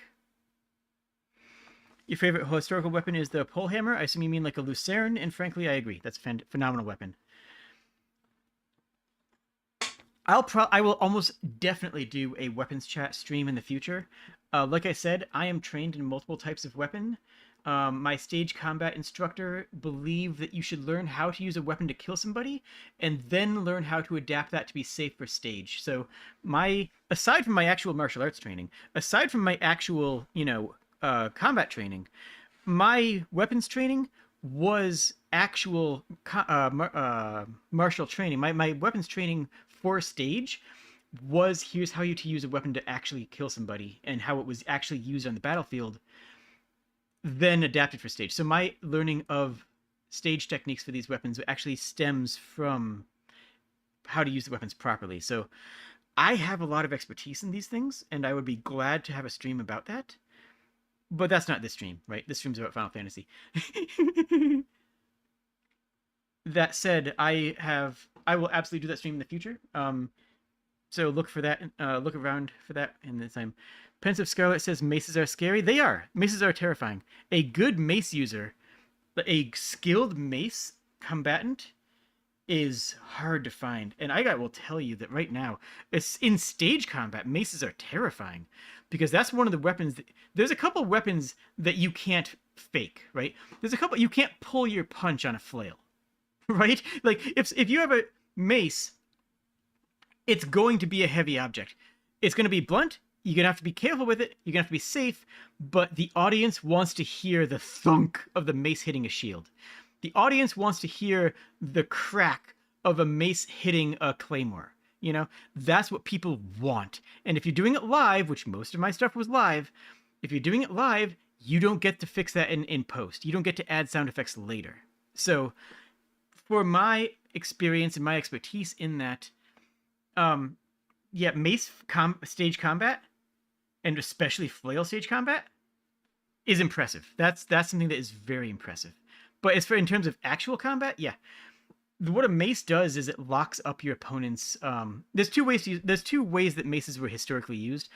The first was much earlier, and in that era, maces were used as ways of shattering shields and the arms holding them. If your opponent has a shield up, yeah, your cutting weapon isn't going to get around it. Your piercing weapon is going to have to do a lot of work to actually make a strike hit. A mace, you aim center of target and try to break the arm holding the shield. And then later on, when you actually have people in mail and plate mail, what the mace does is mostly going for the legs. You swing down and you hit the side of the knee. You hit the ankle, the ankle joint, you hit the elbow, which is already a good striking location already. It's already a fantastic place to hit. But that on somebody in plate mail takes them out of the battle. All it takes is one good hit with a mace to the leg, and all that plate mail, and you seize up the leg. The plate mail on the leg seizes up, and they can't walk.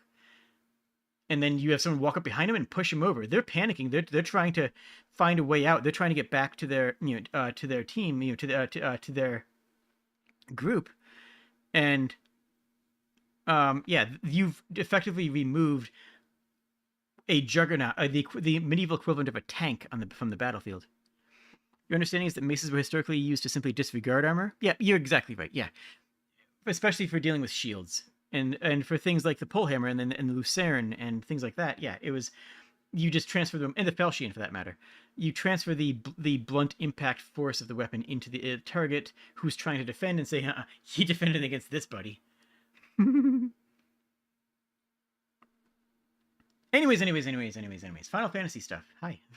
Sorry, it's very easy to get me sidetracked in talking about weapons. This will happen again. Yeah, no offense to you, but you're definitely on a high horse about swords. Swords are fantastic weapons, beautiful weapons, very effective. They're not some noble divine weapon that is only for kings and the elite, the elites in the battlefield. Like, no, it's a grunt weapon. It's a good grunt weapon, but it's still a grunt weapon. Yeah, I'm a weapon nerd and I have my credentials to prove it, frankly.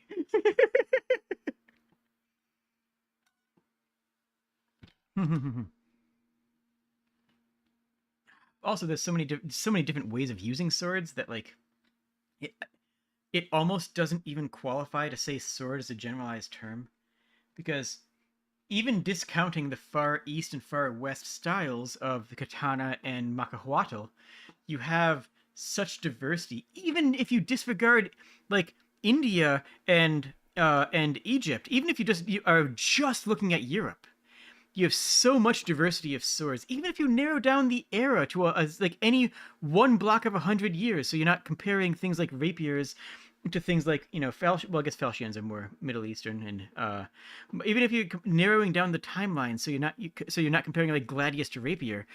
Even if you're narrowing down timelines to just a block of 100 years, swords are ridiculously diverse. And the Germans got a surprisingly bright idea to hold their longswords by the blade, so you have an effective bludgeon. That was actually, I believe that started with the Celts, I want to say. But yes, that is correct. That is absolutely something that they did use and did do very effectively. Was use the blade as a bludgeon, use the back of it.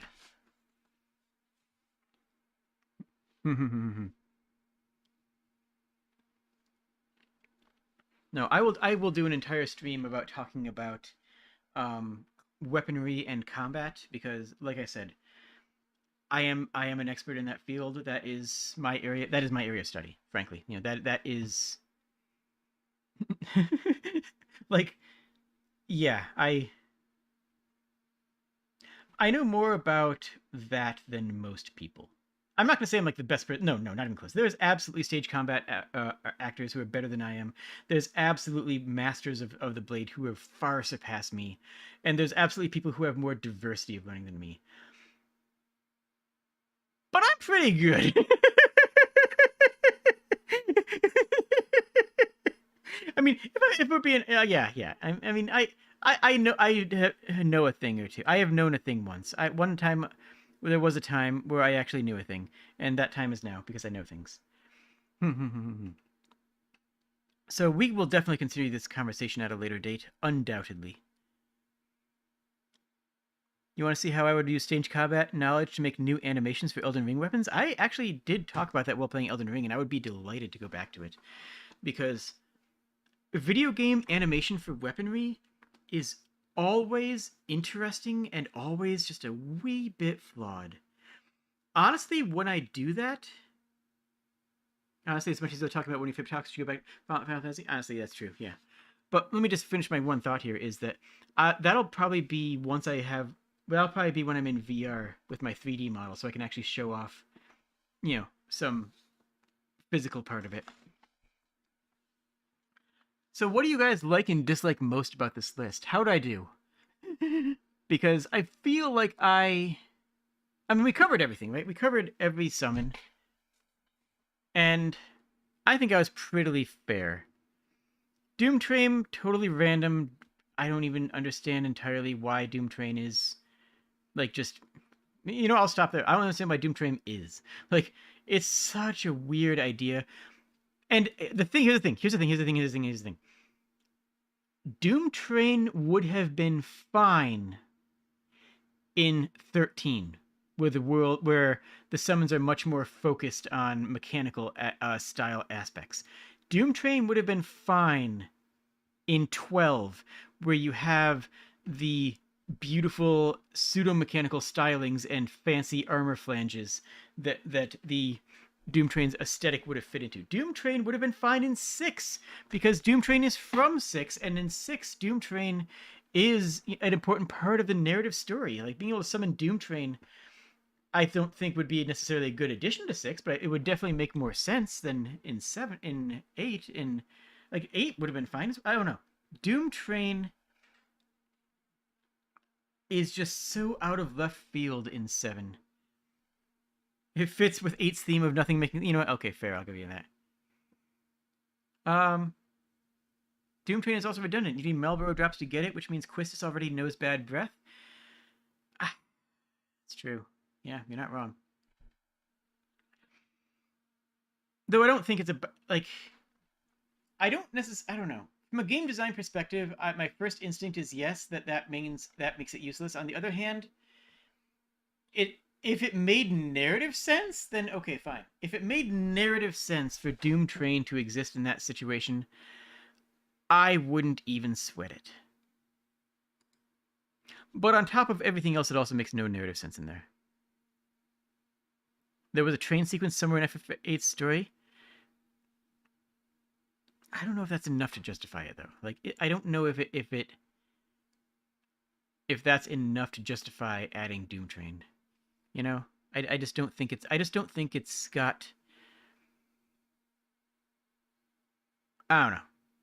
I mean, 7, like, Hades is better, right? You know, so, like, if you want to have a bad breath, make it the Hex from Hades. I actually think that's a much better way of handling what Doomtrain does, you know? Or, like, you know, make it Fenrir. Fenrir adding a bunch of status effects makes sense, you know? Fenrir's Howl gives you confusion, paralysis, and poison. And, like, yeah, I'd be cool with that. I'd be cool with that. You weren't really presenting it as a serious... I mean, good. I mean, yeah.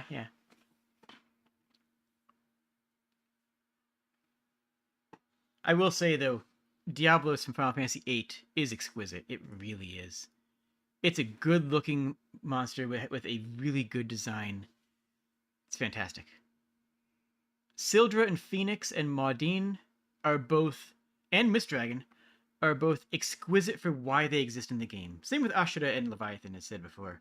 They exist in the game so well. Almost all of 8 summons lack essential context. Yeah. Yeah,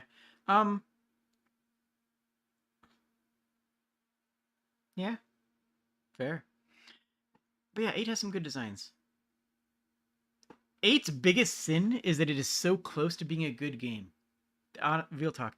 Final Fantasy VIII's greatest sin is that it is so close to being a fantastic game, and it's just not quite there.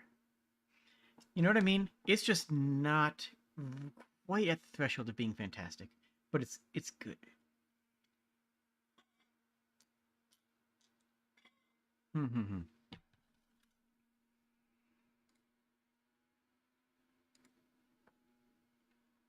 The Chocobo iterations are all over the place. Like, yeah, the original Chocobo, the Fat Chocobo, like, some of them are good and some of them are weak. Summoning just enemies are usually just fairly boring, but then again, summoning the bomb I thought was a very cool way of handling it. And summoning a Tonberry I thought was fantastic, because Tonberry is a regular enemy, but the Tonberry King is, or the Cactar, which I put it up there mostly as a meme, but it's kind of, is a delight to see on the screen. It also doesn't take 6 hours to watch. 8's a good game. It's just crippled with a front-loaded cram school of a tutorial. That's extremely true. I would actually extrapolate my opinion off of that. My opinion on 8 is that 8 is simply paced bad. The opening sequence of 8, it's fine. It's not bad. It's okay. The closing sequence of 8 shoves an entire disc worth of plot into like 2 to 3 hours, and that needed to be spread out so that the player could take it in, and that those moments could keep the player interested and enticed. Stretch out the entire back end of 8 and let the player be interested in the moment to moment.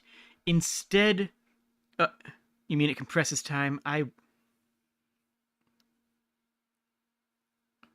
Why did you have to say that? Why did you have to? Okay, fine. You're not. I'm mad about it. So much of 8 has in the middle is trash. So much of the middle of Final Fantasy VIII goes nowhere, and so much of the end of Final Fantasy VIII is just rapid fire plot points that you don't care about. And it doesn't help that all the characters are completely interchangeable mechanically. No one stands out in 8. As much as I hate Quina from 9, at least Quina is a unique character that stands out and does their own thing. The high point of 8 for you was the Missile Crisis? The high point of 8 for me was Laguna. Every time Laguna was on screen, I was smiling. Every time Laguna was not on screen, I was asking, where's Laguna? That's really what it was for me. I enjoyed Laguna's sequences so much that I wish that was the actual game that I was playing. I wish that Laguna's sequences were the actual FF8 that I was playing through. Then I would have just enjoyed it so much more.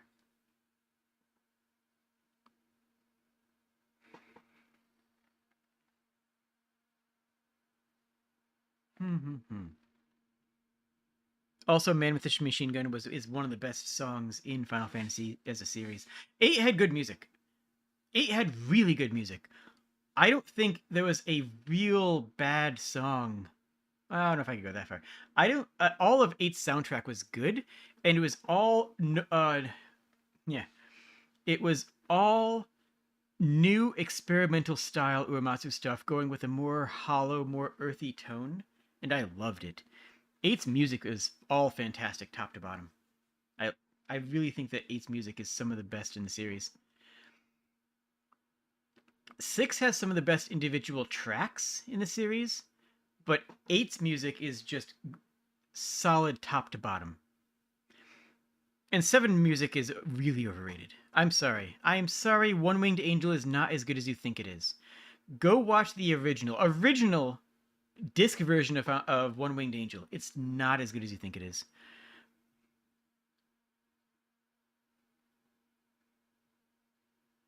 Favorite part is when the school you start in becomes a vehicle. Really? Wow.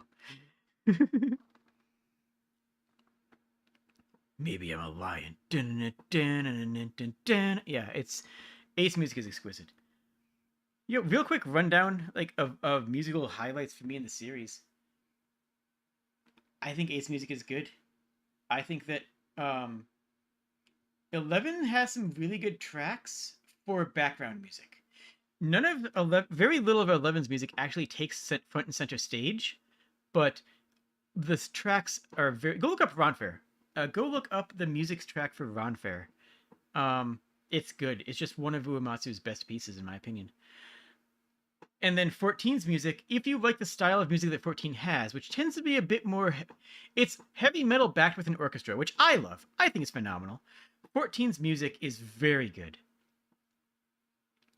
if you like that kind of music. If you're here for that kind of music, 14's music is incredible. But again, a lot of it is remixes of older music. Not all of it. Some of it is new, and the new stuff is every bit as good as the remixes, but it also has a lot of that. Lukewarm take, music should never be background. It exists to complete a scene, therefore it should be consciously present. Hard disagree. I'm not disagreeing with you in calling you out the way I did with Swords, but as a game designer, I think that there is time where music should be front and foreground, and time where music is the piece of the puzzle that helps the player immerse himself into the scene, and sometimes the music being too much in the foreground and too consciously present can detract from that. I think there are times for music to be a comfort blanket in the background and times for music to be front and center, and knowing when to use which I think is important to do. Yeah. I think it's perfectly fine to have music fade into the background and just be a part of your world design sometimes. Especially in an open world design.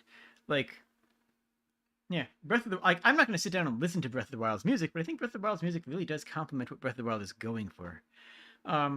And yeah, if you try and sit down and listen to the music, it's going to be like, this isn't music to sit down and listen to. It's just not. But it doesn't need to be. It just doesn't need to be.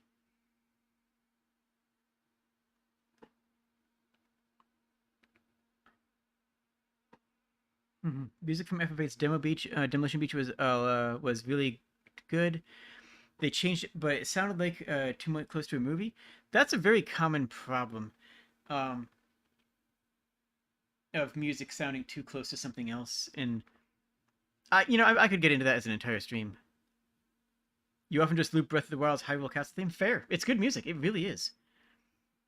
But it's usually music that you have on, as a background relaxation tool, as opposed to something that like. If I'm listening to Dvorak's New World Symphony, I am clearing my schedule and turning off my phone.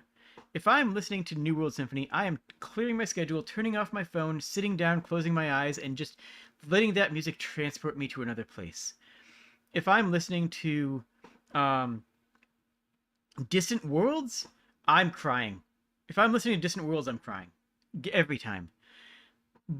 But that's not always the case, and not all music has to be that, right? Not all the music necessarily should be that. If I'm listening to, track 7 on the OST for, I don't know,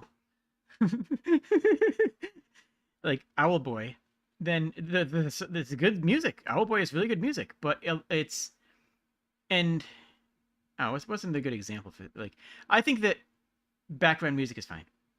I guess that's a short version of it. I think that it's perfectly valid to have music that fades into the background and just becomes the ambience of the world.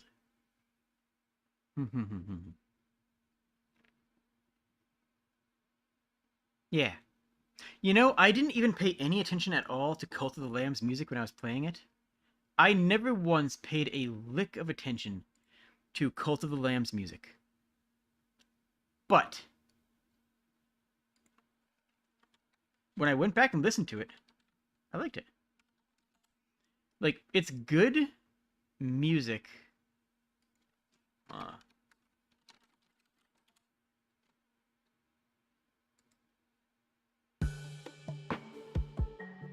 That just sort of fades into the background as the rest of the game takes priority and precedence. It's good, it's effective, it's beautiful. But it really is the definition of that backgroundy vibe feeling.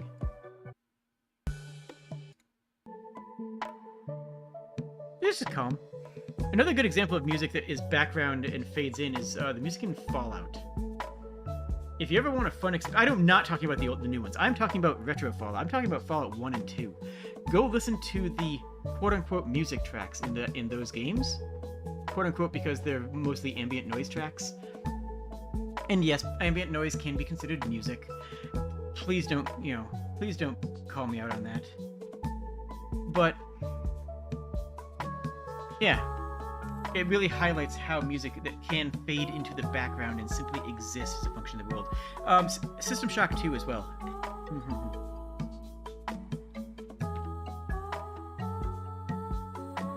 You played Fallout 1 and 2, Vat the Goob made you stop. Fallout 1 and 2 are very good games. Final Fantasy X's OST is a bop too, top to bottom. Agreed. Yeah, Final Fantasy series has a ton of good music, and a lot of good summons, which we talked about today. Alright, let me know what you hated most about my tier list. That's what I want you to do. What I want you to do in the comments section is tell me what you hated the most about this tier list.